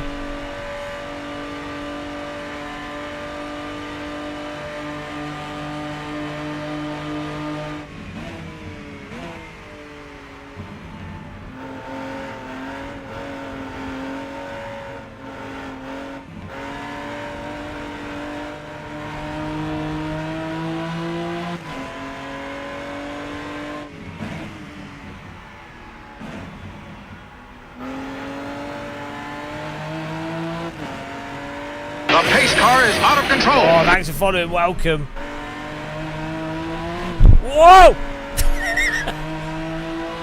Bloody hell. Don't dip your wheel. Thanks. Saved by the DD there.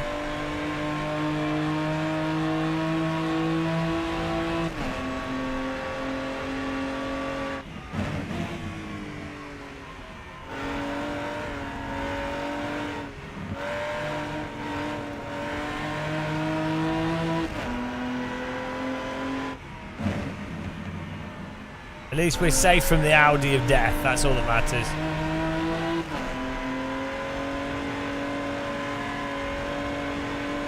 Yeah, don't put the wheels in the sandpit.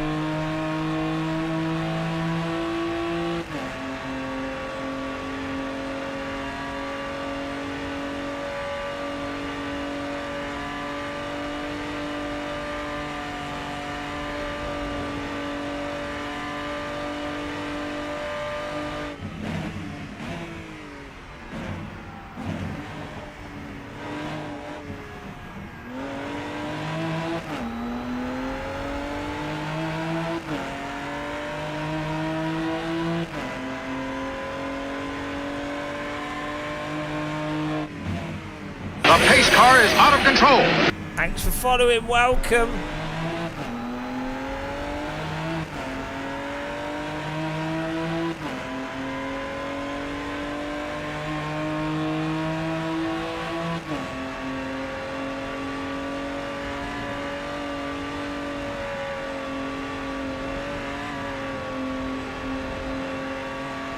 How is it? Well, we're ponying.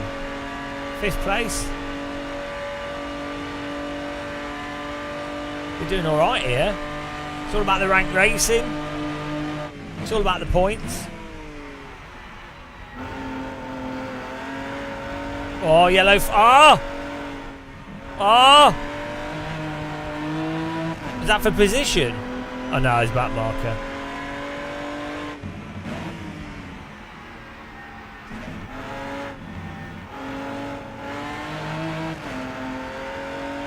Oh, that sounds alright to me.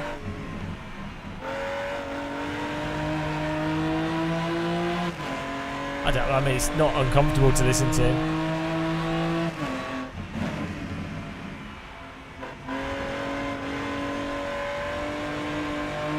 Oh, we're getting faster, guys.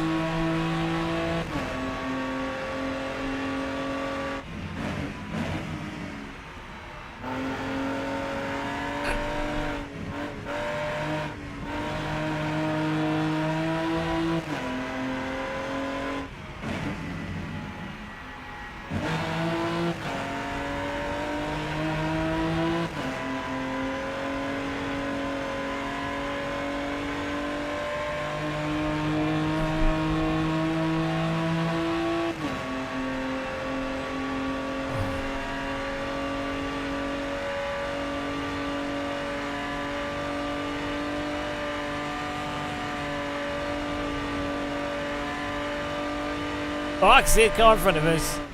Is that a back marker or is that for position?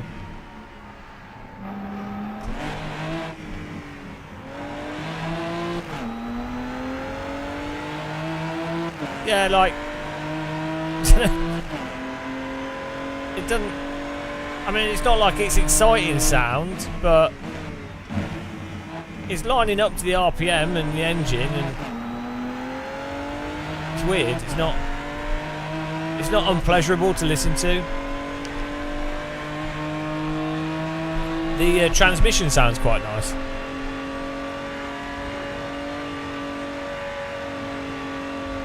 I feel like I'm doing the dishes. Whoa! What? Oh, that's another back marker. Being punished. It's passable, yeah.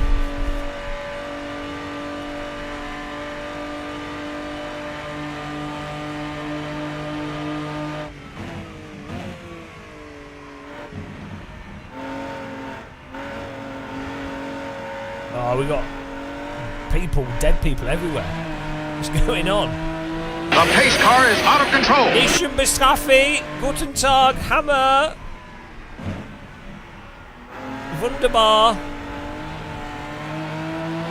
Guten Tag.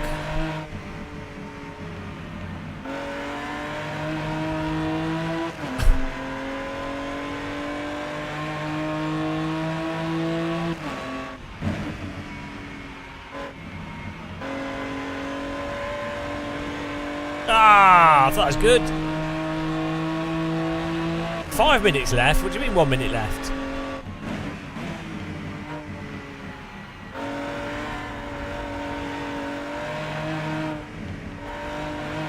I'm getting better at driving now here with 5 tenths up. I'm getting better at the Rennsport.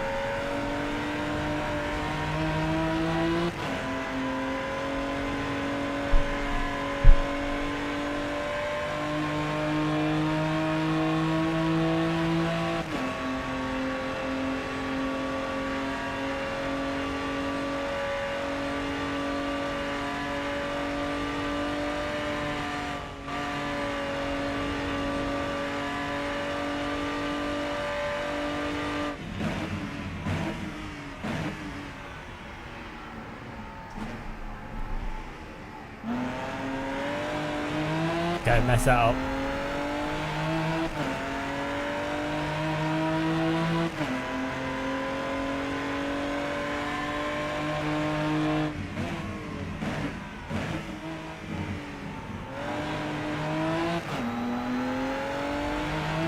Trying to get faster. You have a question?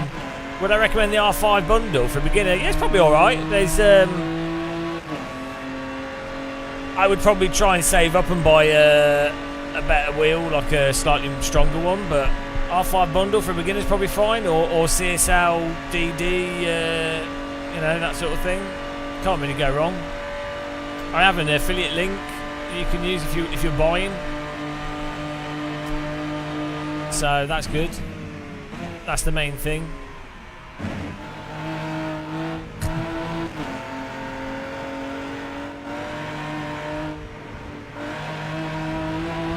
Oh, it's another incident. I gained 0.00009.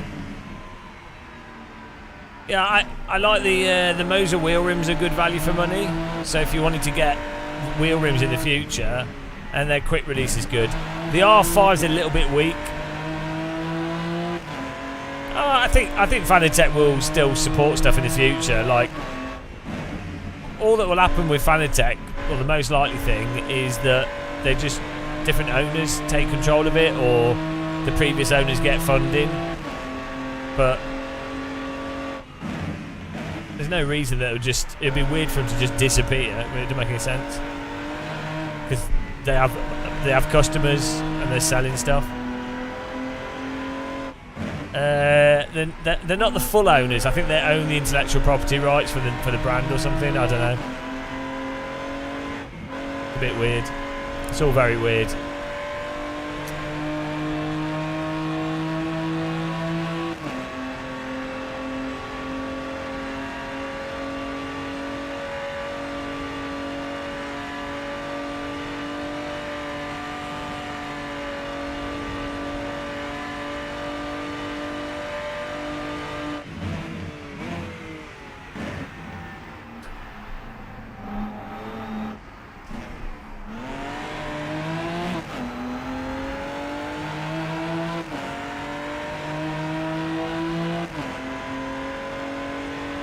Or 2 minutes to go. This might be the last lap. No, 2 more laps, I think.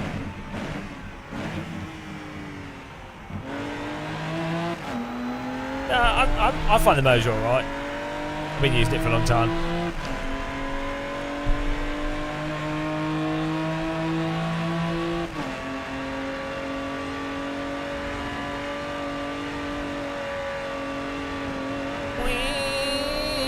Oh, I'm trying to get a PB here.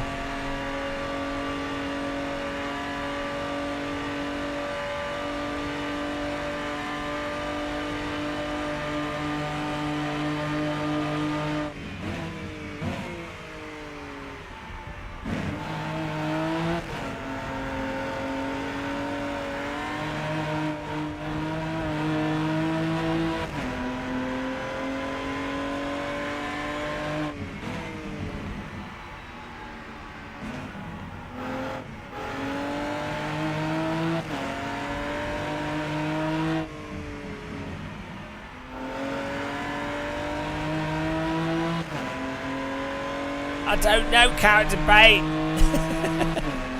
I don't know. Oh, it's the death Audi. The Audi of death. Oh no, it's a different one.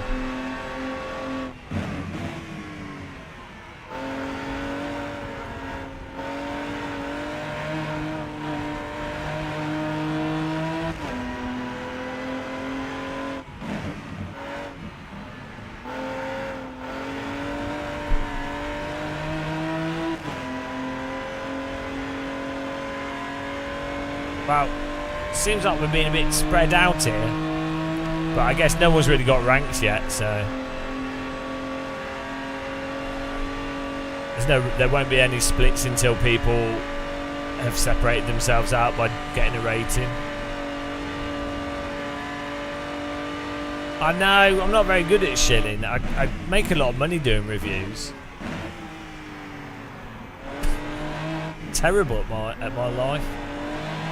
You make way more money doing reviews. If I did a review every week, I could be like Boosted Media, milking it.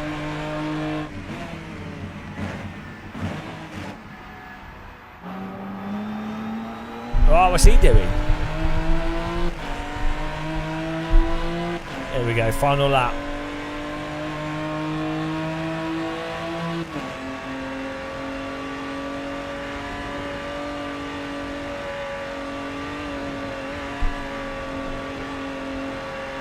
Oh. No time gain, but I got a naughty penalty. Free kick.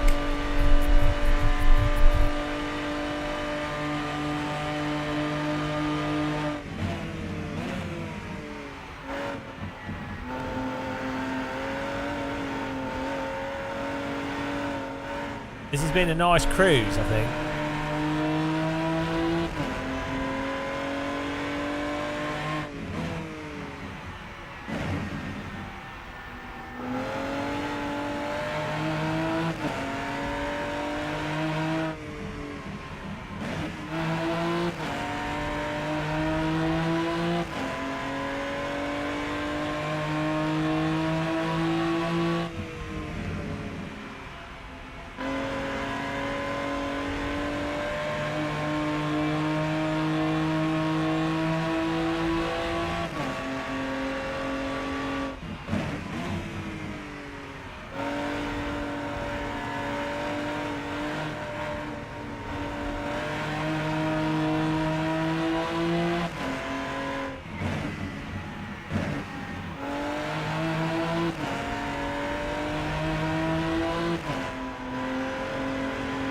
Yeah, like the I'm only hitting 80 FPS, and that's with DLSS on.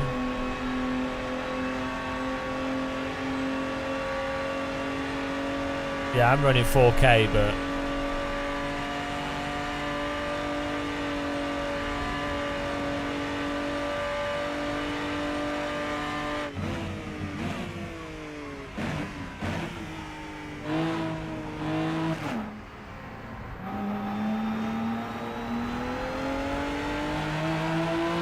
I think we're done. Yes! 5th place, guys. What a performance. You could say I drove to survive. It was a drive to survive. Do you have a drive to survive?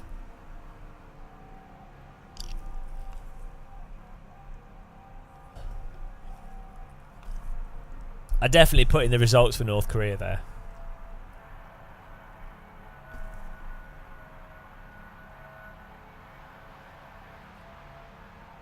I can't imagine this working well in VR. God. Look at all the infield details, the concrete wall and stuff. They've done a good job of this. This track model is really nice. Even the mound of dirt on the left that was there. I think they've finished that now. Well, then they've got this the building. I've been in that. This temporary building on the left with the Rennsport thing.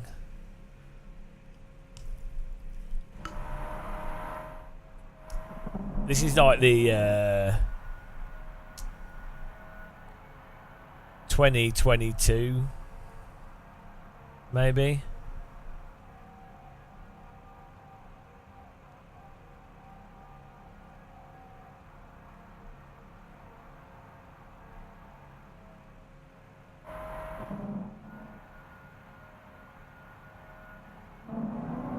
No, maybe my field of view is a bit high.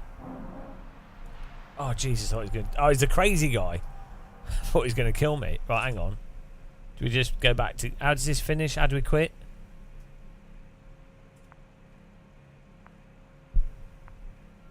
Back to menu. Ah! What about my results? What about my results? Oh no! I got scammed. Ah.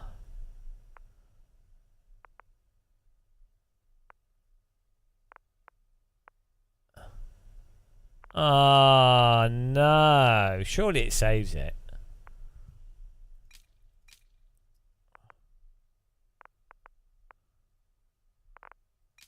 I can rejoin.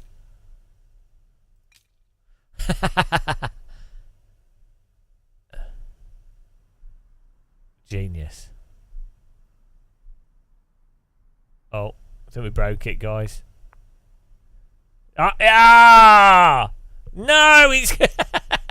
What's going on? What's going on? Ah, no. Ah.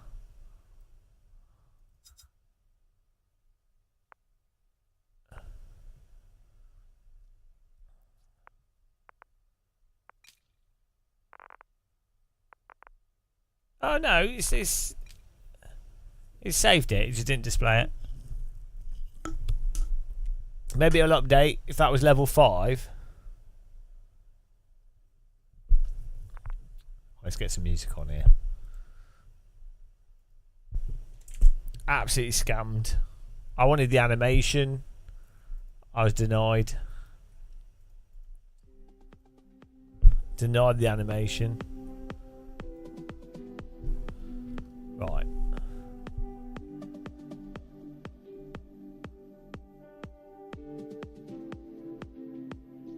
Yeah, he's floaty at the limit.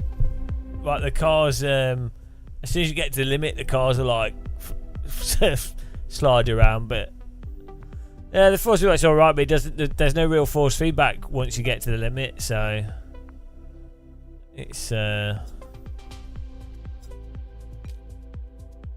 I think the handling's enjoyable, but it's a bit weird. Oh, Monza. Well, that's already happened.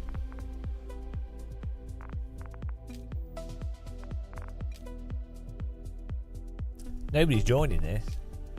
Okay.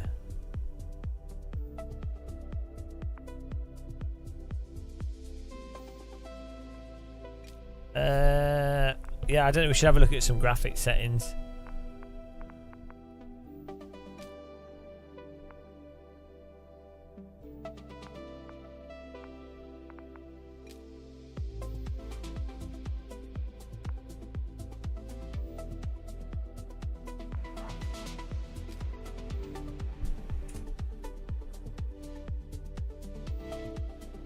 I don't know.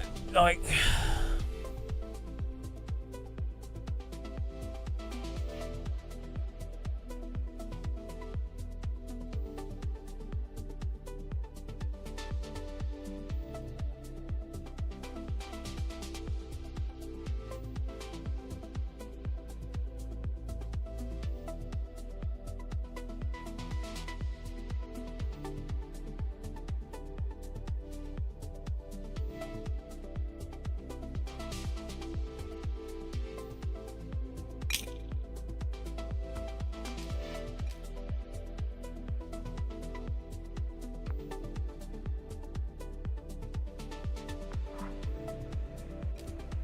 Oh, that looks terrible. There's no light. Oh, that's running at 120 FPS though.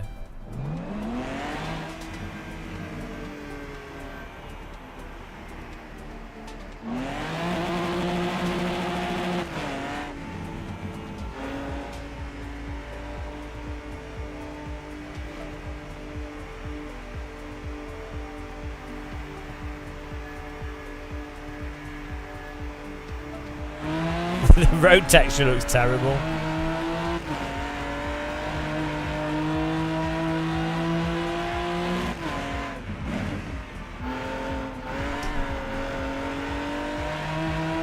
Oh, look at the popping. Yeah, look, the frame rate's still dropping on that.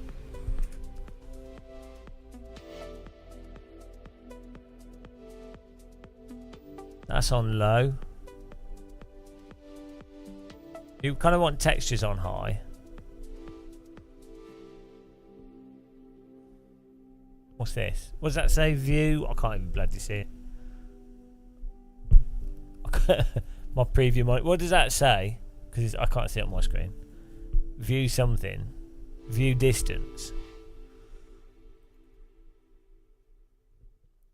Oh, here we go. Anti-aliasing. Let's put on that medium. I have VSync on just because the way I do my streaming setup. We could turn it off and see what it's like. Unreal 5 is a bit different.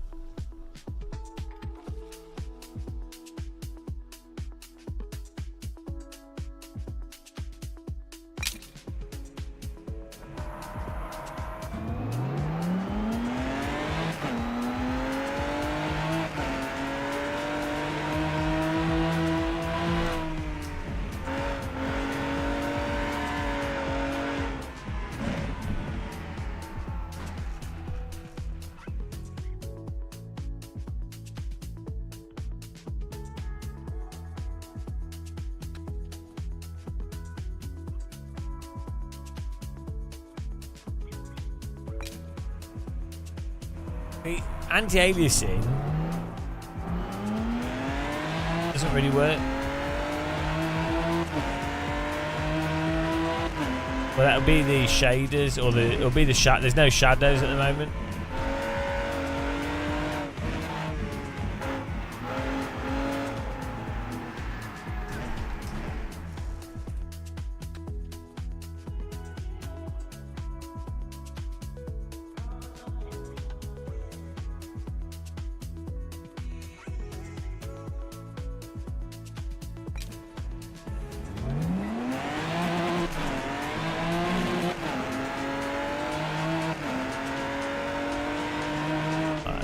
Anyway.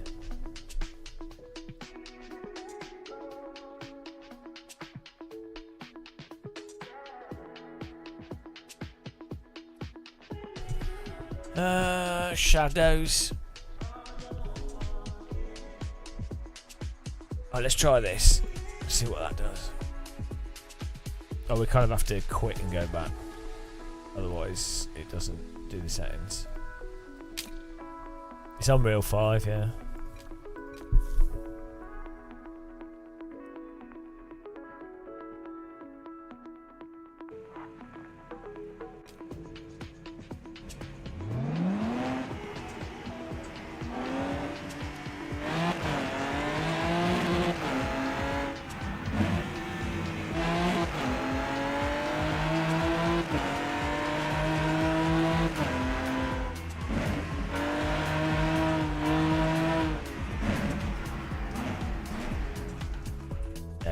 You have to have the shadows on, otherwise it doesn't.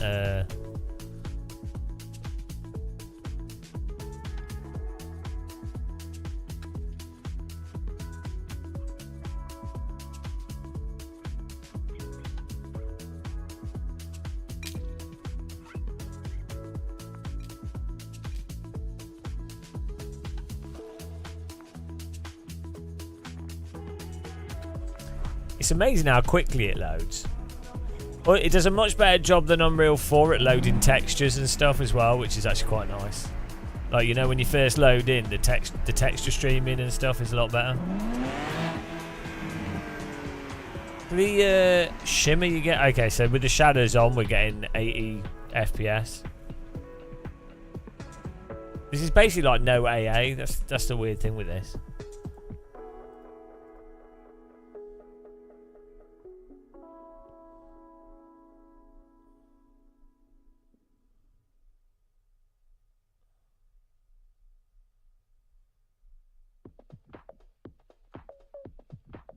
Basically, you have to use DLSS.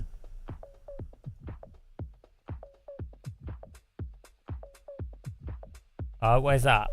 Is that this? Where's AA method? Oh, I can't. Is that this? Oh, I can't. Oh, hang on.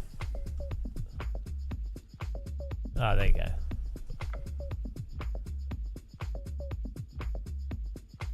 Yeah. So, hang on. DLAA, what's that one? Is that the Nvidia one?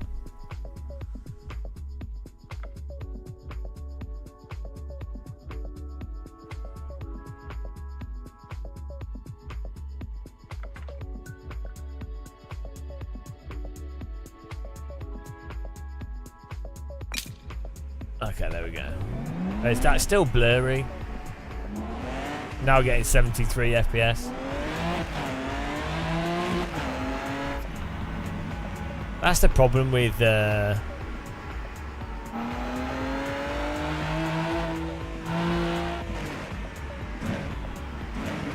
yeah, but it looks blurry, so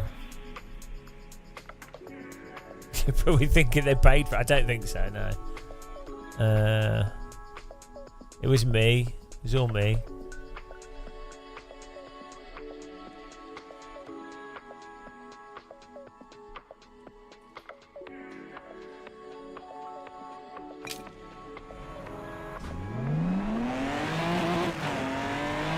A temporal AA is the most efficient normally. Oh yeah, we could try DX11. Temporal AA always pretty much looks the best and runs the best, but you get the trails. Oh, this is running at 80 FPS.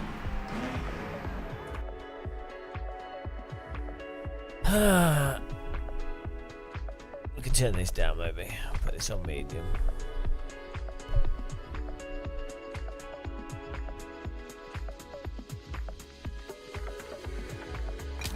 At least it loads quickly. That's nice.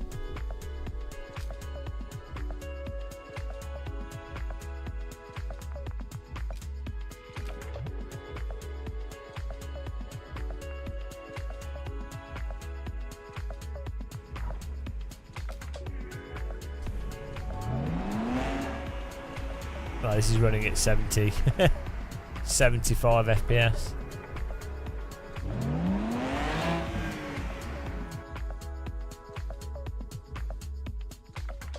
Problem is, as soon as you put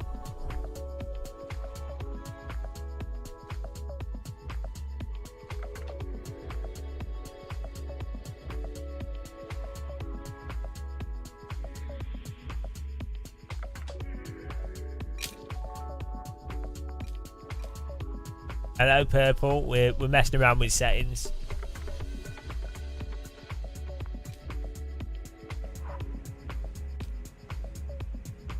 It's 90.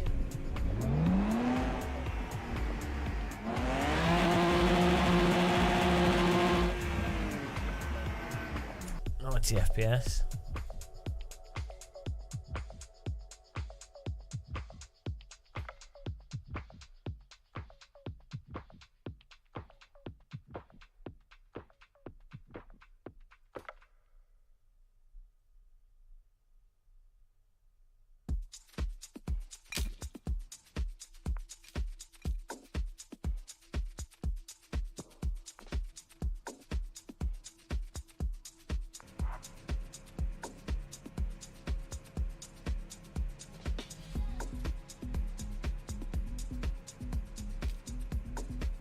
Oh, 110.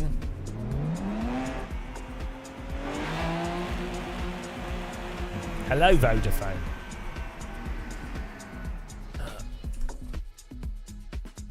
Problem is, you get like, as soon as you put like balanced on or other settings, you get like really weird artifacts.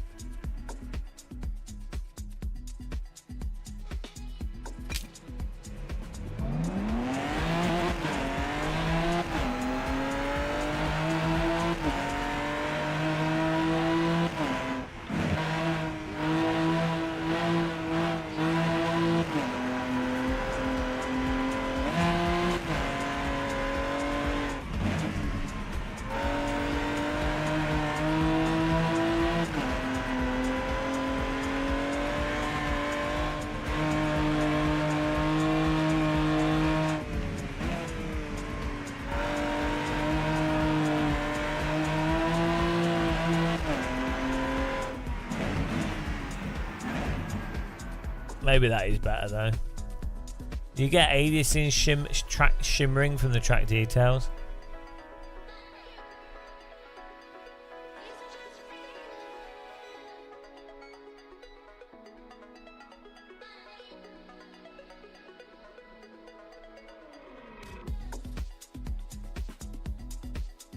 Try DirectX 11 and see what happens.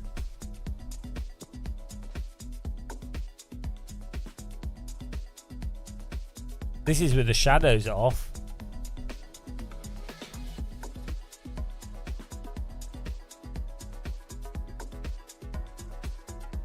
Oh, we're going to restart the game.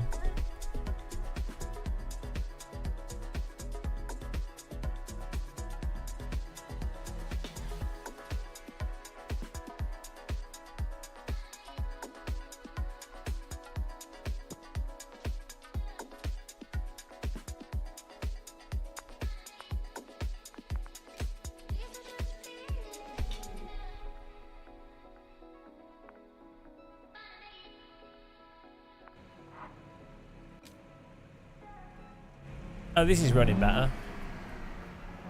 Oh, but now it's got stutter. That's weird. It's weird that DirectX 12 was running smoother. This is like going up and down.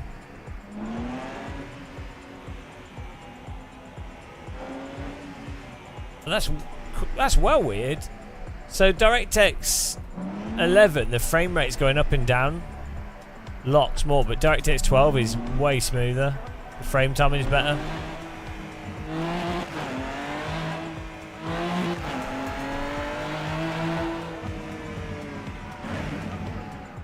I think DirectX 12 is probably better.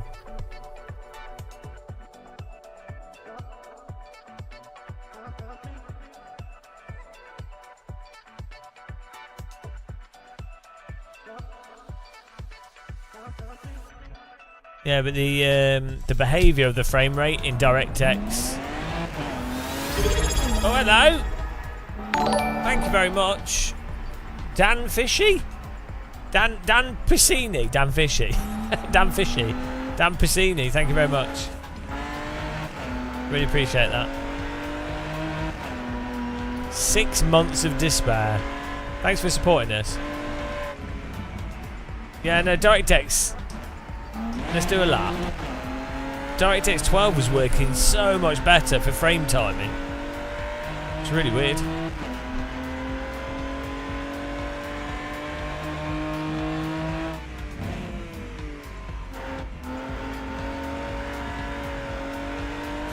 Alright.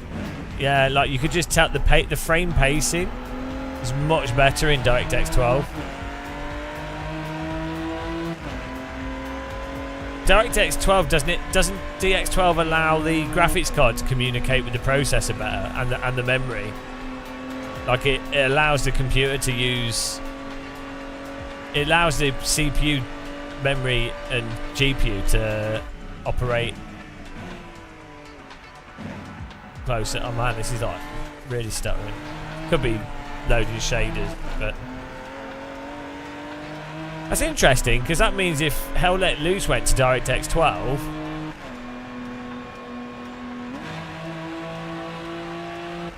maybe that would fix the issues.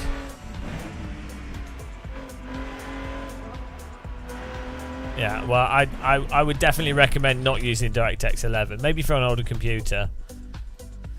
DX12 is so much better. Like, you could just instantly tell it's way more consistent. I need to try that Novotny again. I use a G-Sync with Hell Let Loose, and that works really well.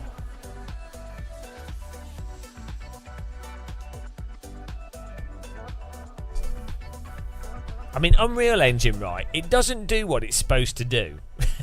It should be. Oh, right, Unreal Engine. I just load it, set graphics settings, and it works. But it isn't, and it doesn't run fast enough. Like, so if you have a 3080, which is a 3080 cost me like $1,000 2 years ago. It was more, it's like £1,300 like 2 years ago, right?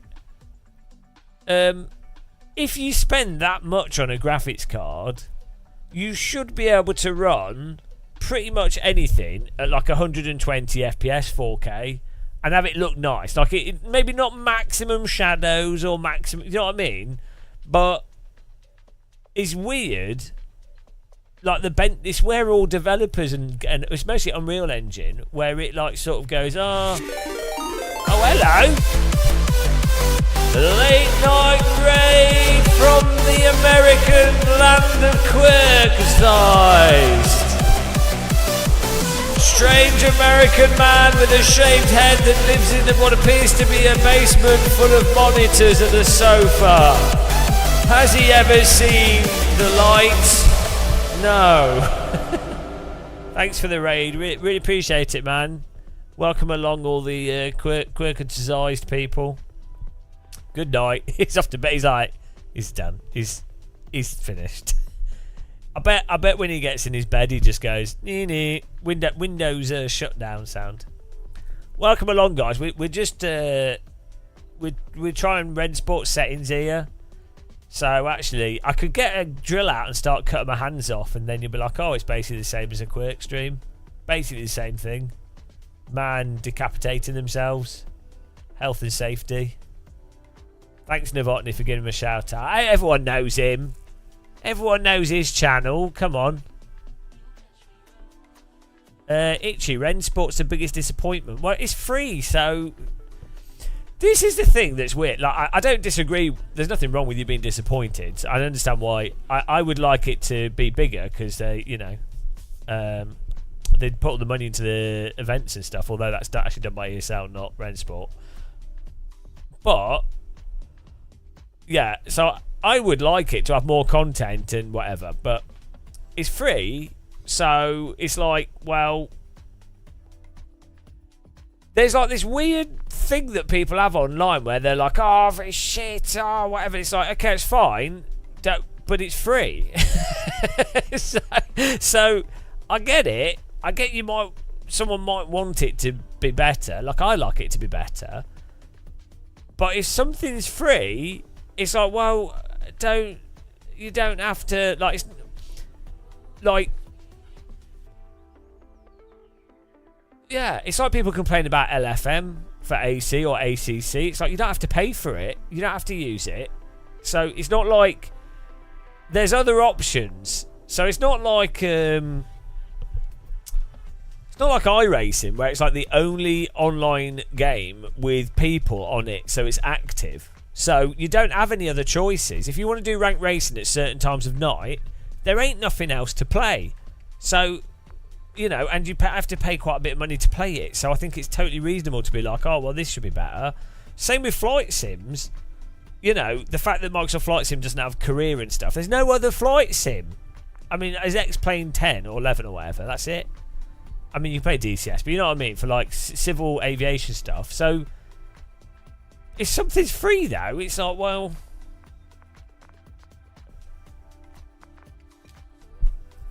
there's no rush, really. I don't... There's, like, a weird...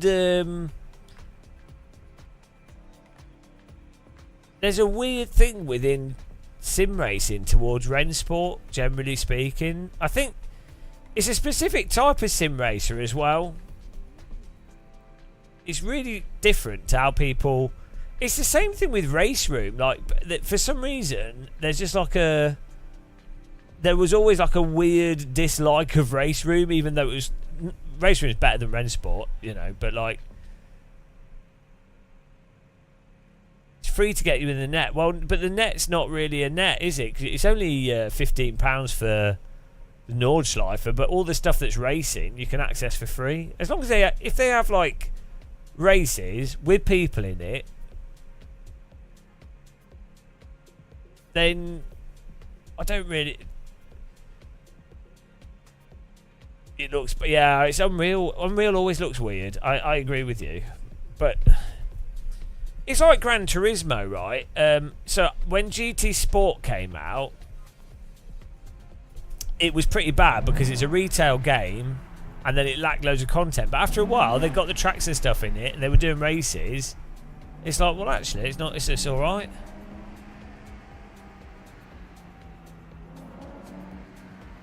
There is a weird sort of flatness to this. I'm not quite sure what's causing it. Maybe it's the...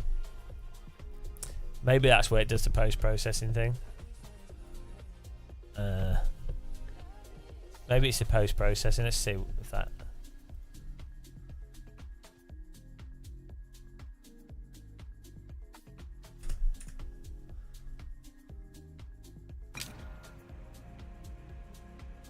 Don't know what that did. See, this is now running at 80 FPS. It's weird that it runs faster. It technically runs faster in DirectX 11, but it looks a lot worse. But the timing's worse.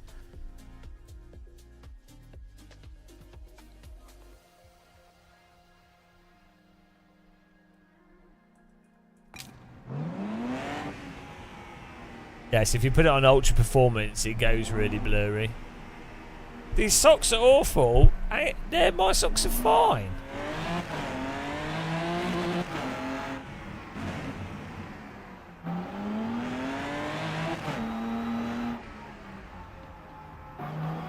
Okay, yeah, this just looks super blurry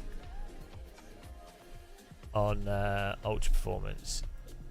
So if I turn that off, what are the anti-aliasing is there? What's this? Intel. What's Intel? What's this? Oh, his Intel one is rubbish. What's native anti-aliasing? Okay, so you could use temporal AF. What's TSR?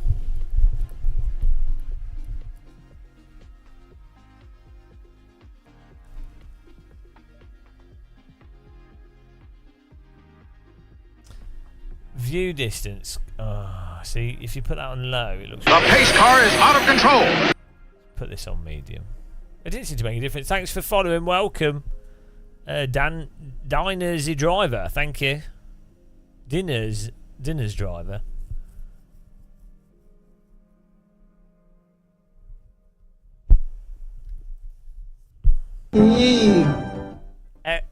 Erita Kilo. Thanks for subscribing. Welcome. What's this? Cloud shaders. We do not need that. It's just overall quality. It's a medium. Let's put that on medium as well.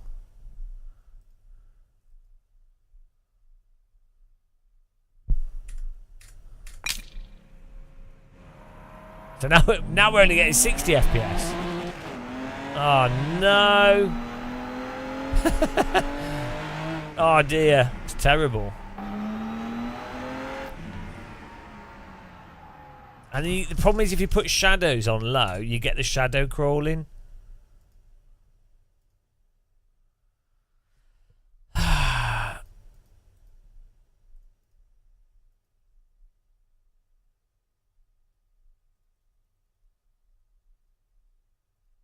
Yeah, you have to have the shadows on like high.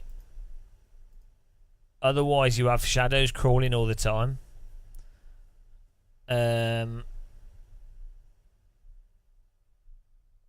VSync doesn't really matter on my system because it's just how I have it set up for streaming. It's not hitting VSync anyway. And we've got reflex and boost on, and sometimes I run with G-Sync on, but it's not on at the moment.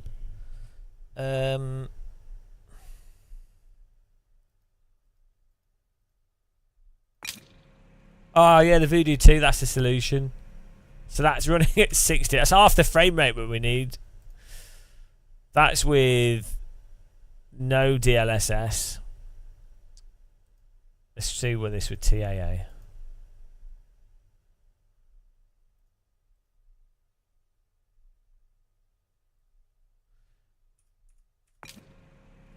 Okay, TLA is another 10 FPS.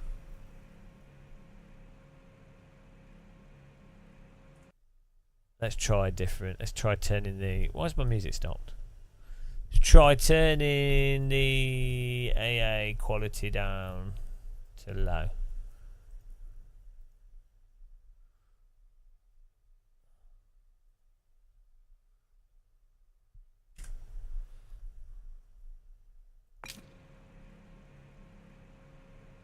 Yeah, so at 4K, the most we can really get with settings that look okay is like 70 FPS.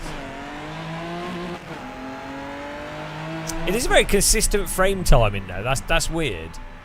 That is a good thing with DirectX 12. Even when it's running slow, the frame timing's much better.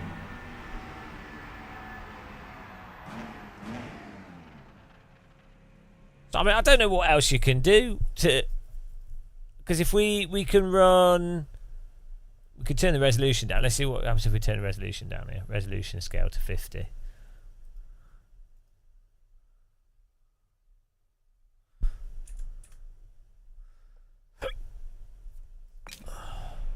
Oh, see, that's... Yeah, but it looks terrible. It's giving us like 15, 20 FPS. Will iRacing have matchmaking? Who knows?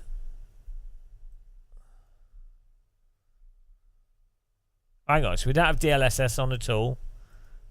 So let's put it on quality. See what frame rate we get there.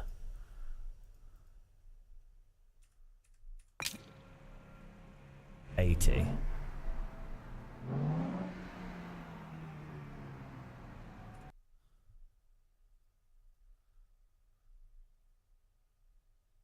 See, you still get AA shimmer from the shadows and stuff.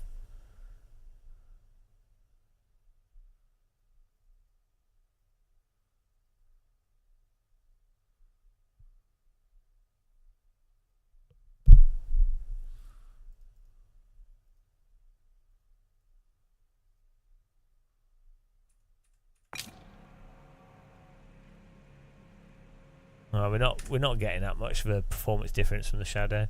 So this is the other thing with Unreal Engine. It basically, you're kind of locked into a performance based off your graphics card, and then changing settings doesn't really affect stuff. Like, yeah, okay, if you lower the settings, you can get high performance, but it's not like there's a magic bullet setting. Does that make sense? Like there used to be with other games like back in the day. What does that say? Texture quality.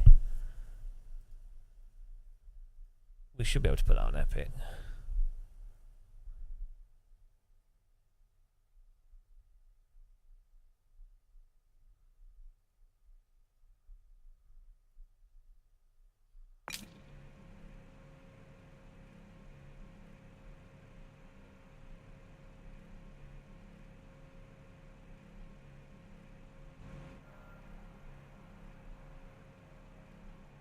Yeah, well, that's the thing, isn't it, Bright Candle? It's like, okay, you have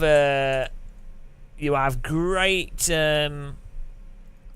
loads of objects, and technically the lighting's like photoreal, okay, but surely that's less important than things popping in or shadows scrolling along.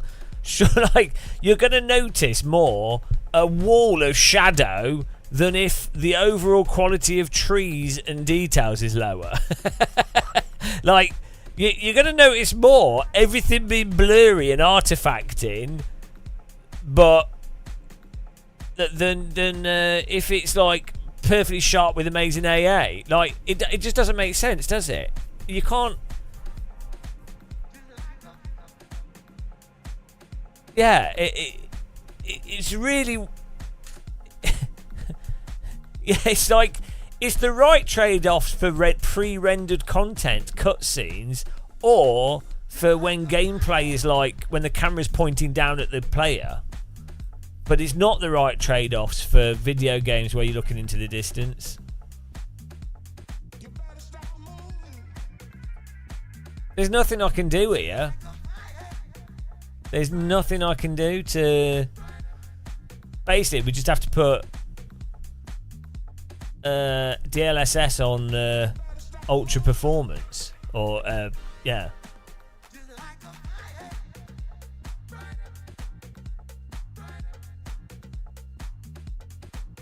And then that gets us what? 90 FPS. And it's a bit blurry.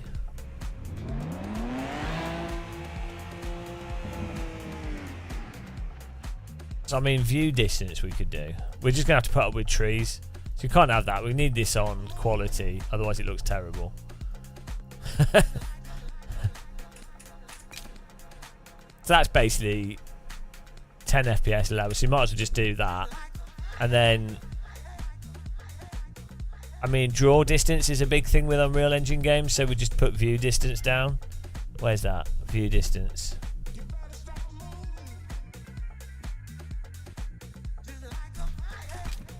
No, it's not affected it.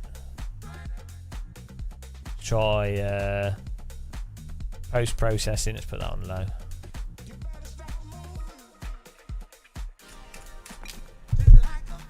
No.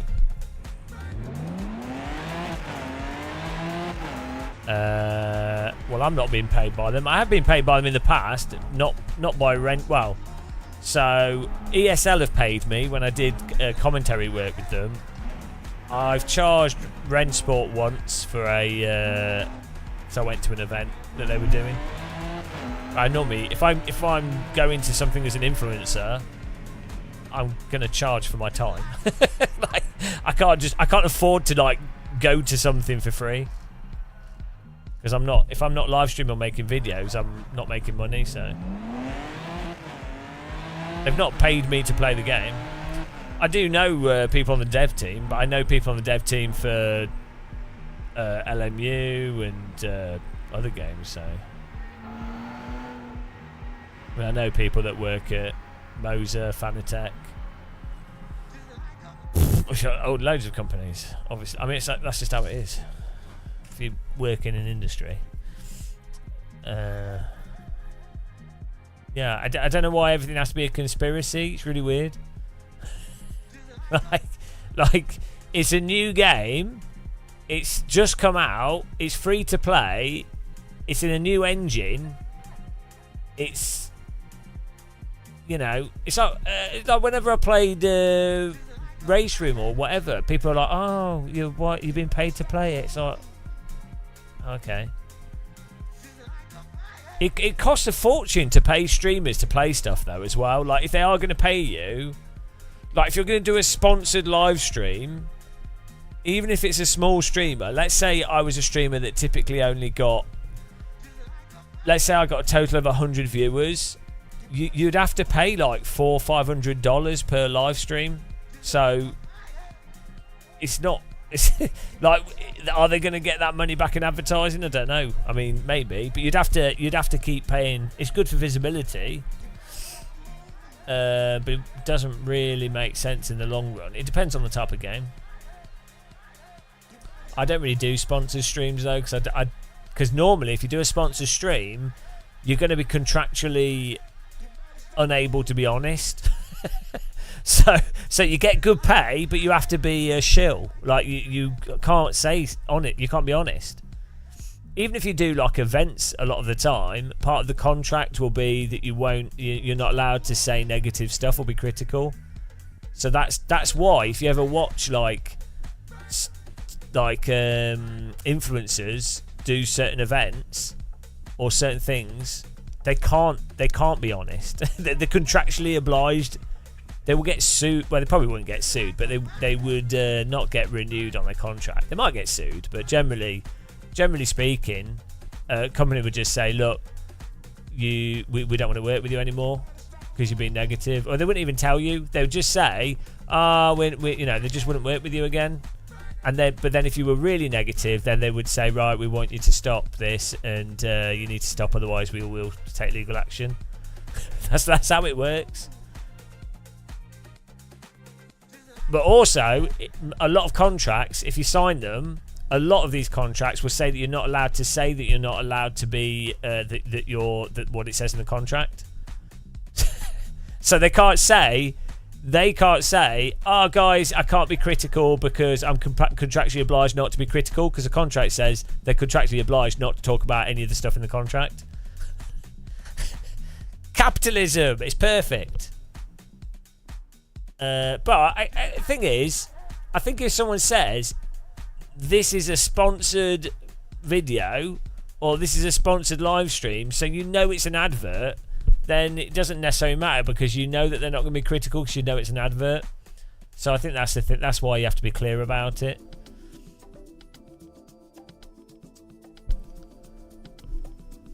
But then again, a lot of influencers just won't be critical about anything because they know it preemptively makes them look less. It makes them worse for business. 2 bars of butter.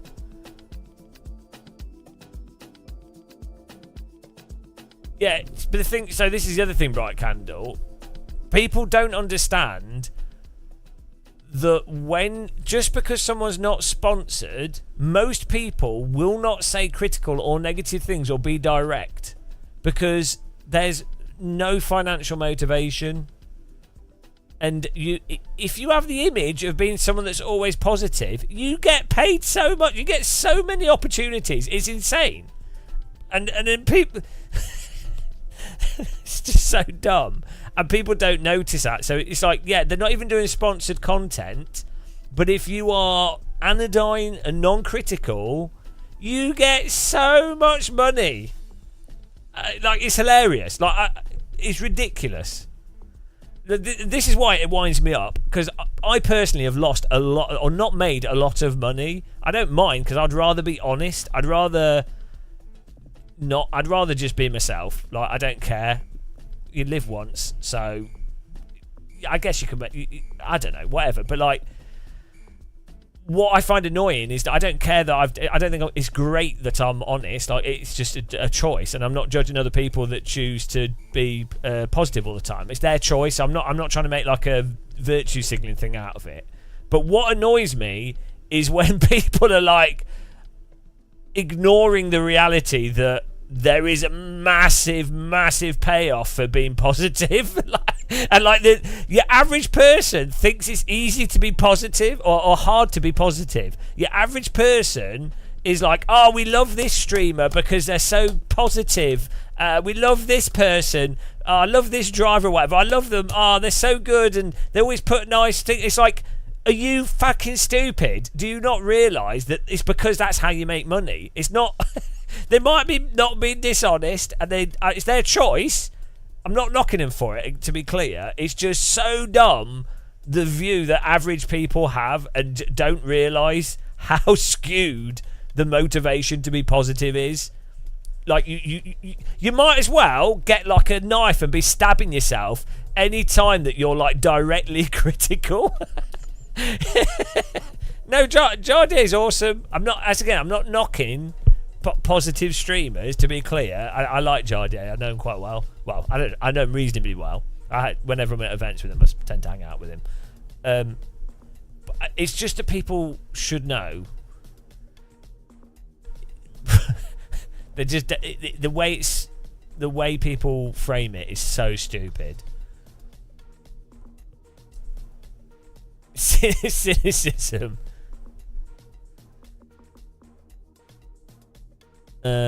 Right.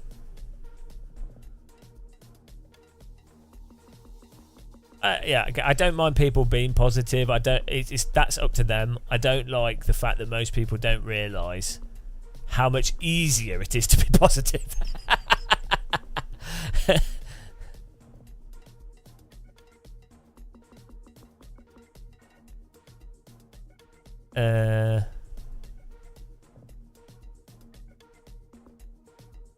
It's not even being positive. It's being non-critical is very...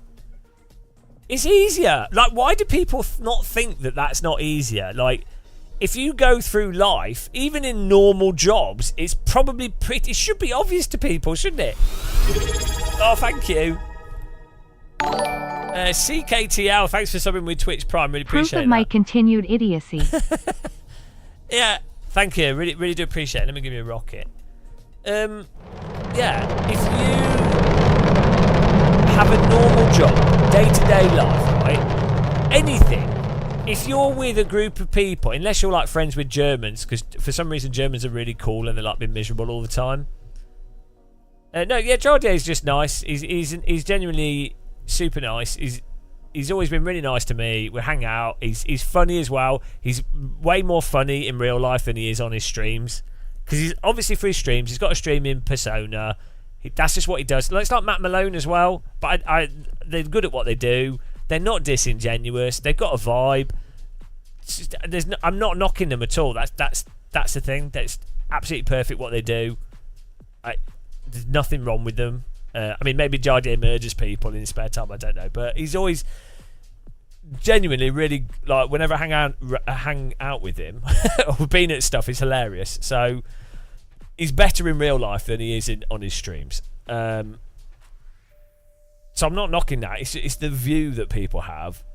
But yeah, if you're with your friends, if you're with someone that's always positive, always not critical, if you're not with, it depends on your friends, doesn't it? Like I enjoy people that take the piss out of me and are a bit cynical, so that's fine. But like in a business environment, or like in general, everybody knows that person that basically has no real personality, and they go through life and they don't really say what they like or dislike, and they're a bit like sort of Marilyn Monroe in it.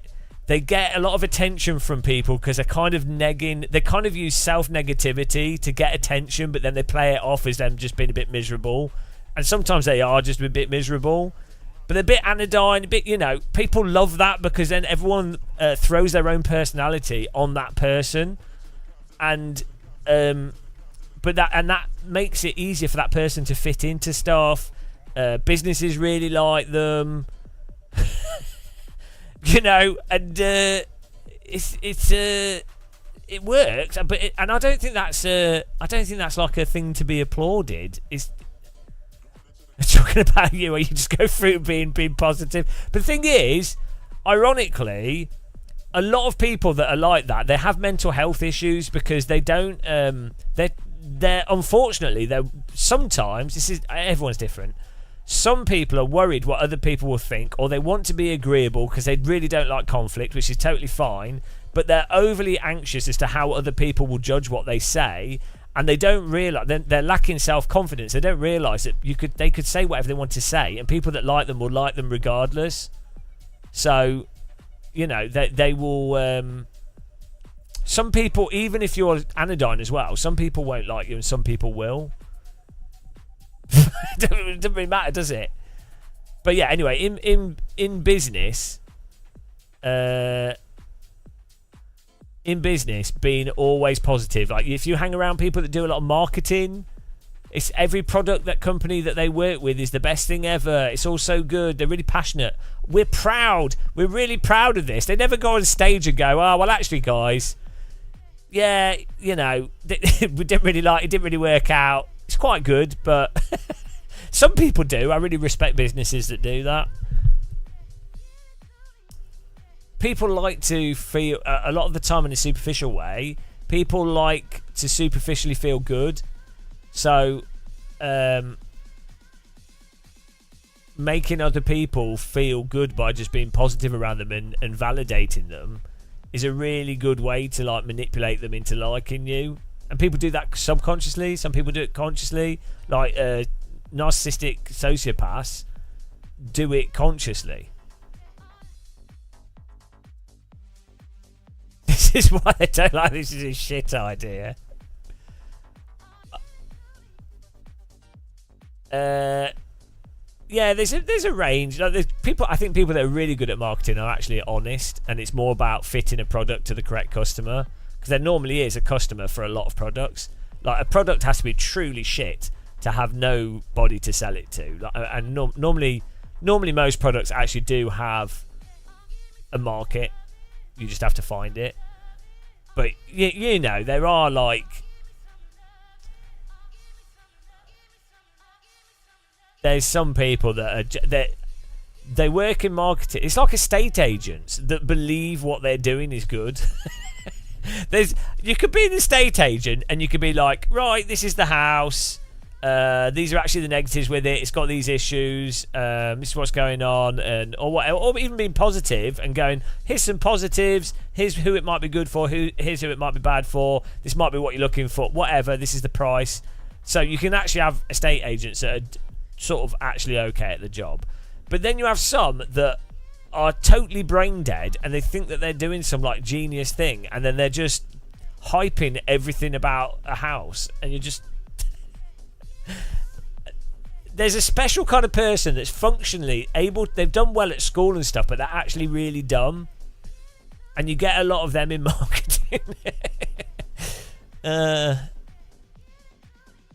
well, that's what I find Novotny. It's a double-edged sword, though, because people know that you're going to be honest.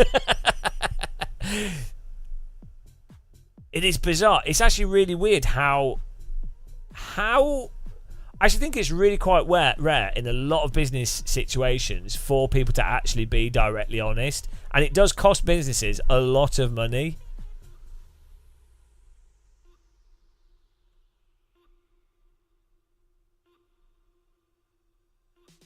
All the builders listen to what I say at work and agree to everything.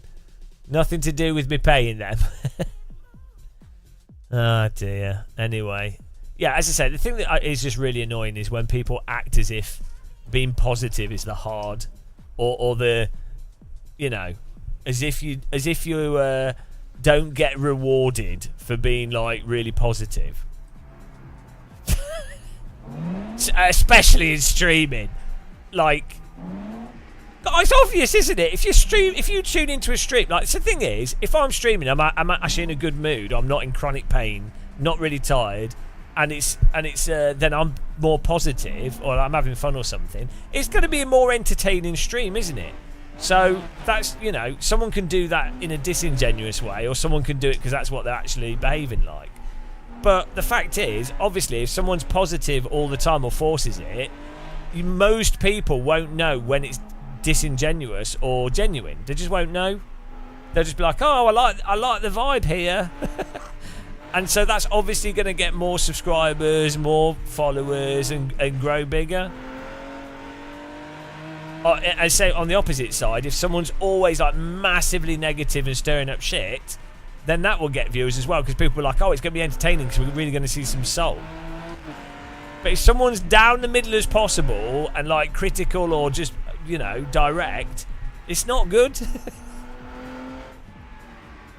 Yeah, you guys just like see me have a mental breakdown over playing iRacing for like a week non-stop. It's the thing where people remember, yeah, well that's how most people evaluate most stuff. It's a feeling. It's not logical. Real estate and mortgage markets attract special kind of amorality. Yeah.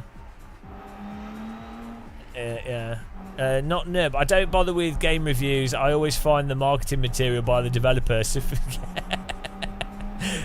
To be fair, how bad are like so many game reviews?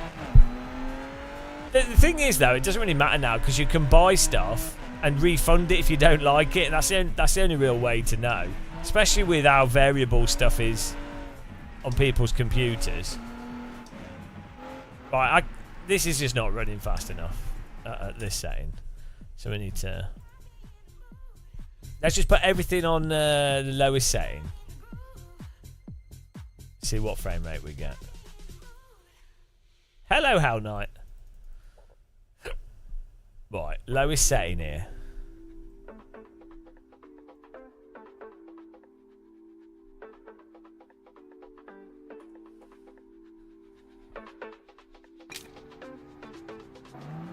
Right, that's only getting 100.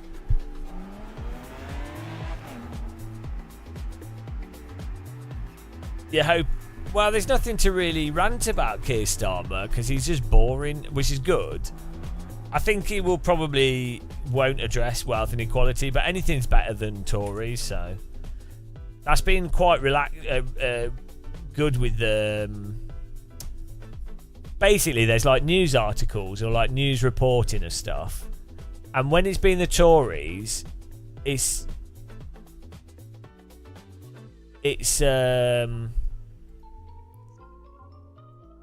every time you saw something on the news, you were like, oh, it's going to be something dumb. Like every time you see a Tory talk, Theresa May, David Cameron, Rishi Sunak, Liz Truss, whatever, every time they open their mouths, you would be like, everything. Every single time they would just say something completely moronic. Like, not even different political view. They would just say something totally moronic. So, at least with Starmer, I definitely don't agree with him politically. At least that it's not constant, like... It's not necessarily completely moronic, is it? I mean...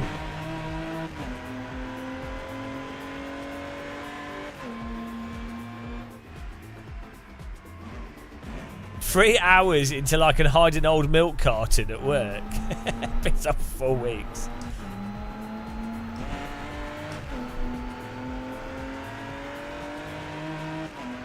Alright, so this is on basically lowest settings.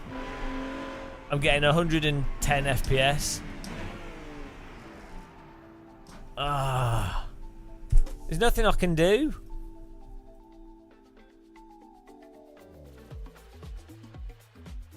There's nothing I can do.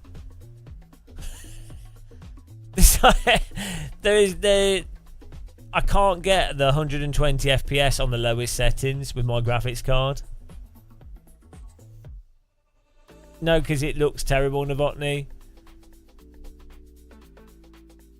And you can use resolution scaling anyway. It doesn't really do anything.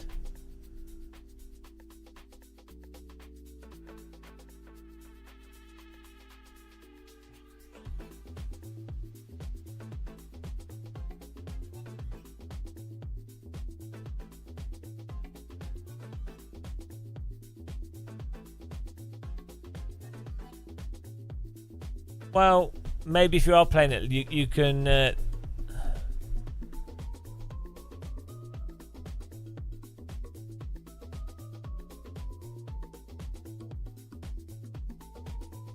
Oh, maybe I need to.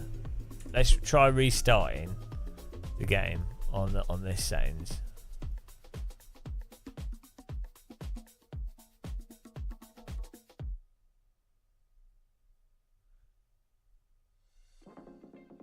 Try restarting it.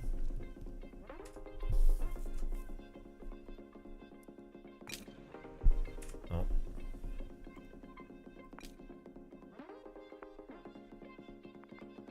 Well, this is a thing for a free-to-play game. I think it needs to run on like. I guess it could probably run alright on console stuff with it looking really blurry.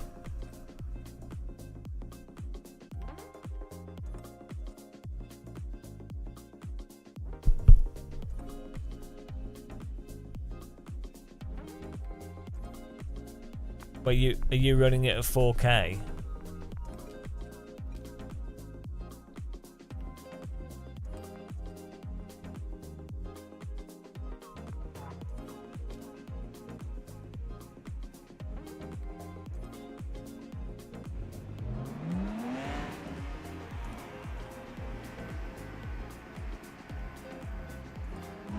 Look at the popping.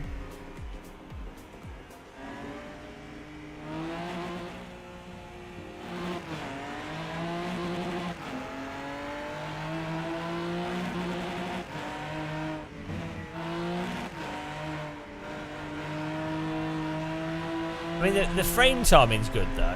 It's really weird, even when it's running slow. So that's a nice thing with DirectX 12.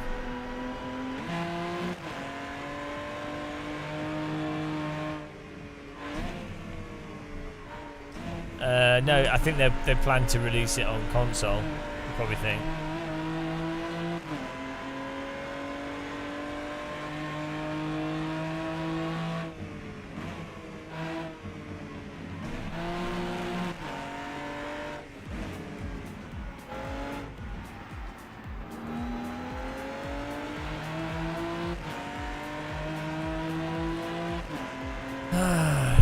Hang on.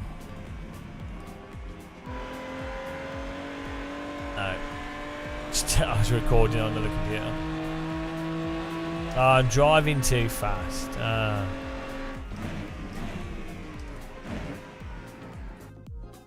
Well, that's because of the DLSS stuff.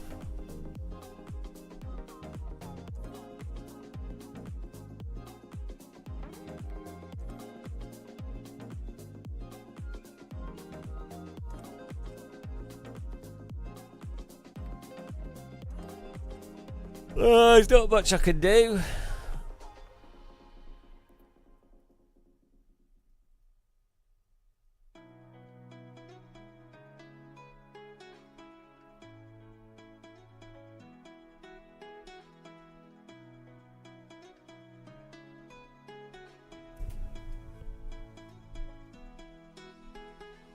Not much I can do.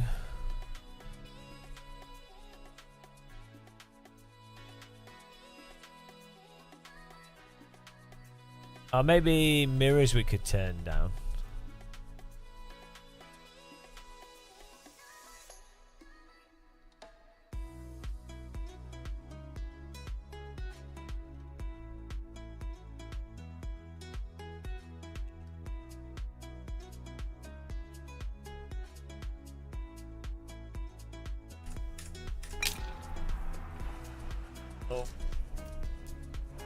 Oh, the shadows look awful.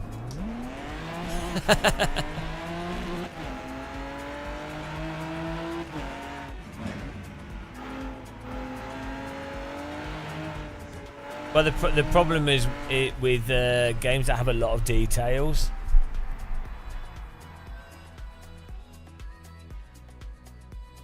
Games that have a lot of details in them will encode worse for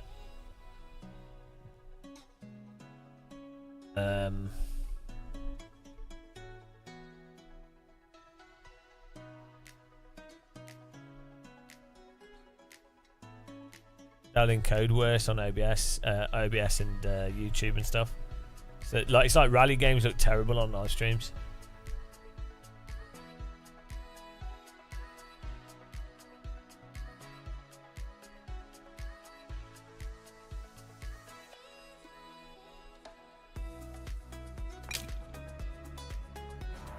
Now, like, the best I can get is like 110 with the mirrors off.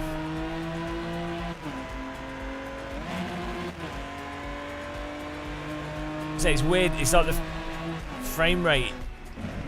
I can't really do much to get it better. Doesn't the lossless scaling stuff insert additional frames?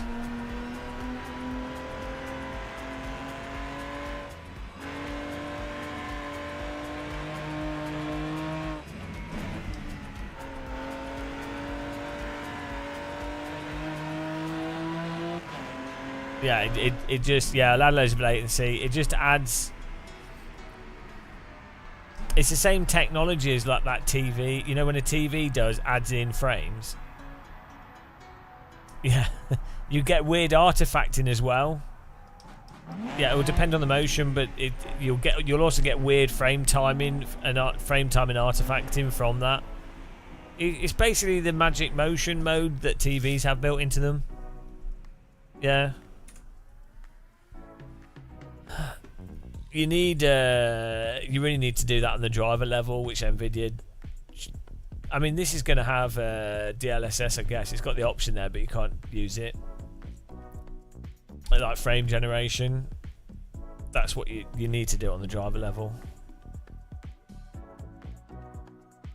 Yeah, it'll be good for like slow games that you want to feel smooth. But slow games are the type of games that generally run perfectly fine. So the games, there's a problem with all this motion interpolation stuff. The games that all the games that you would want to use it on are games that don't work well with it, so.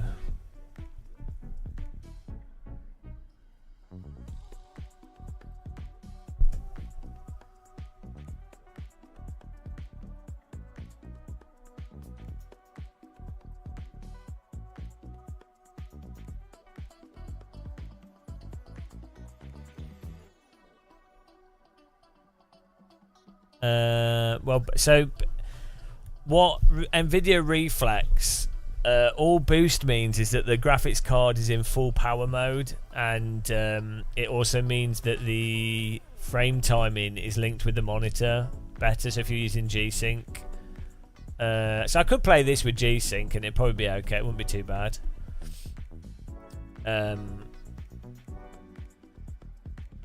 Basically, once you get above like 90 FPS, G-Sync doesn't look too bad on a 120Hz screen. So, but I turned G-Sync off, and only when I think, what was it? Yeah, I worked out that on my system, it's better to use V-Sync and black frame insertion, and then have the game set up in a certain way to basically be 120 FPS, but with like 30% overhead. And that gets me like absolutely the best quality, best motion, best clarity, best consistency, no tearing. It's the best quality image I can get out of these screens. The next best option is using G-Sync, but you still don't get perfect frame timing. So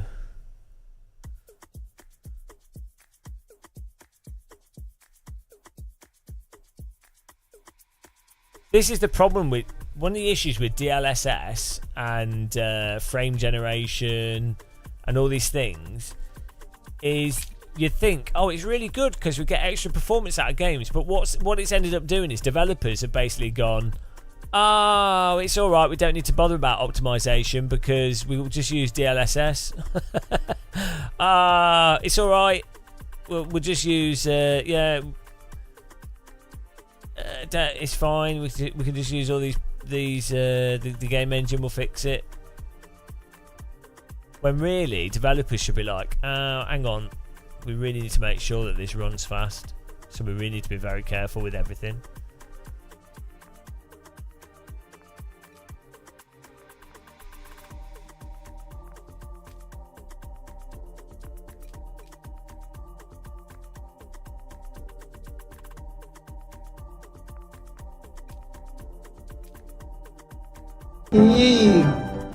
Kramilus, thanks for subscribing, welcome. Yeah, and if you run stuff at lower resolution, it looks terrible. It's all right on a TV that's like 5 meters away.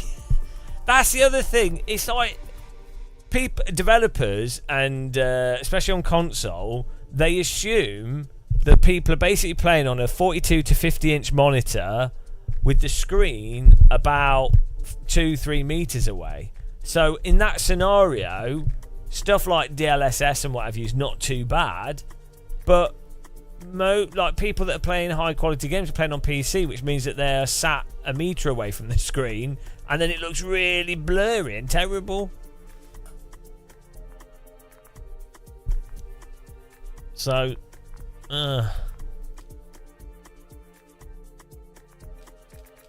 well, I think we're like we're done on that on this game. I think is iRacing back or is it totally deaded? Is it killed? I need to eat something.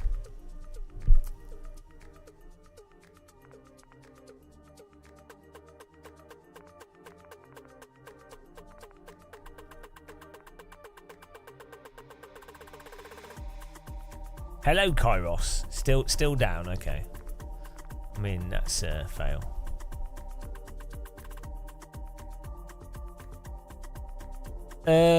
Well, it's a mixture. So obviously the people doing the programming and working on the game, they're told what to do by the management of the development team, who are then, if they're the publisher, which often they're not, but if they're the publisher, there will be like this sort of, there's like a quality expectation.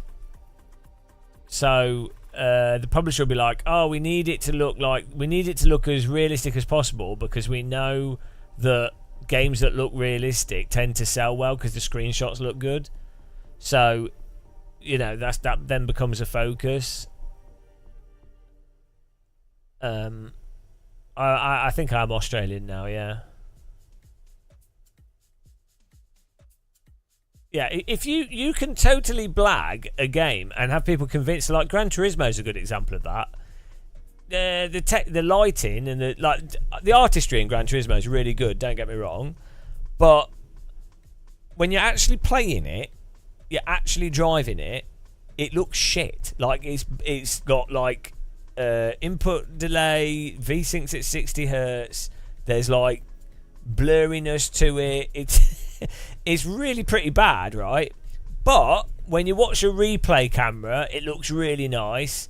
And then you've got the photo vision mode stuff and all the promotional material, and the car models are really nice, and the lighting and general consistency of it's really good. But on a technical level, it looks really bad, but it's enough that people will be like, oh, it looks amazing. Like, ACC actually looks horrendous when you're playing it. Even if you put it on max settings, it looks really bad. Like, there's weird artifacting, following shadows. But you look at all the videos and promotional material, it looks really good in that, and screenshots and replays. It looks really good.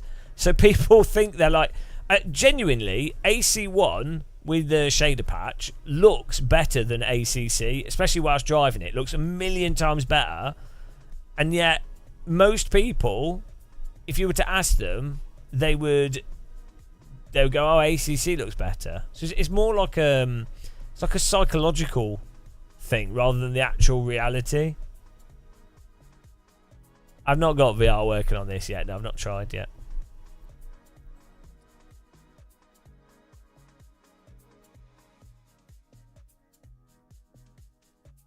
AC reminds you of Colin McRae.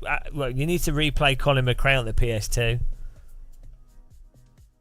Yeah, frame rate, a really high frame rate and super smooth rendering has a massive impact on how you perceive a game when you're actually playing it. And also proper anti-aliasing.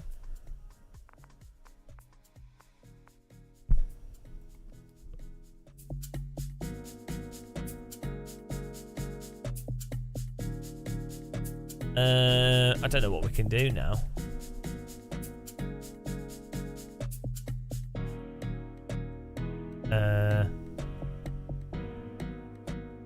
Oh yeah, let's try ACC quickly because I've forgotten how bad it is. Let's have a little gander. Let's jump into a session. Got to refresh my brain on these things. Brain refresh. Refresh the brain. Hello, VR Hot Laps. How's it going, man?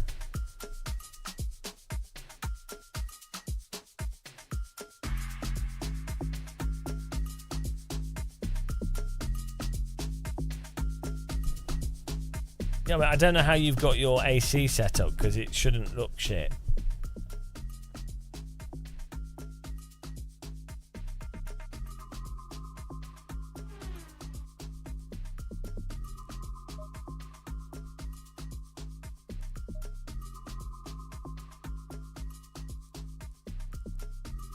Do you think Assetto Corsa Evo will kill ACC? Because that could be quite likely.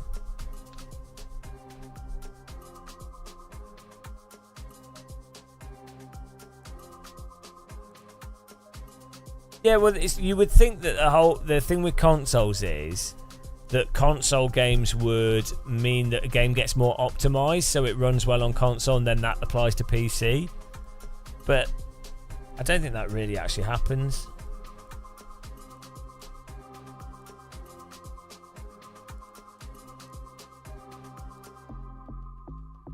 I mean, unless a game...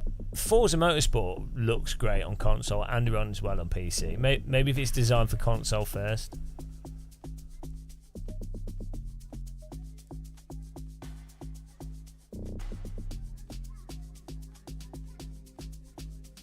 Rockin' Rock. Well, it's all like early beta stuff, so...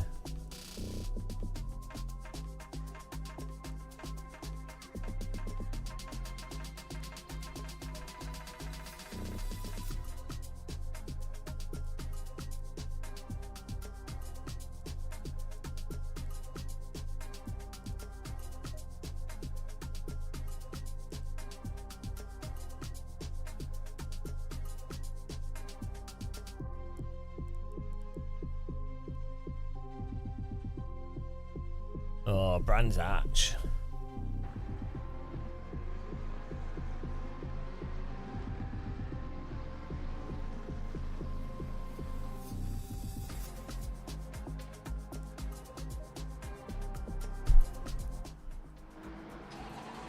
Oh, controls locked.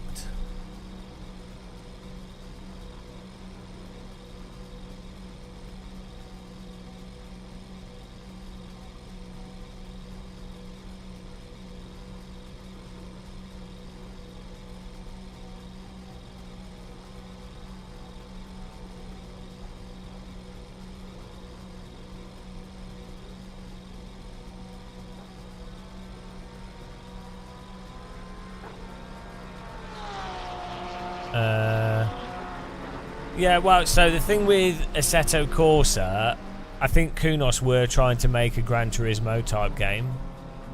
And I think that's what AC was kind of meant to be. A sort of a PC Gran Turismo. That was the original idea of it.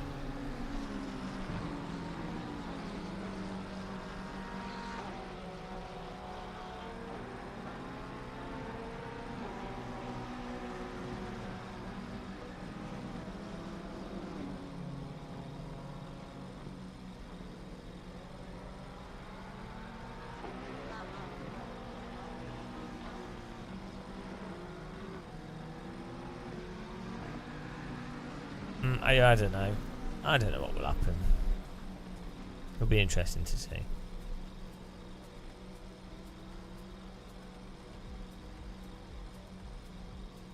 I just want to drive a lap here. Why do they bother with this controls lock thing? Like, it's really weird.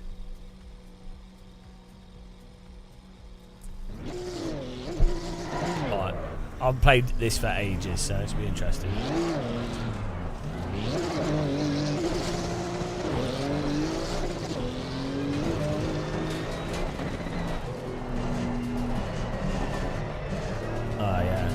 Terrible.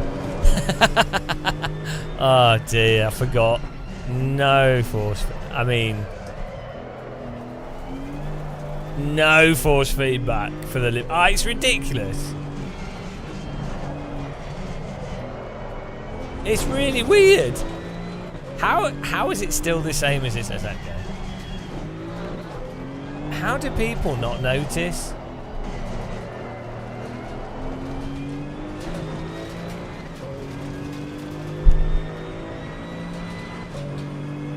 There's no force feedback once you're in slip. Same as LMU.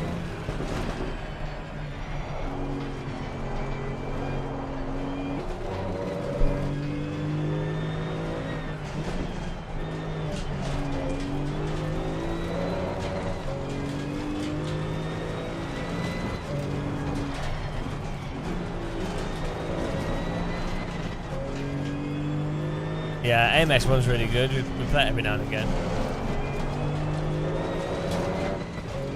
You just have to be really careful.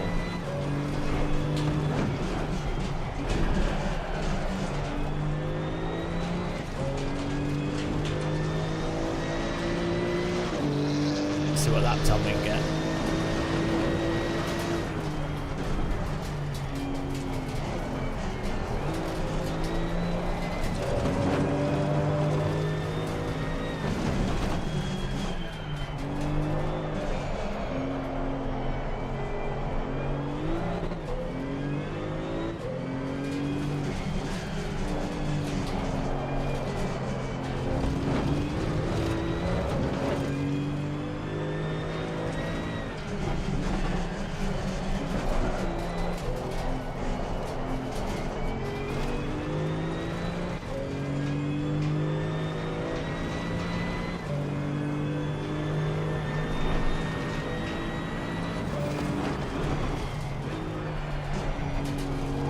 Thing is, at least when the cars are sliding, they are easy to drive, you know.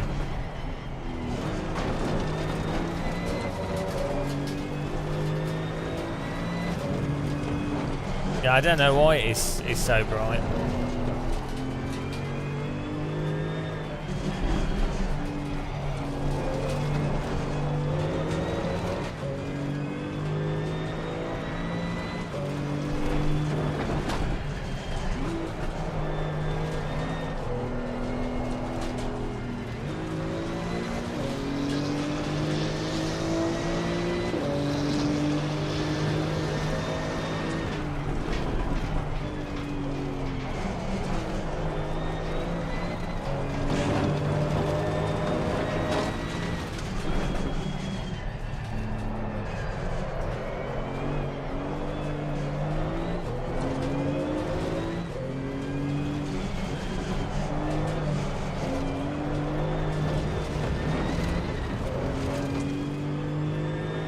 I think they made good money out of ACC. If you release something on console, you make way more money than PC.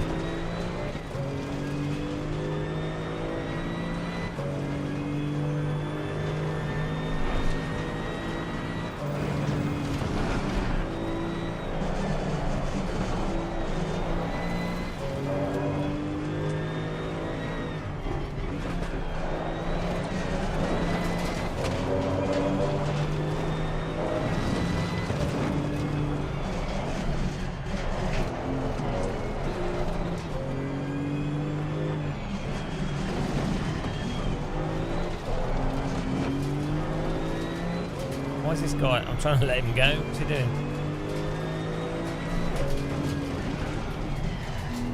It is in business, Giammi, yeah.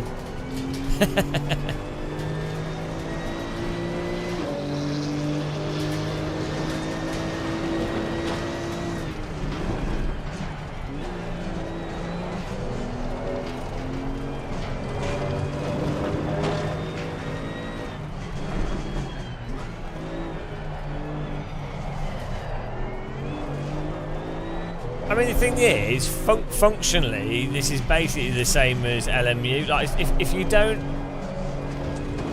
have a range of force feedback for the limit, it basically just turns all driving simulators into the same video game of memorize the process. Don't drive by feel. Go through a corner, learn what you can and can't do. So, it renders force feedback redundant, but there's enough there that people don't realise that because it's got counter steer and you can feel the curbing and track, right? That a lot of people don't realise that it's a fundamentally different process from AC1 to LMU and ACC. Like they just don't know.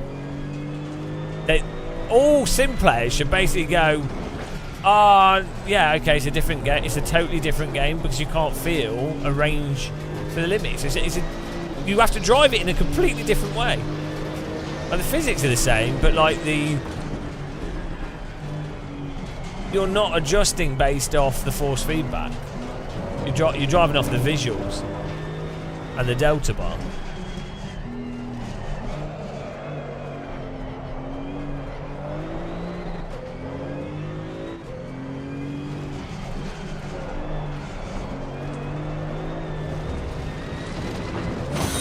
The pace car is out of control. Thanks for following. Dubber.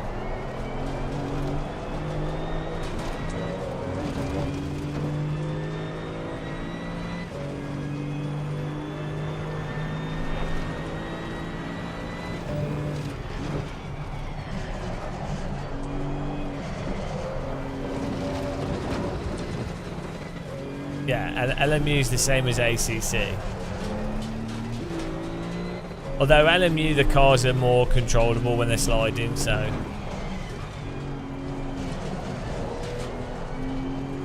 I think the tyres are a bit more peaky in ACC.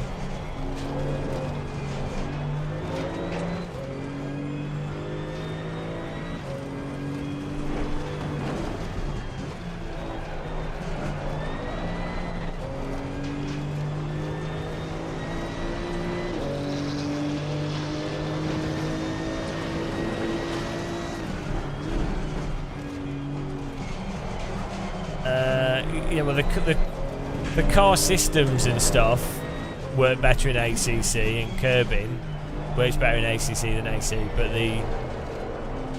the force feedback and the general nature of moving the cars around, AC is way better. Well, it would be, but the problem is as soon as you get to the limit, it's messed up. As soon as you go over the limit, which is obviously going to happen if you're driving properly.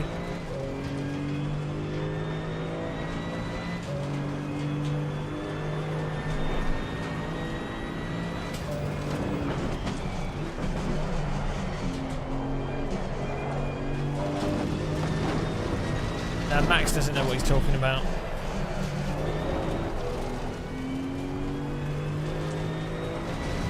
Steer the noisy shopping cart.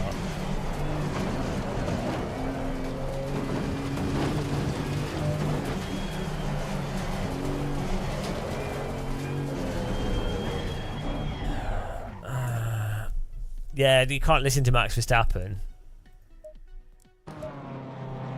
Don't be silly.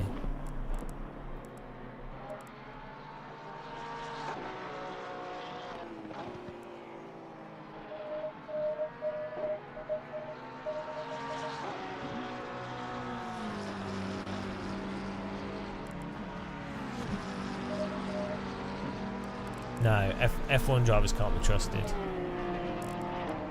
Ah, this. Who is this ever helped? Yeah, no.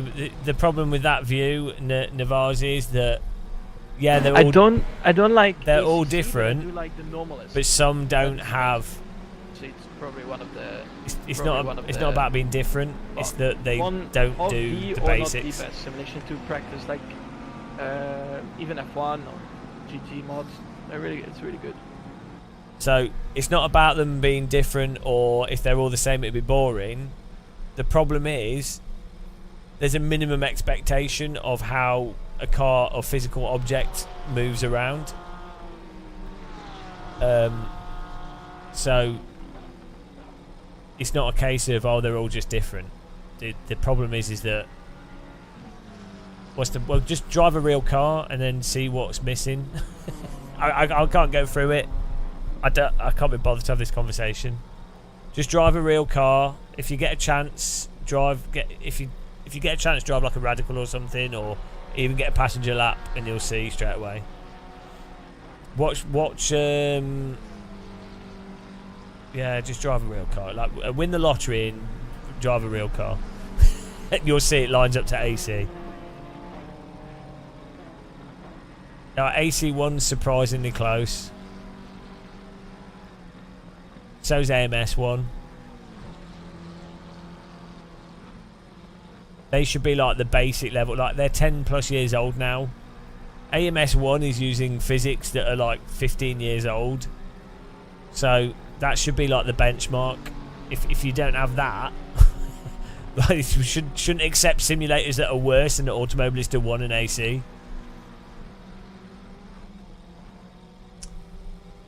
Oh, hang on, we can go now. That's nice.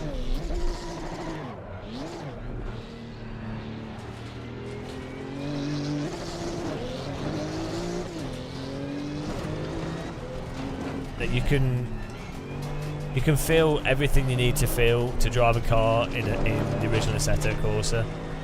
The problem is people just don't know, so it's pointless. It is pointless. People don't know, so until someone plays AC1 and they know how to drive, and then they play AC1 with it set up correctly, they won't know. They just wouldn't know. They'd be like, oh yeah, no, this, that. It's like, no. All the really fast drivers I know in real life are all like, oh yeah, AC1. Like I'm talking like drivers that set Formula 1 pace lap times. They're all like, oh yeah, AC1. So it's not a coincidence.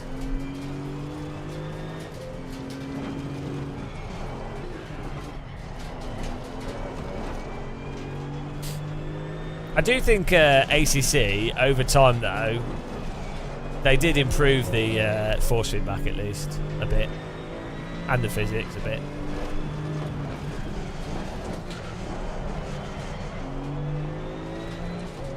Because iRacing just has a dated graphics engine, so they're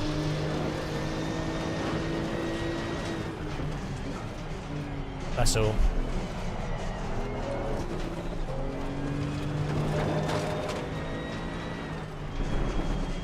It's hard to make a. There's a game as a service, so they can't really afford to risk changing everything.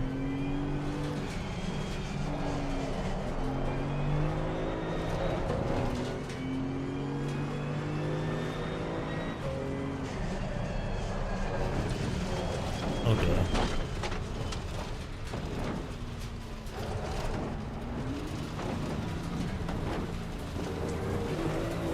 So I think a lot of sim racers also can't tell the difference between when they're driving from having memorized the physics to when they're actually driving to what's happening. Does that make sense? And I was surprised how much I've done that. Like I was messing around with AC settings, and I had in AC1, and I had the force feedback turned off because I'd accidentally left something open. So I had no force feedback, And I was driving around really well, and I was really surprised. And it's just because I'd driven the game so much, I've memorised what you can and can't do. So you don't need to be able to feel anything once you've got to that point, because you're like, well, I know that's the brake point. I know how hard to brake. So there's no surprises. I know that I'm going to ride into the understeer a bit. I'm not really doing anything crazy, so.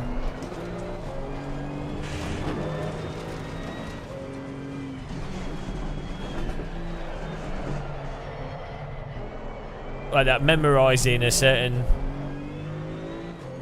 Yeah, so they can't get out of a pre-rehearsed. Yeah, they've just learned to like methodical pattern, and so they're not adjusting based off some subtlety or like changing the note to something. Or, yeah. Well, it's the difference. You know, when you hear someone, you can notice it. Well, maybe some people can't. When you see someone that's learned how to play a piano song and they've learned it robotically, and they're technically, it's like if you listen to a MIDI file of a piece of piano music that's technically perfect, or like a drum machine in Fruity Loops or something, it's technically perfect, and you're like, well, yeah, but it doesn't sound right.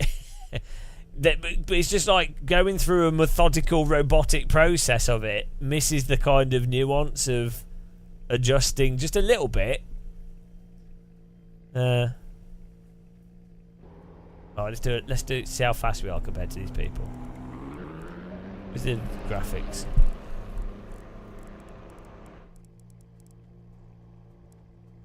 See, we've got a DLSS on performance here.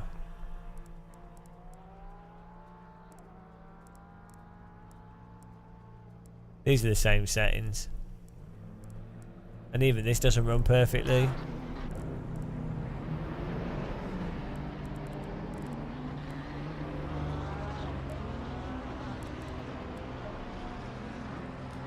Well, you have to, in iRacing, you have to drive on the brake pedal. They rotate on the brakes as long as you're under the limit when you first go into the corner, and that's how you have to drive. And then once you learn to drive like that, you're fine. But you have to drive entirely off the pedals. You can't, if you're someone that likes to use the wheel or the weight of the vehicle, or a balance of the weight of the wheel, you'll have a bad time in iRacing. What 3 sims would I combine? iRacing Online, AC1 force feedback, or even I think Netcar Pro actually had better force feedback than AC in some ways. And then maybe a mixture of AC1 physics and R Factor 2 physics, or maybe iRacing's under the limit physics mixed with AC's over the limit physics, but making the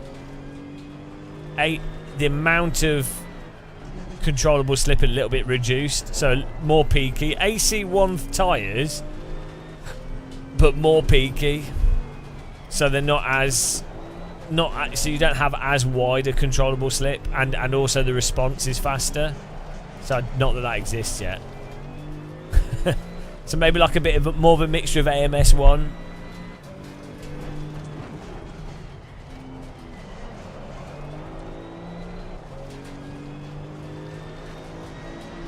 Yeah, if you overdrive in iRacing, you'll just either spin or understeer massively. iRacing is a good sim for people that overdrive, that want to learn how to not overdrive.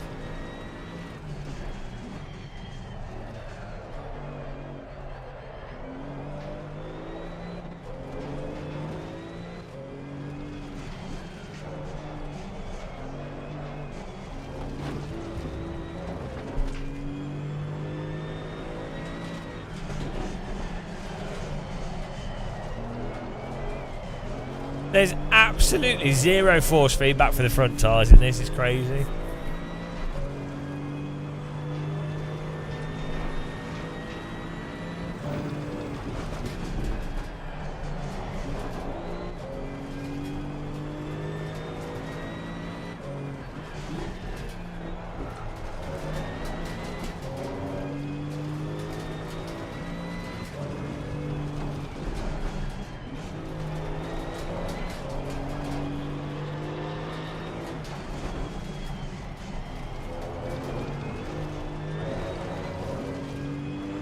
I think it's just the brightness because of the graphic settings.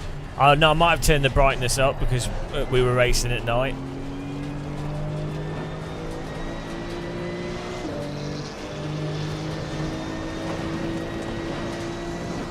And we made it brighter.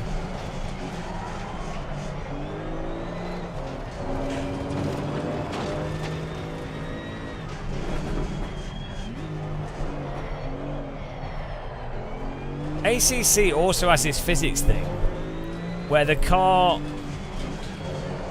is stuck in a trajectory from the corner entry. It's not that you're spinning out from no reason at all, Van Drake. It's purely the tyres overheat and then they turn off. So it's not no reason. It's it's that you're pushing on the tyres just normally. And then you turn a bit too much or you brake a bit too hard, and then rather than being able to just counter steer that or just counter steer it, the tyres have gone. So that then causes the car to spin, or for you to just you could even half catch it. You have to wait. So the best thing to do is to push the brake and the accelerator at the same time, because that works, whereas the steering doesn't.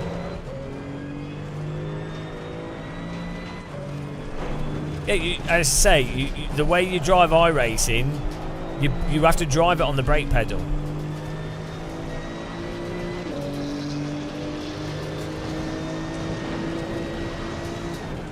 You have to drive entirely on the pedals and make sure that you're staying under the limit.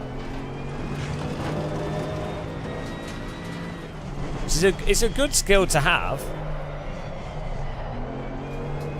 And in a real car, that is probably one of the fastest ways to drive, to be honest. It's just that in a real car you can explore the grip more with the steering.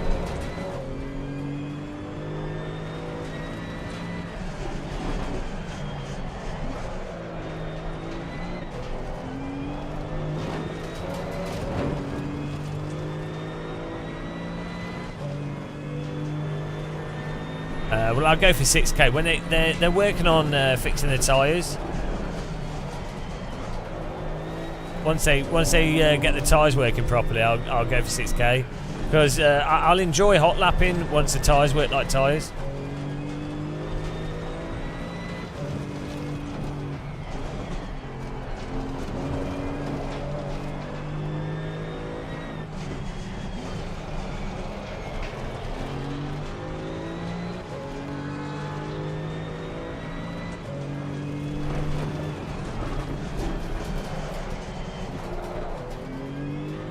Yeah, I know. I've been asking, but still, like, debate that NKK over if they're going to do a proper career, or if it'll just be like more missions, more like how. Do you remember Flight Sim X or whatever, Accelerator Pack, where it was not really a proper career game? It was just more missions, which would still be good fun, but.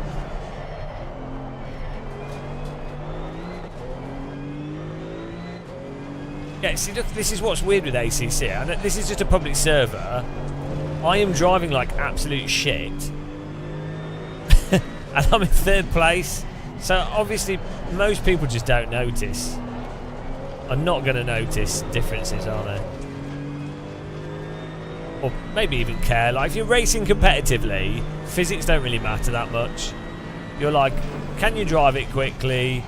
Can you get used to it? You're having a race. That's what you concentrate on.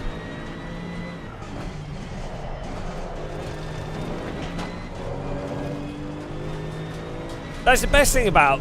I spent a lot of time playing iRacing, and if you have to get your head around iRacing as someone that likes to actually overdrive, it does make you a better driver, because it forces you to learn a driving style that's maybe not your style. Like every different sim does make you learn to drive differently to get the most out of each sim. But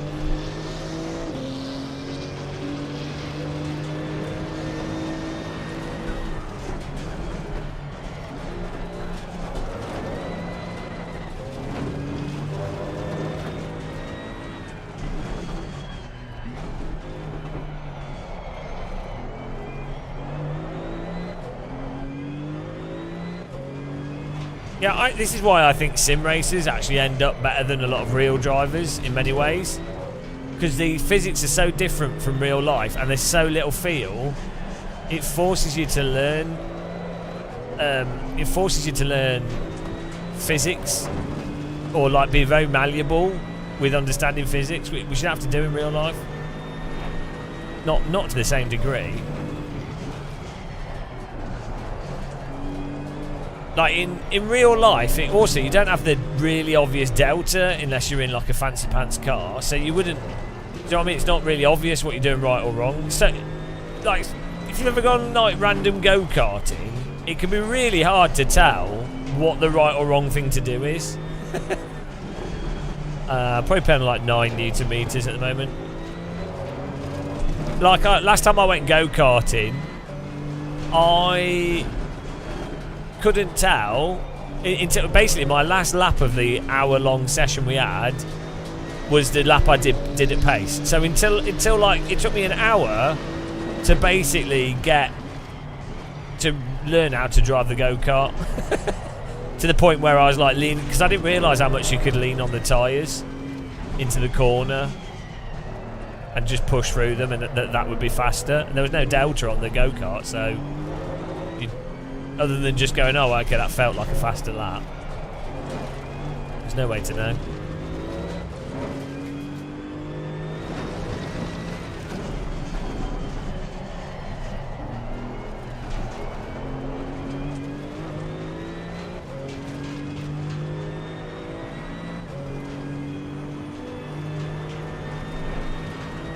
Yeah.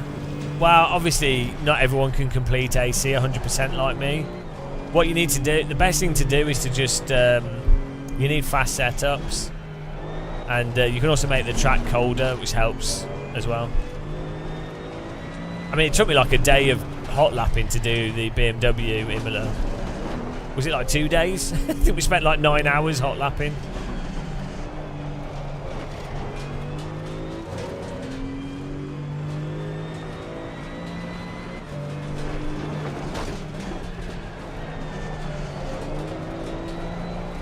Oh, hang on, we're on the we're not on the aggressive setup, aren't we? Let's try that.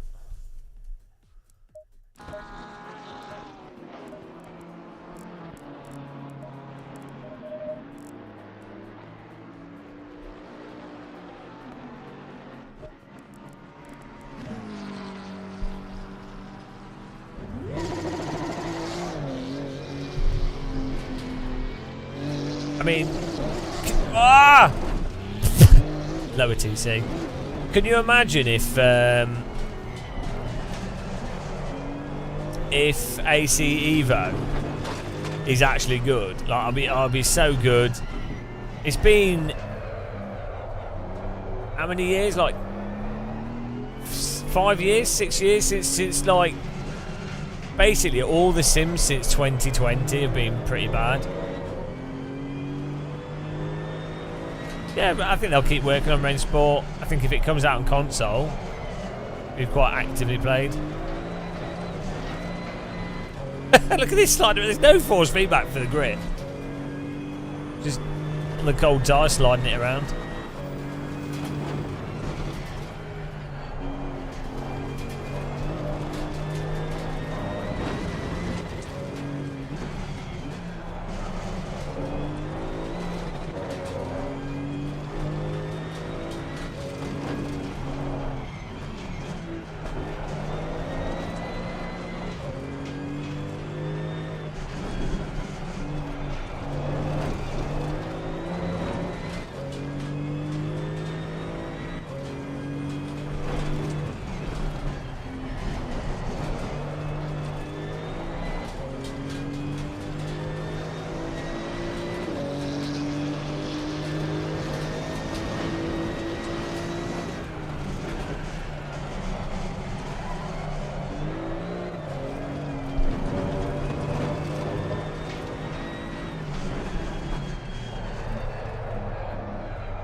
Bloody hell, look at this, it's just sliding around the corners.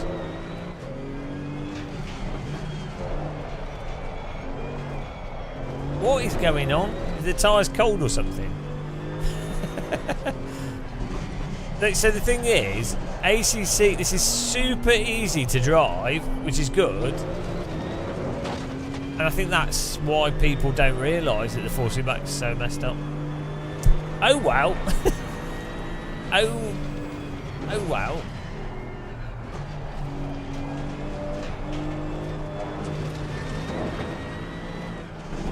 Well, I just picked their aggressive default, so should still be drivable. Just won't be that competitive.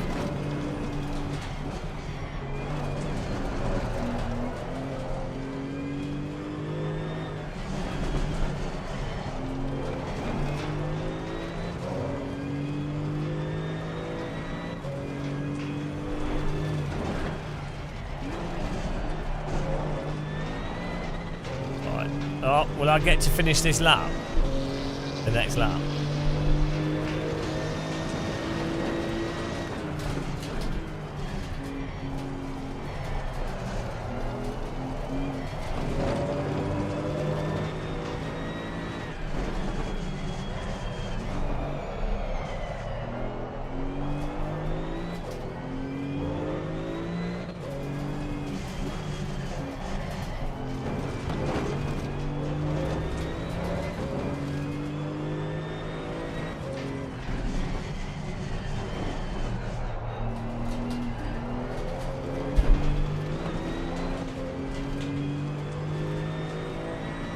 I think this default setup might be a bit scuffed.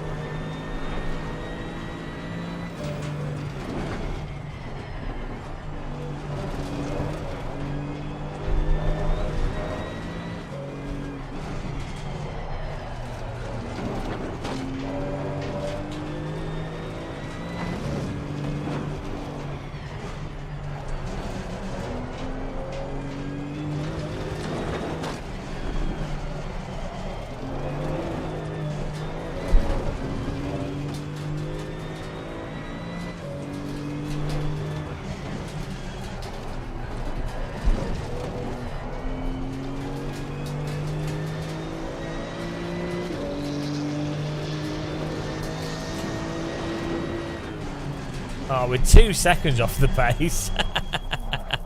That's hilarious.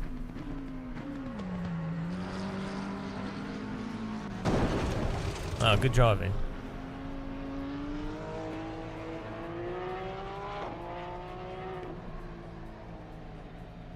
Nobody's allowed to watch what they want. It's illegal play. How much fuel for this? 17 minutes. Surely 50. Oh, no, 48 litres has got to be enough for that. That's fine. And then the rear tyres were overheating. So do we want lower PSI, don't we? I know that'll make them hotter, won't it?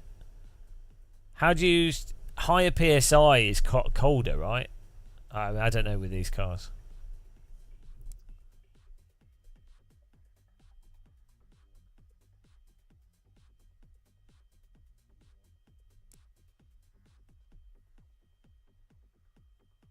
But normally lower PSI is hotter. Let's try this. Don't really matter.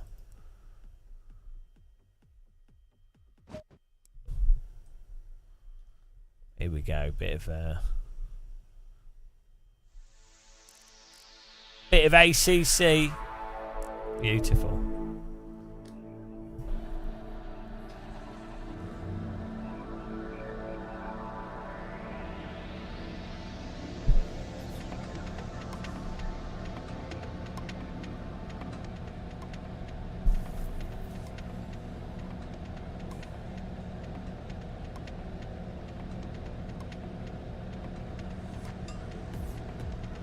Thing is, if a tyre heats up, that increases the pressure. But if you put more pressure in initially, it will then increase to a higher pressure. But lower pressure equals a warmer tyre. So if the tyre's got too much pressure, then it won't heat up. So it's a bit of a balancing act. Thanks for following. Welcome.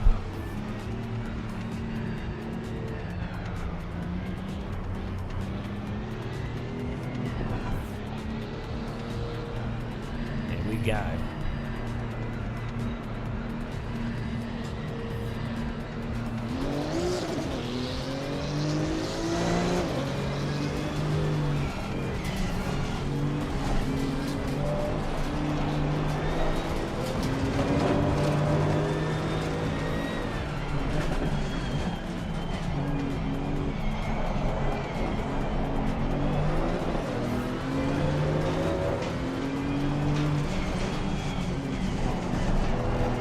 he going?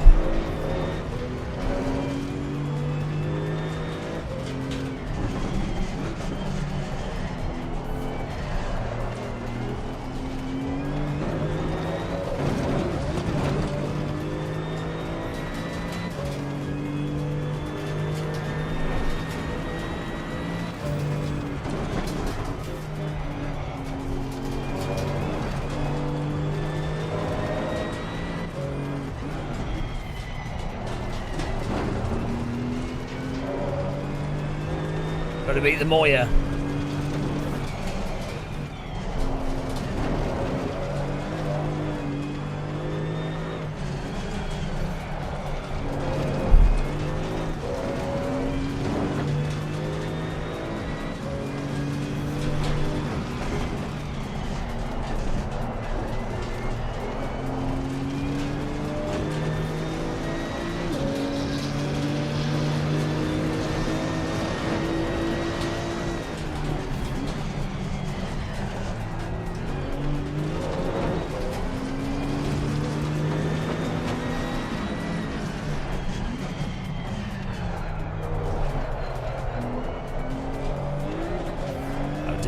Nice driving.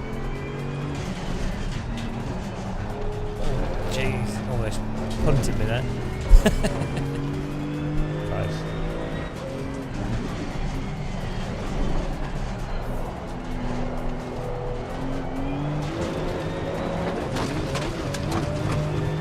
Yeah, this suspension's crazy on this.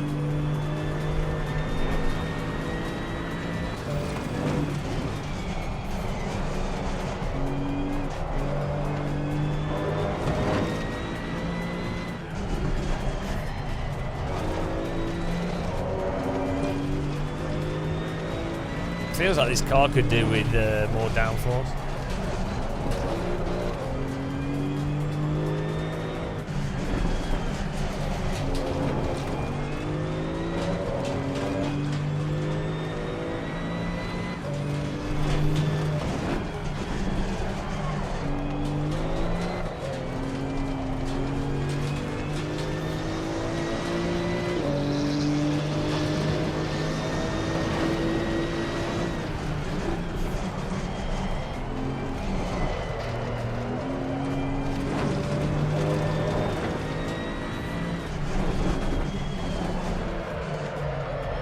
Why is it getting into that? Oh. It's cooking itself. Once it goes into a passenger slide, you can't pull it out of it. You just have to ride it.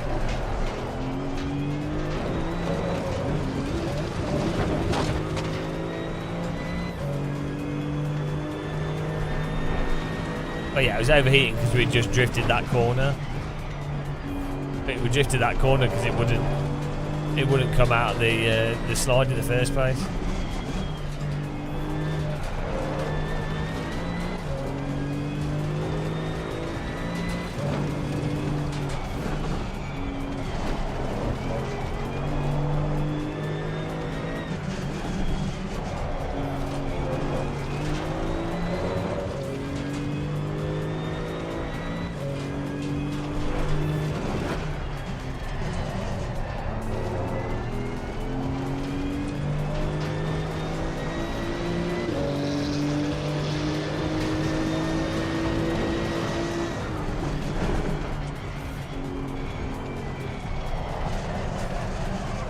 How it's see how it floated around the cut, like it's fine, it had grip, and then the car just floats around that corner. It's so weird. Like, why would you have a car do that? Like, mental.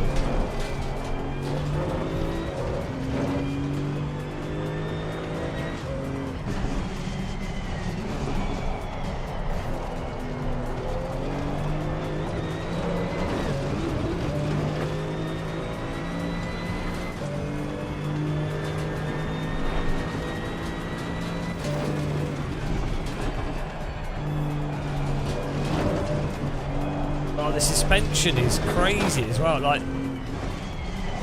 the car It's bouncing over the curbing like it's launching the car.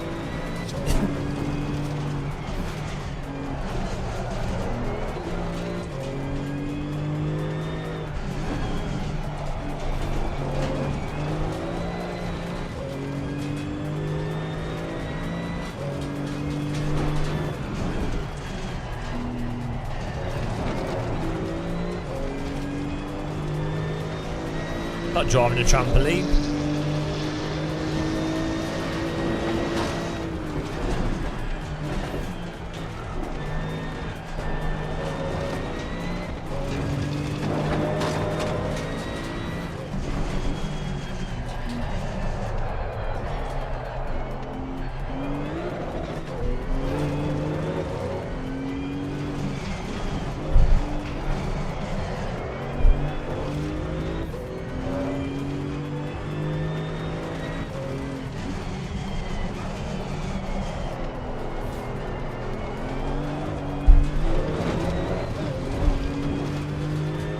Tin can trampoline.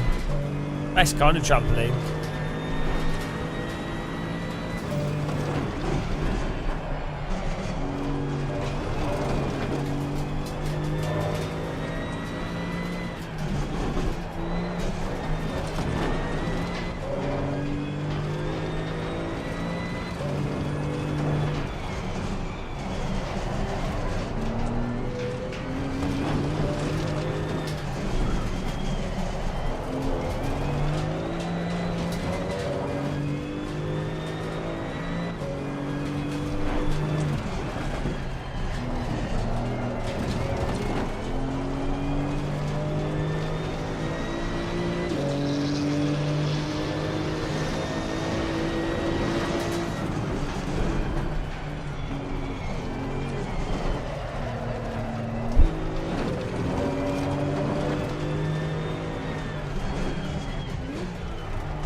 Bloody, we're sliding through every corner.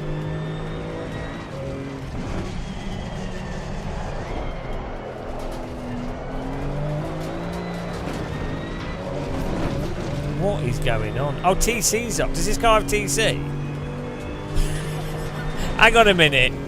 Is this car meant to have TC? Why is it off? Or do people drive this car with TC off?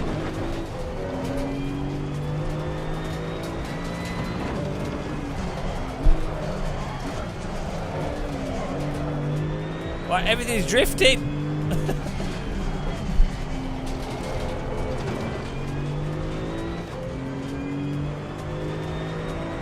Oh, I don't know. I just picked the aggressive preset. I don't have the button bound for TC. It's fine. I just drive carefully. It's not. It's fine on the throttle, to be honest. It's more the lateral slit going through the corner.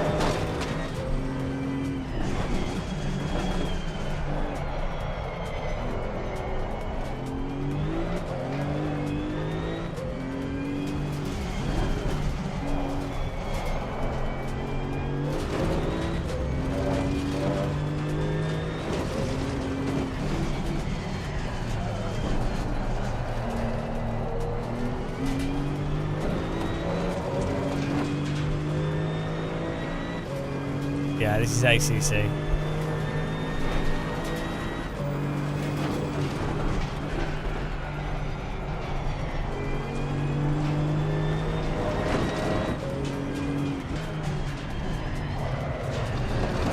Thank you. I'm having to brake because my car's not sticking to the track. I like the corner bump draft. Imagine that happening in iRacing.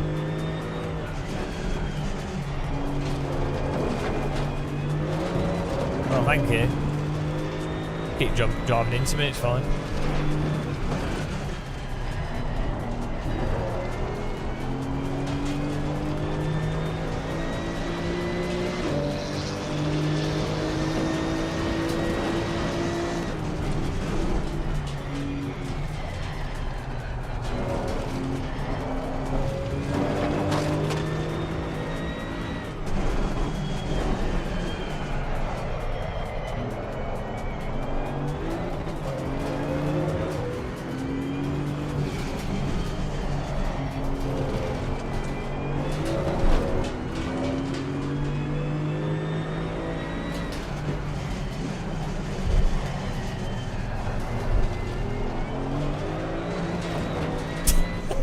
keeps driving into me.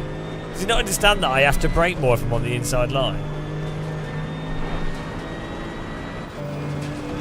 Am I driving a Porsche Cup? I thought, no, this is a Porsche GT3. It's in Porsche Cup.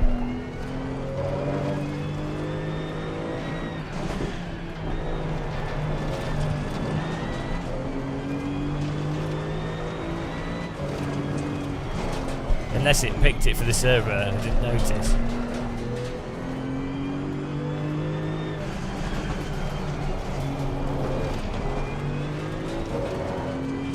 Cold socks.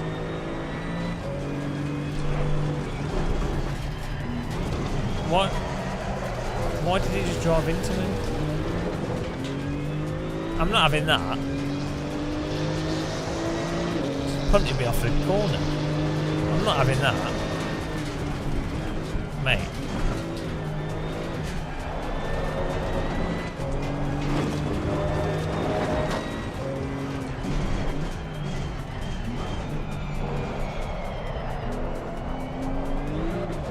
We don't have a competitive setup.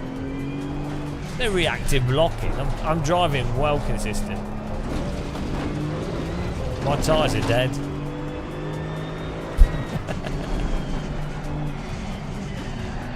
Now got damage.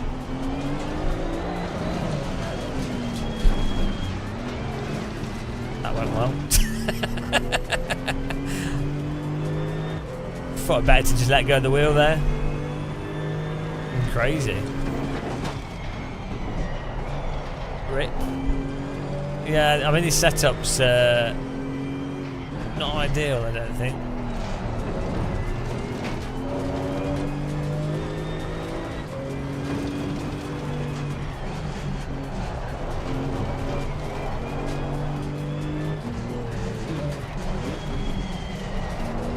Safe rejoin. Well, at least I've still got hands, that's nice.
He's had the French flag.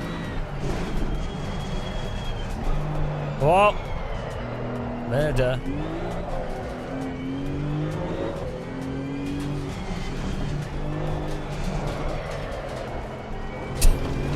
I just slide every corner. Why not? Why not drive every corner sideways?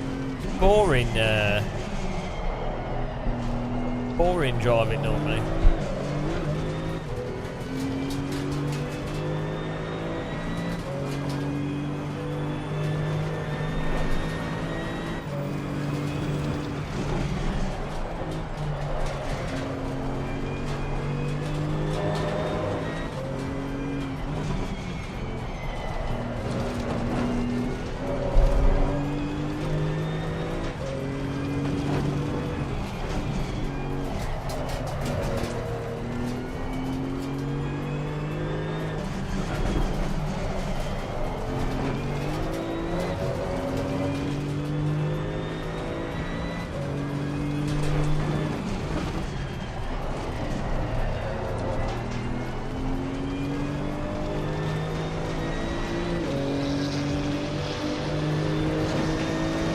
That's it.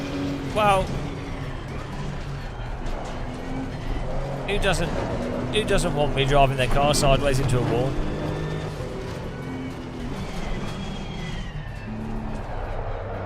You should regret it.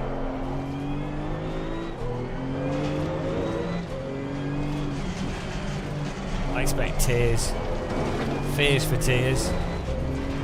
Cheers for tears. Drinking beers with tears. Tia Maria.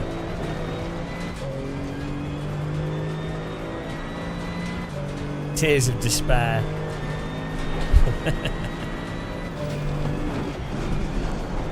Oh, I don't sleep, so...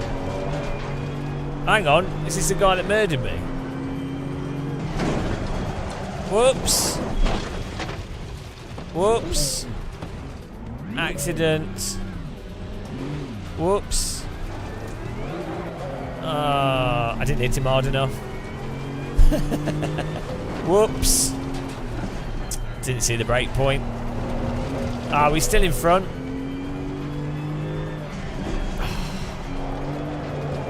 My car's buggered. One-way sign.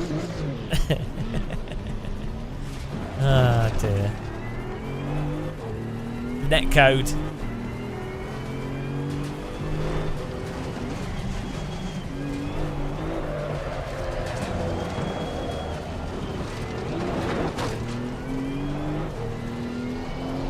I showed him the bonnet. It's alright, guys. It's only a public server. It's just. Yeah. Yeah, just I don't think it's fun to drive. Like, the way that you drive in this is like, car has grip, you get the car to the limit, and then the car starts doing like a passenger slide with no force feedback, and you can like counter steer that slide, you can modulate the throttle, so you can control that slide a bit, but it's just like basically the force feedback just goes flat as soon as you start getting onto the limit, and then it tends to get stuck over the limit as well. Nowhere near like iRacing. So, whereas in AC1 you're trying not to slide, and you can get stuck in slides, but you're trying not to, and you can hold it in there. There's like in AC1 and AMS1, there's like a zone. There's like the limit, but it's a useful limit, and you know you will go over it and start sliding, but you it's playful at the limit. Like, it wants to be held there. It's nice. Rennsport, the car is in like a really big slide at the limit. It's controllable, but I think it's a bit weird. Rennsport feels like PGR or something. So, I think Rennsport's more enjoyable to drive though, weirdly. It's less of a chore at the limit. Like, it's a bit too easy in a sense, and a bit too stable, and a bit bland, but for some reason I think Rennsport's more enjoyable to drive.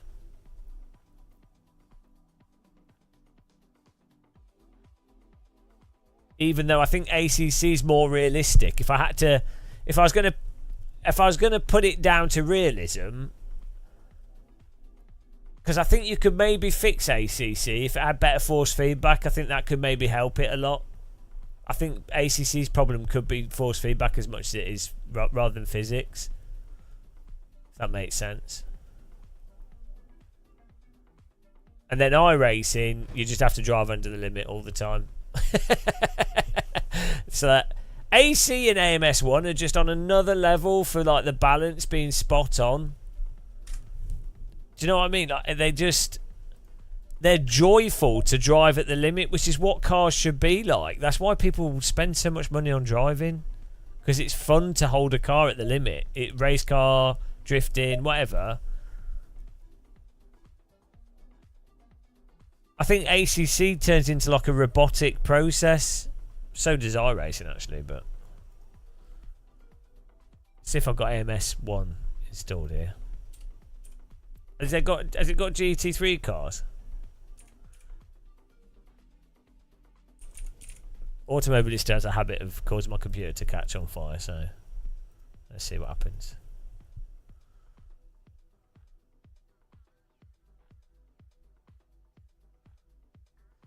AMS2 is totally different to AMS1. AMS2, it's like the physics are in slow motion. AMS2 is mental. It's actually insane.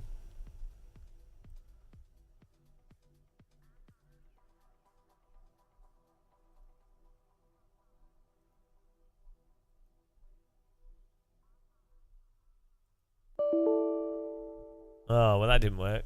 It won't even load AMS1. Computer says no. Yeah, oh, it is loading. MS2's not. Yeah, it's kind of fun to drive, but not. I think if you're an OK sim racer, I think it feels really tedious because it's so sluggish. I think it makes it a bit boring.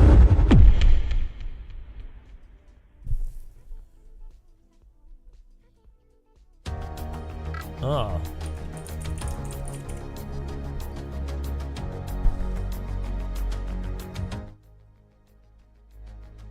I think we have to wait here.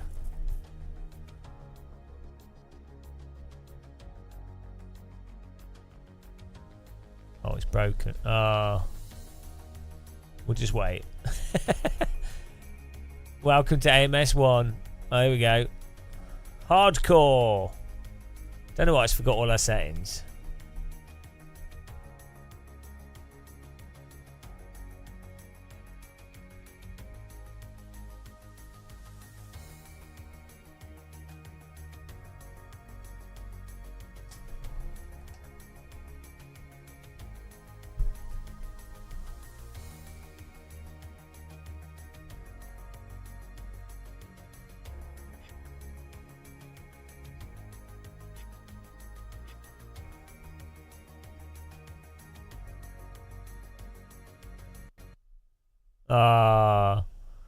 Yeah. Forget that. It just crashes. It's not stable. I'll try one more time. I'll factor one.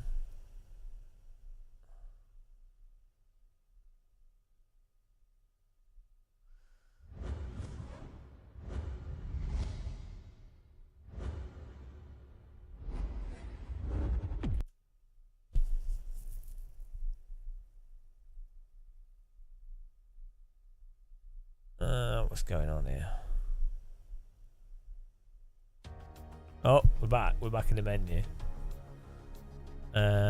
What's the closest thing to a GT3 car? They not have GT3 cars in this?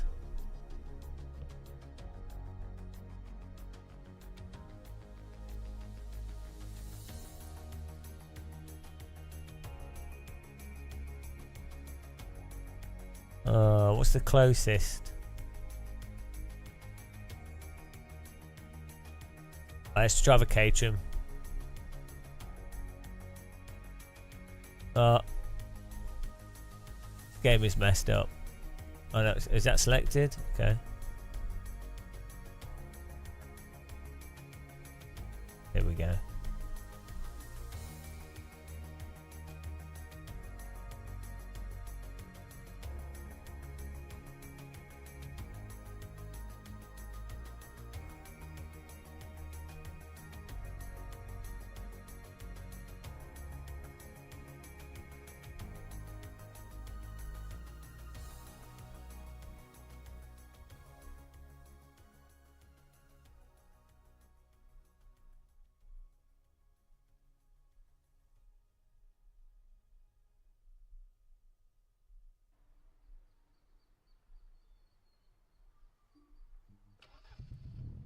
Ah, I forgot the controls.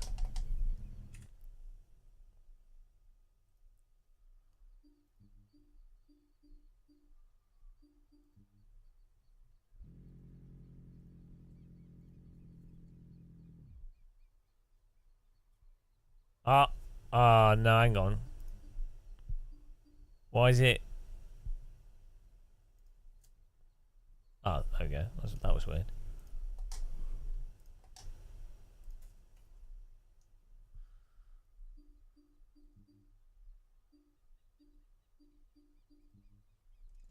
Oh. Okay. Force feedback's back to front. Classic troll. Classic troll from the game there. R-Factor trolled.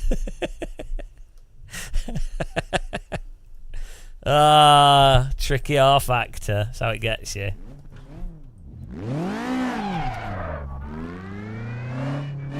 I need to do camera settings. Where is it?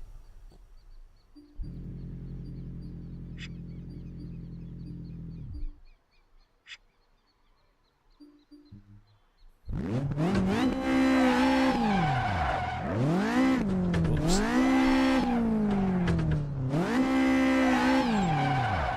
Bloody hell.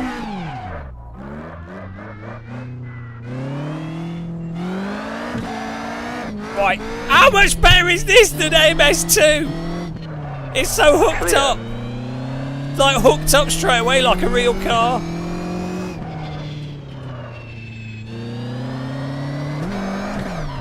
Like it's hooked up. That's what you need.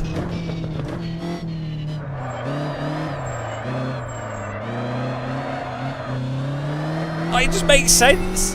It just makes sense.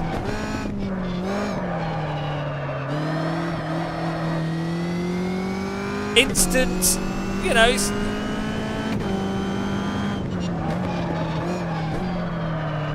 This is with chronic understeer, right? I've just broke a wheel somehow. Brake bias.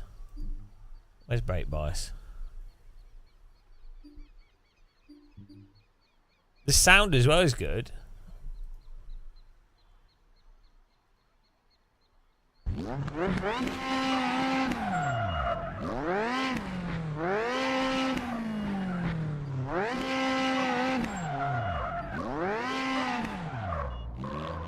I need to change graphic settings, but you can't do it in the session. Or just put it with stutter. I need to change camera settings. Controls, where is it?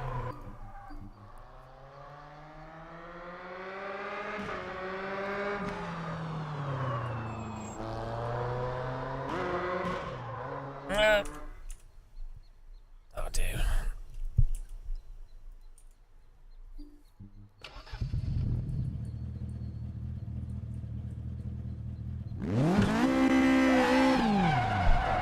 Oh bloody hell. Caution.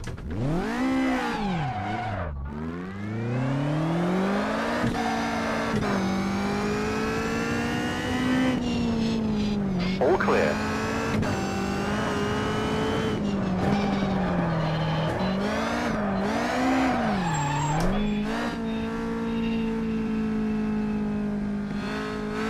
Oh, no onboard brake bias. Oh. It sounds better in this than other stuff.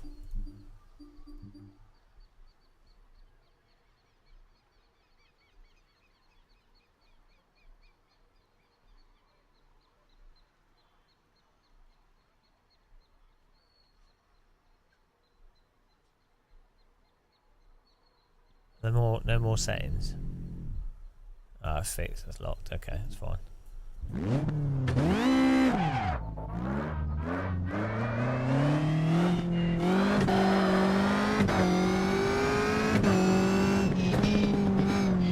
The exit is clear. Right. Way more dynamic load in the force feedback. My wheel settings are wrong as well. Like, we've got the wrong rotation. Oh no, well, maybe a little bit. The speed at which the grip returns is more like a car, an actual real car.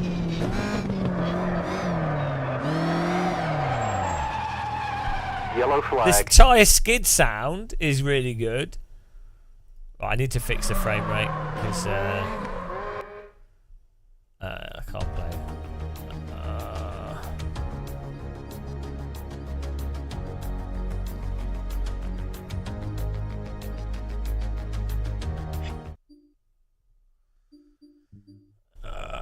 Where's the setting? I need to put VSync on, I think.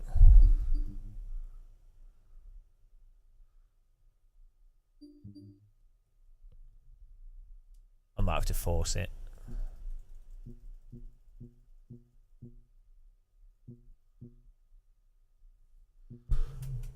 Does it have VSync circuit? No.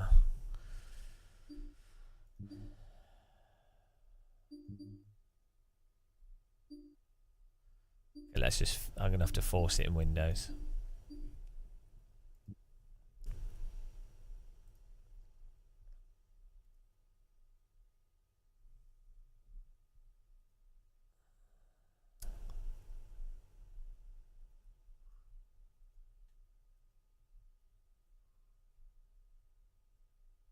Okay, let's go.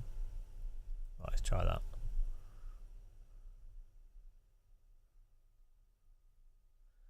Yeah, I think that's the same with AC though, isn't it? AC1's like that. You just have to drive. It's like, oh, you made a mistake because of your driving. That's what real cars are like.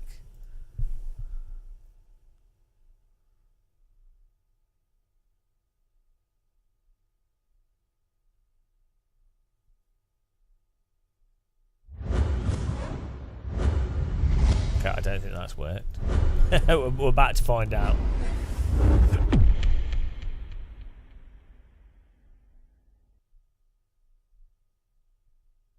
Oh, we'll see.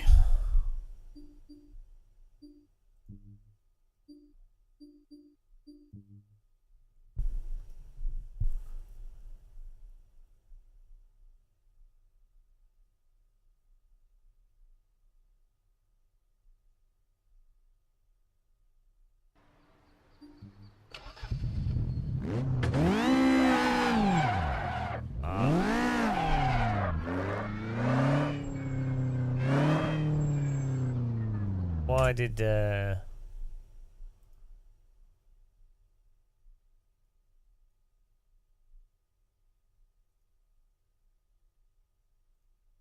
why is VSync not working?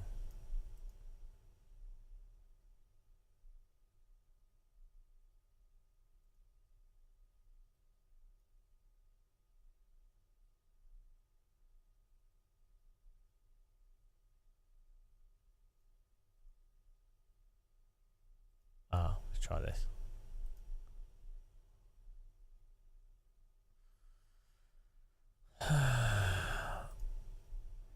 It's weird that it doesn't have an in-game VSync setting.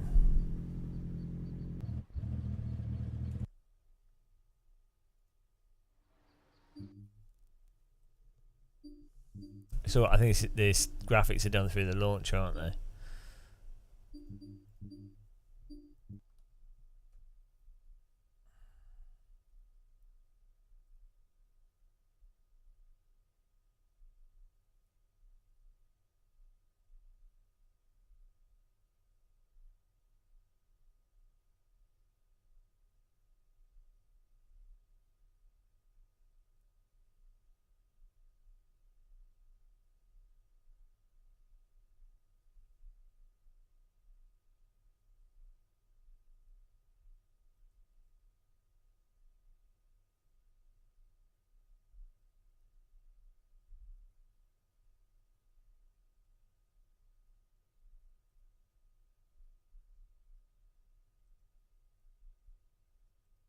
How do you get the launch options to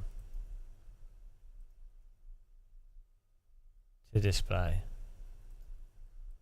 It's just loading a game.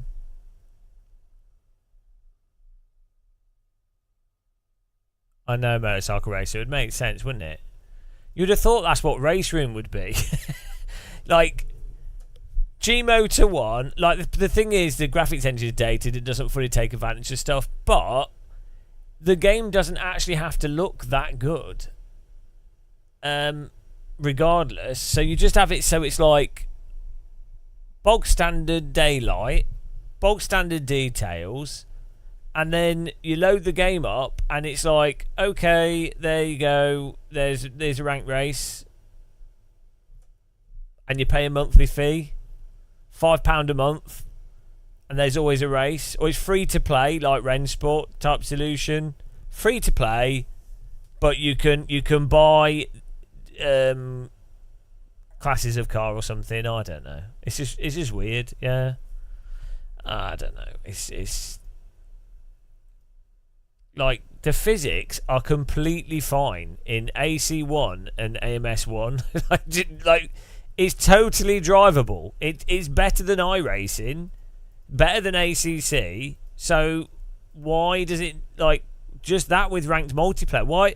What's happened is it's like, oh no, now we need to have rain. Oh, we need day night. It's like, no, we don't. We just need ranked multiplayer.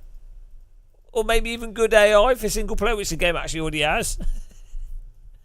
Oh dear.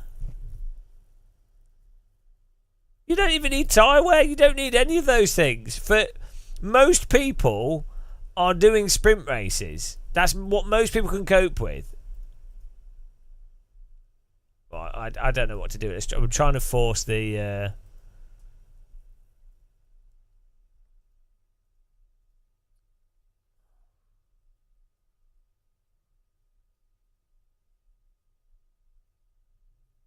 trying to force different, trying to force VSync on, but it won't.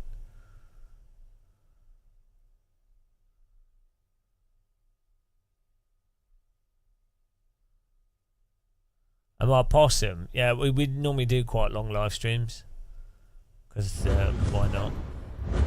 Yeah, okay, it's not good old AMS ignoring graphic settings. Oh, thanks for subscribing, Montorium. I can't...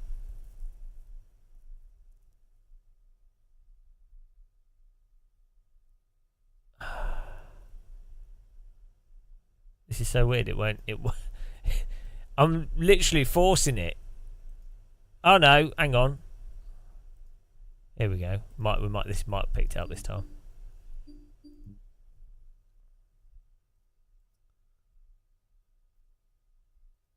Come on.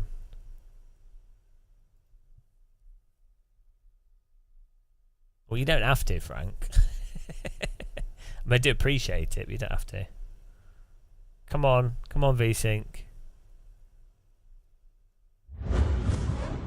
Oh, it's still not working. Oh, well. It doesn't matter. We'll just put up with shit, weird stutter going on. It's fine. Don't know why it's not working, but sometimes it's like that, and that's the way it is. Oh, maybe it's not full screen. Maybe it's windowed, but you can't change that in here. You have to.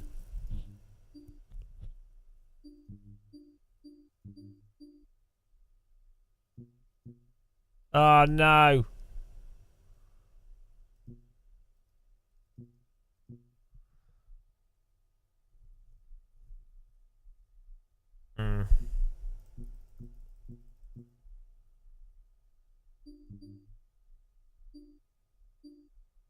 Oh well. Right, let's just try this again. We're doing Caterham.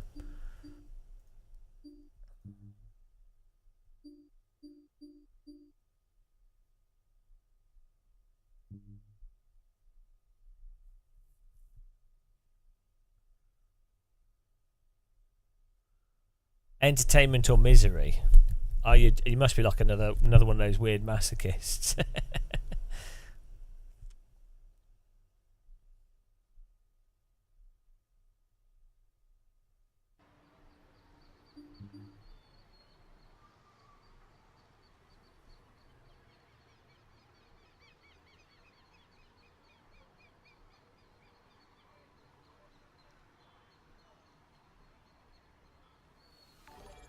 Oh, thank you.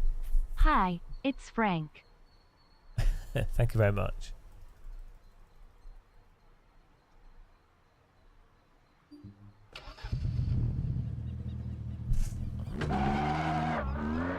Oh no. That's the same weird shit that these other things have.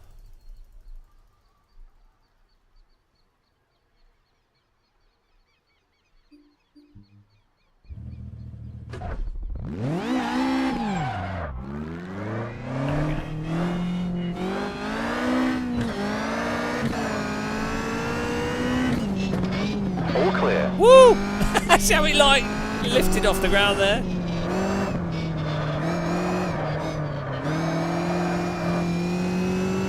Yeah, like it's so immediate.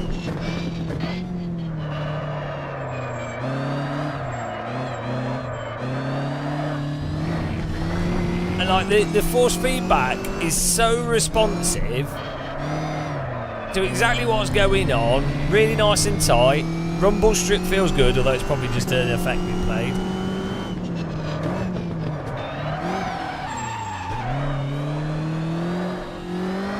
It's nice and slidey, but still tight and responsive. The graphics actually look really nice as well. Like, okay, the shadow's loaded in there, but like it looks nice.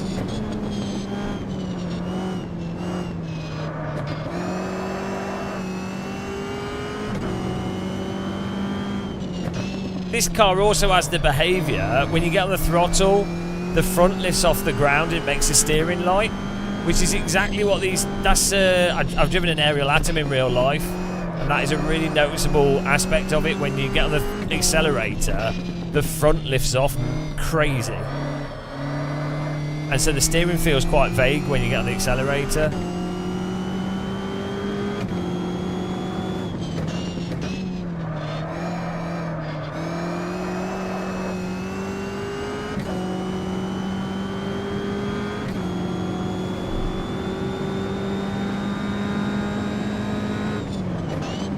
I mean, it's a different car to GT3s, obviously, but so much better to drive than bloody ACC. Like, way more detailed force feedback, way more precise of a car to drive.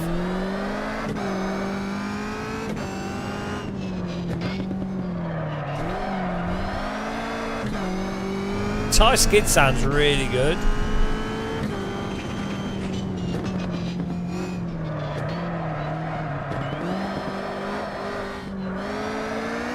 It's actually snappy, like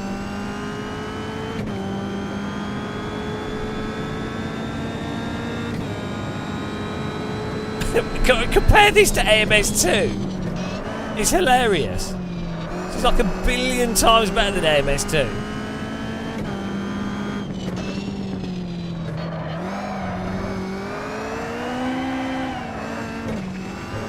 How do people not notice? Like, how can they not tell?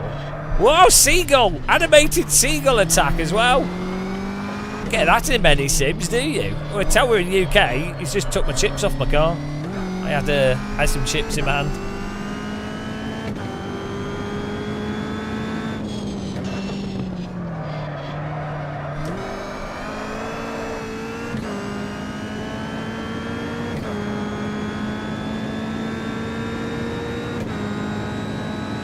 Sounds good as well.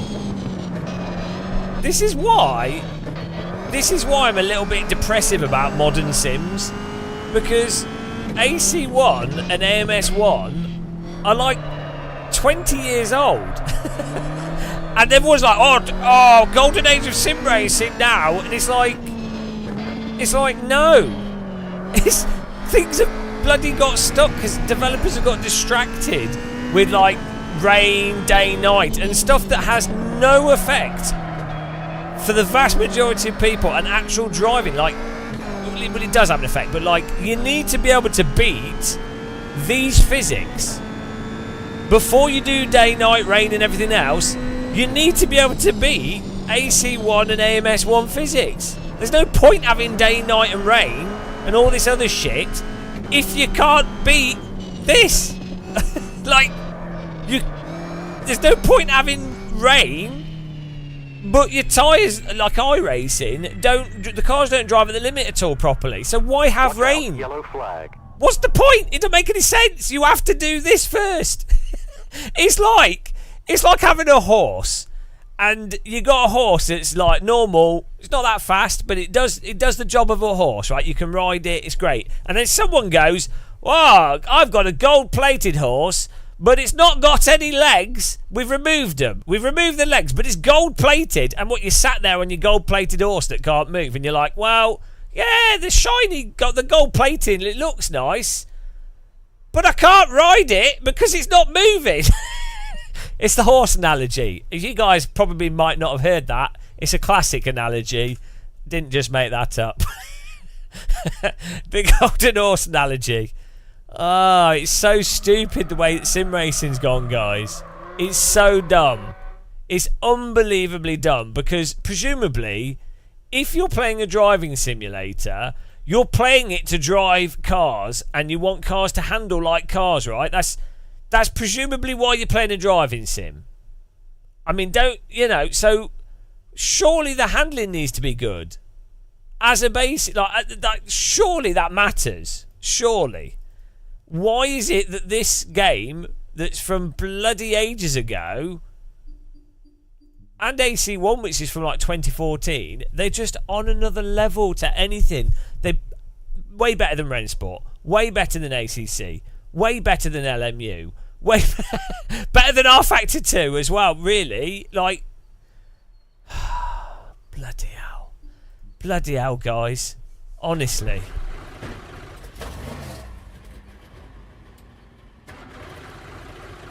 Trying this out. Oh, we need to. Okay. I just got a pit limiter on it. I don't know what that. What's the? Ah, it's out. Oh, way better than Forza Horizon. Way better. All clear.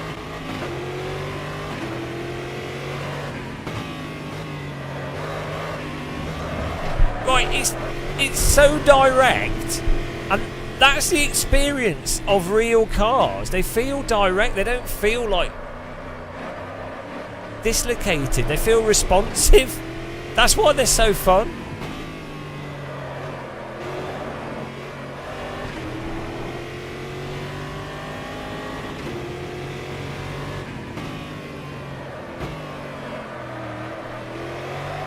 Whoa! It does have a bit of the R Factor 1 stuck in a slide character though. Not perfect.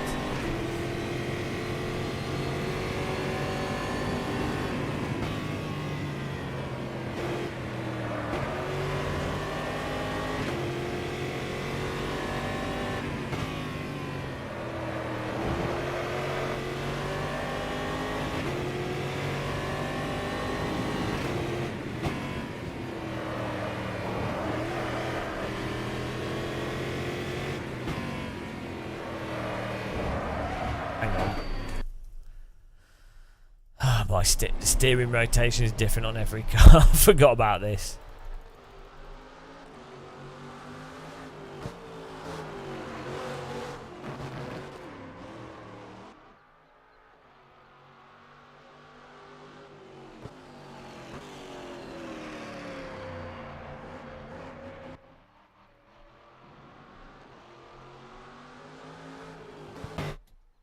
There we go. Hello, Matt. How's it going, man? That's better.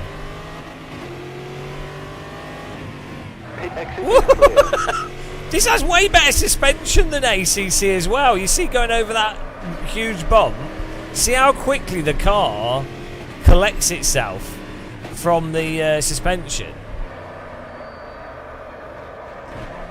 Like it actually is going over the bumps properly, and then lands and settles very quickly.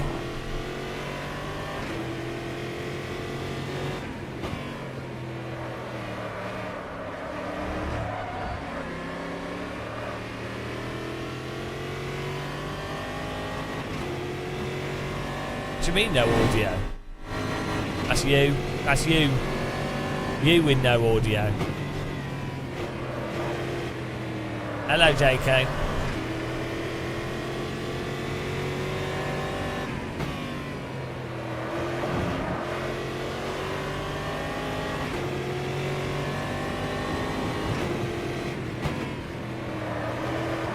What's the track limit?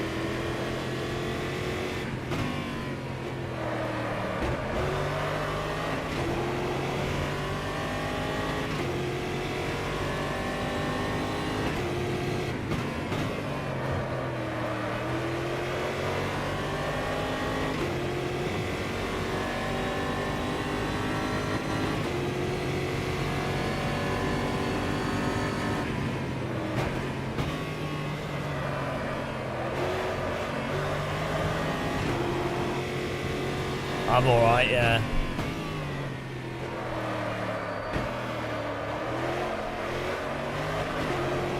Like, it's so natural to drive.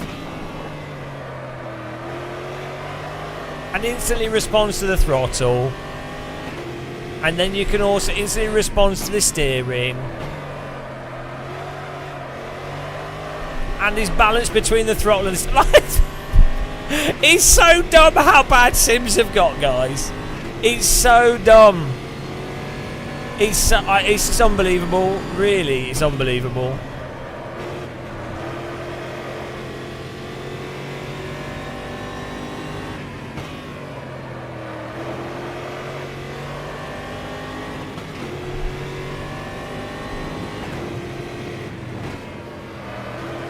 Race controllers warned us for cutting the track. Bit of a over-egged it a bit there.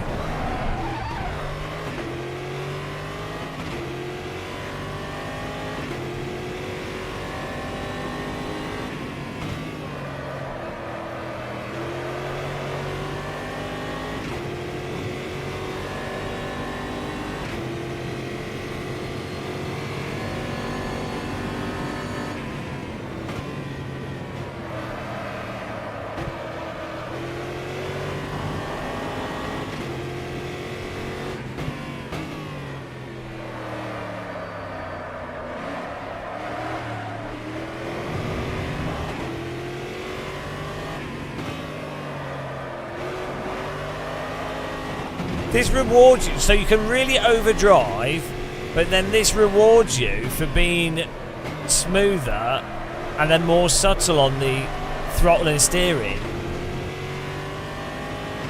But you can, you know, you can overdrive if you want to.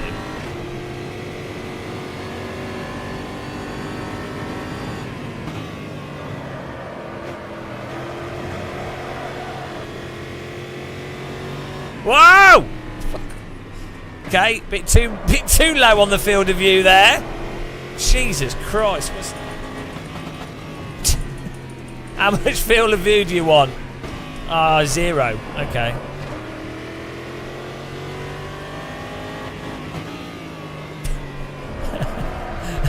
It's hilarious.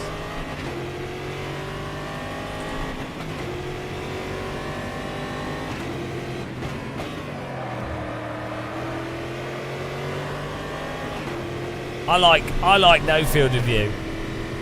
I like to be binocular vision.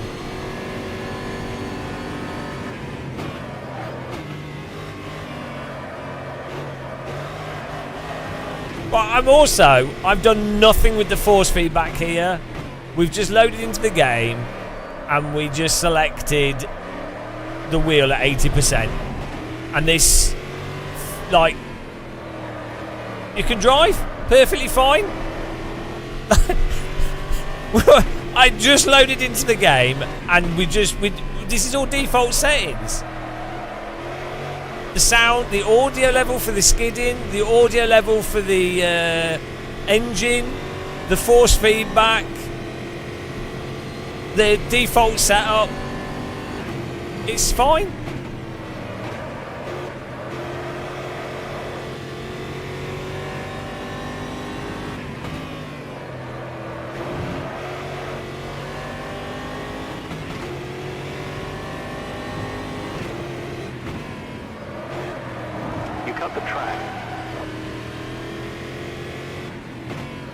Hello, Lino Oliveira. Right, let's try a Formula car. You know, sim racing, guys. If iRacing can make it so that you can oversteer, I think it'll be all right. But that's that's what they need to do. Let's try an F3 car. I think that's our only hope for like popular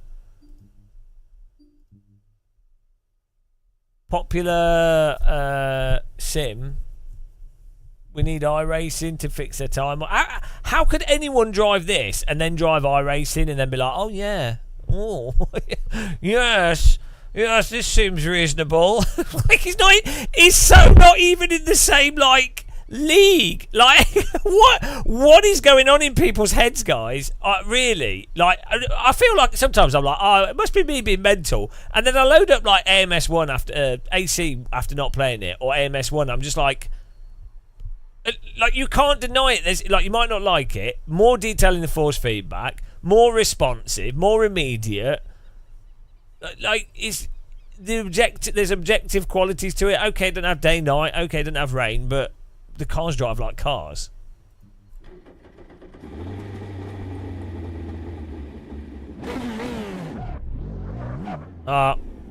Bloody wheel settings. Every time.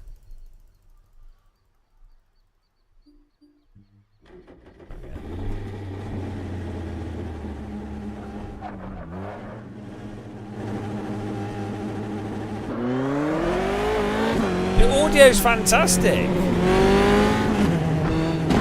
All clear.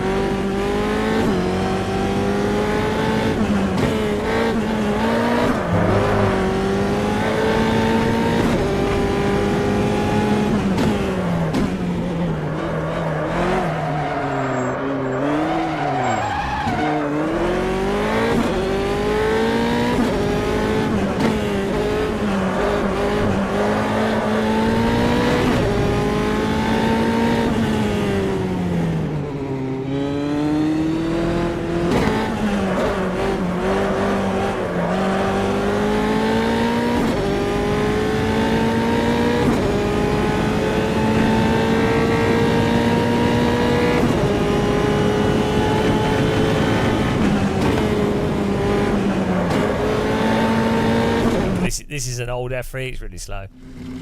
We need a faster Formula car. The old F3 is more like an F4 car. Let's try this Formula Reza. Oh, how about this Formula V10? There we go. It's more like it.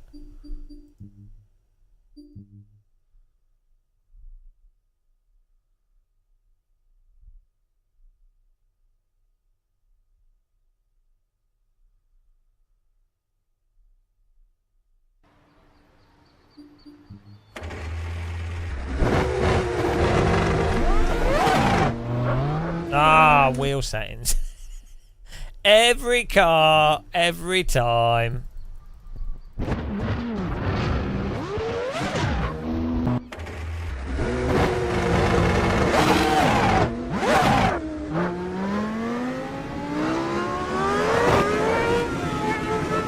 All clear. Go, go, go.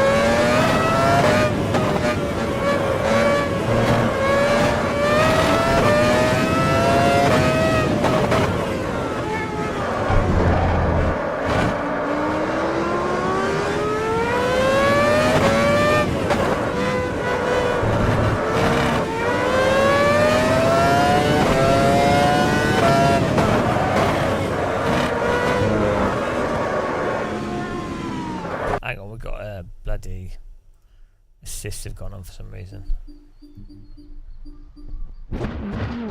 Why is shift assist on?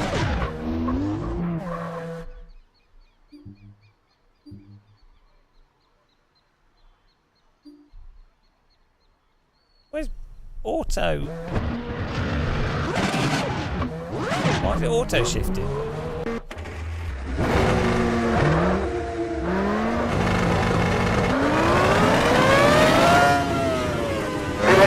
Hang on. Why is it auto shifting?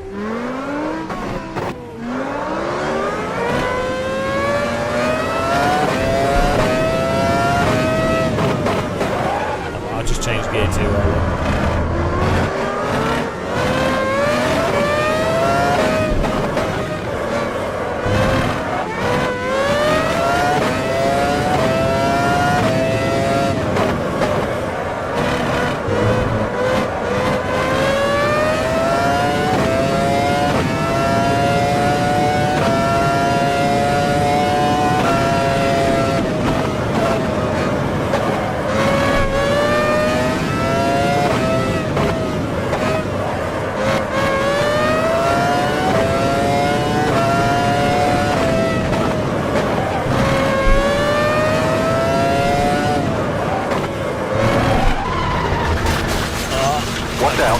I don't like that car. It's a bit weird. Let's try another one. I mean, it's all right, but right. Let's try.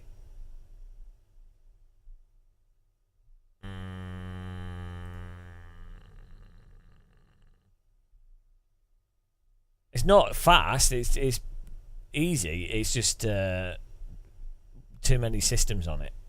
Let's try this Formula Classic. No, the car's got like TC, and then it's really grippy, and then it's got auto shift on it. So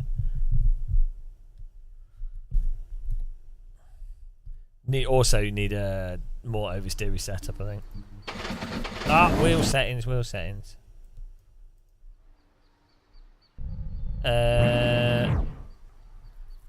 Well, you kind of get stuck in that this engine is a bit flaky at times.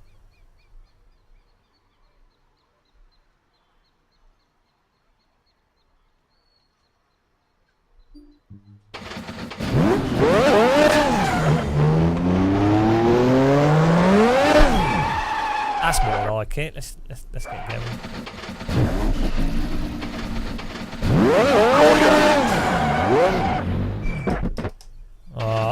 Doing the old. Watch out, yellow flag. What's this clutch pedal about?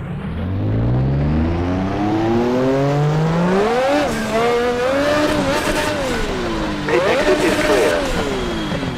Oh, I broke my gearbox.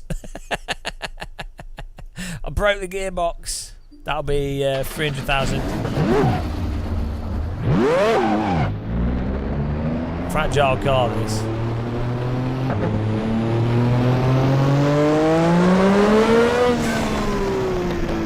All clear, go, go, go. Oh, no, I know. It's a manual.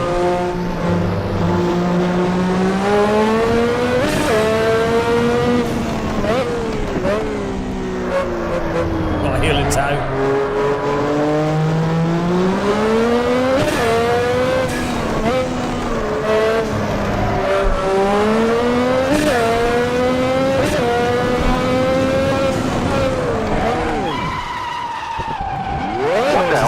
I can't drive because I need a circular wheel. I can't heel and toe with flappy paddles. Doesn't make any sense. It's really weird. Right, what's got a flappy gearbox but it's quick? Let's try this one.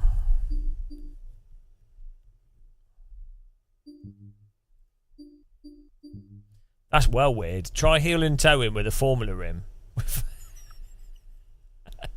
It's just really brain cooking.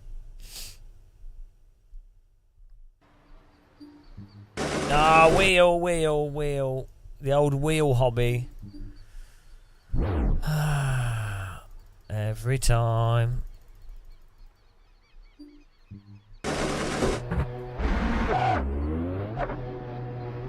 Is this based off the Williams?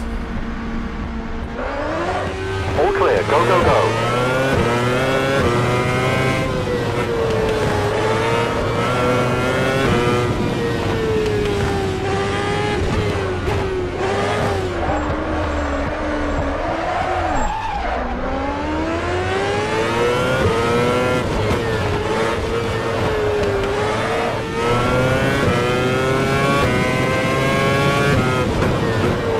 This car feels a bit R-Factor 1-y. So AC1 does this type of vehicle a lot better.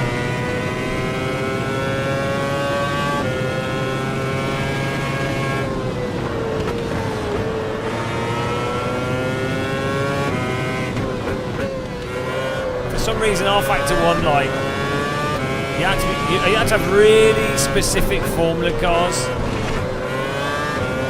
for the slip to work properly.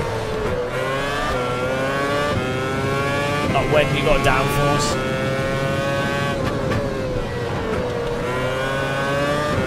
Still, it's way better than the Formula cars in AMS2.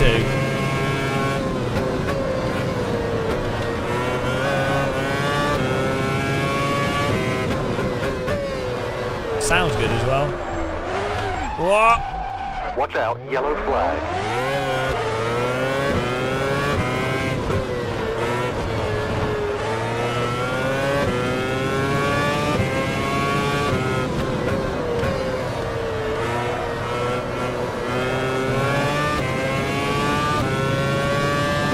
Imagine driving this car around Brands Hatch.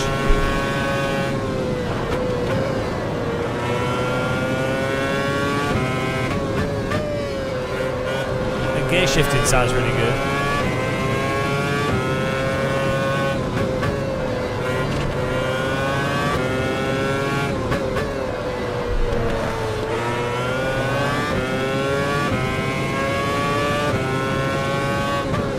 We drove the F3, it's too slow. What? Goodbye.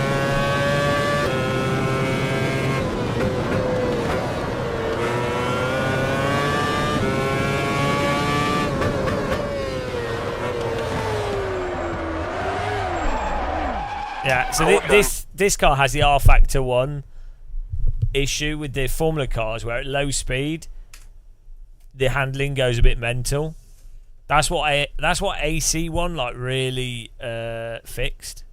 Is that the cars are still like the mechanical grip makes sense in Formula cars at low speed.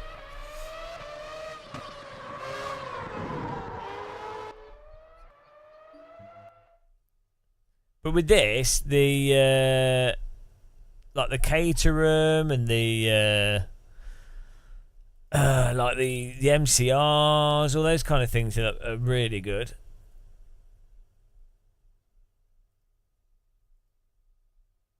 So, you know.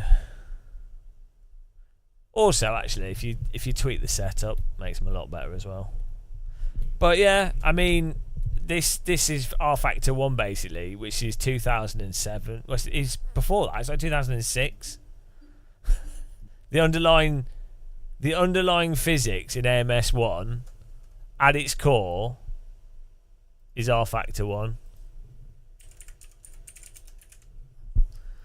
I mean, they did do some physics tweaks, but R Factor 1 release date 2005, guys. Almost 20 years.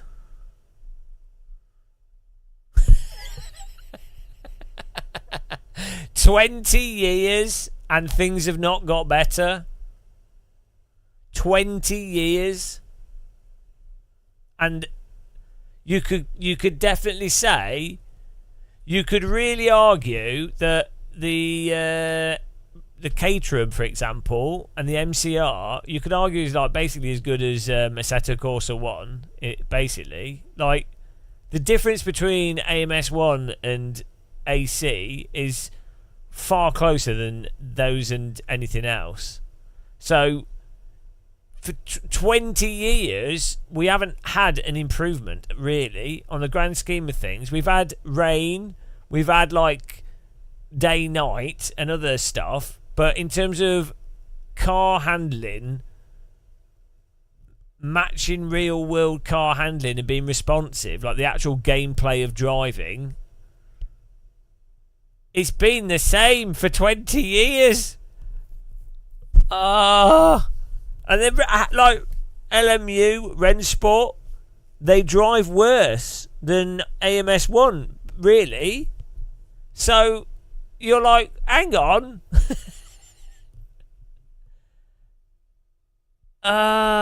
It's so stupid, guys. And then you have all these YouTubers going, oh, golden age of sim racing. iRacers all being like, oh, iRacing, so good. Oh, it's like, are we on the same planet? Like, are you considering that it's been 19 years and basically these things drive worse than AMS1? What? How can you come to the conclusion that it's amazing? Name something. Okay, cinema.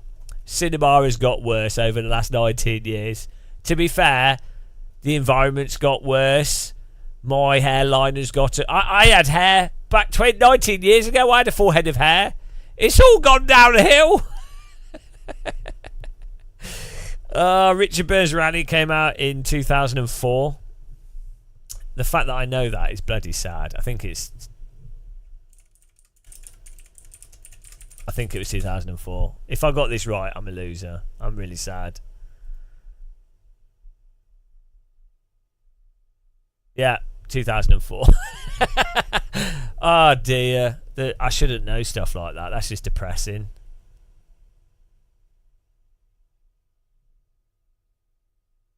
Yeah, Richard Burns Rally actually drives better than them as well. Richard Burns Rally came out before R Factor 1 and actually arguably drives better than R Factor 1. So, yeah, basically 20 years and we haven't had a better rally game, really, in totality. So, how that's fine. That's how it is. But why, if someone says, if you have like YouTubers and stuff going, oh wow, you know, peak sim racing, they're making themselves look like complete idiots. They're like everyone should just go, guys, you that's bollocks. I'm sorry. There's all these people coming to like, you know, Sims and stuff, which is great. Doing Gran Turismo and things. Great. I'm really happy that there's more people enjoying driving games that are more realistic. Fantastic. But isn't it a bit weird for like Gran Turismo to be worse than a 20-year-old video game? Like, oh dear. No, 1998, Novotny, that was the turning point. Because that's when Half-Life 1 came out. Little did we know. Little did we know. Oh, no.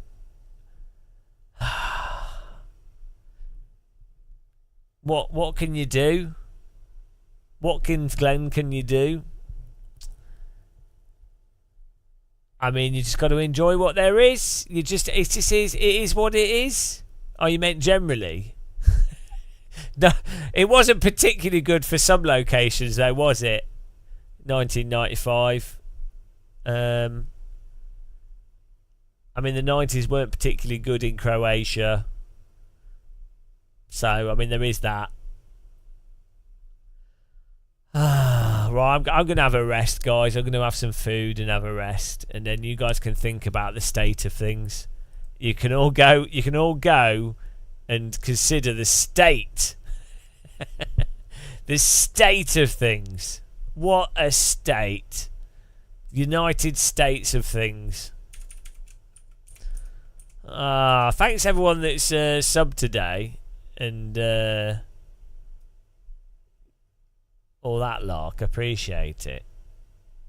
It's been a good time. Who's this guy? Silent Scotty. Does he not talk?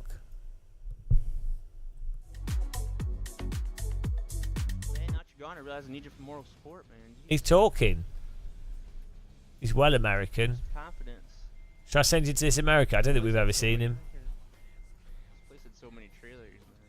He's a bit of a truck driver, though. Who's this? Sim Racing Pre? Do we know this guy?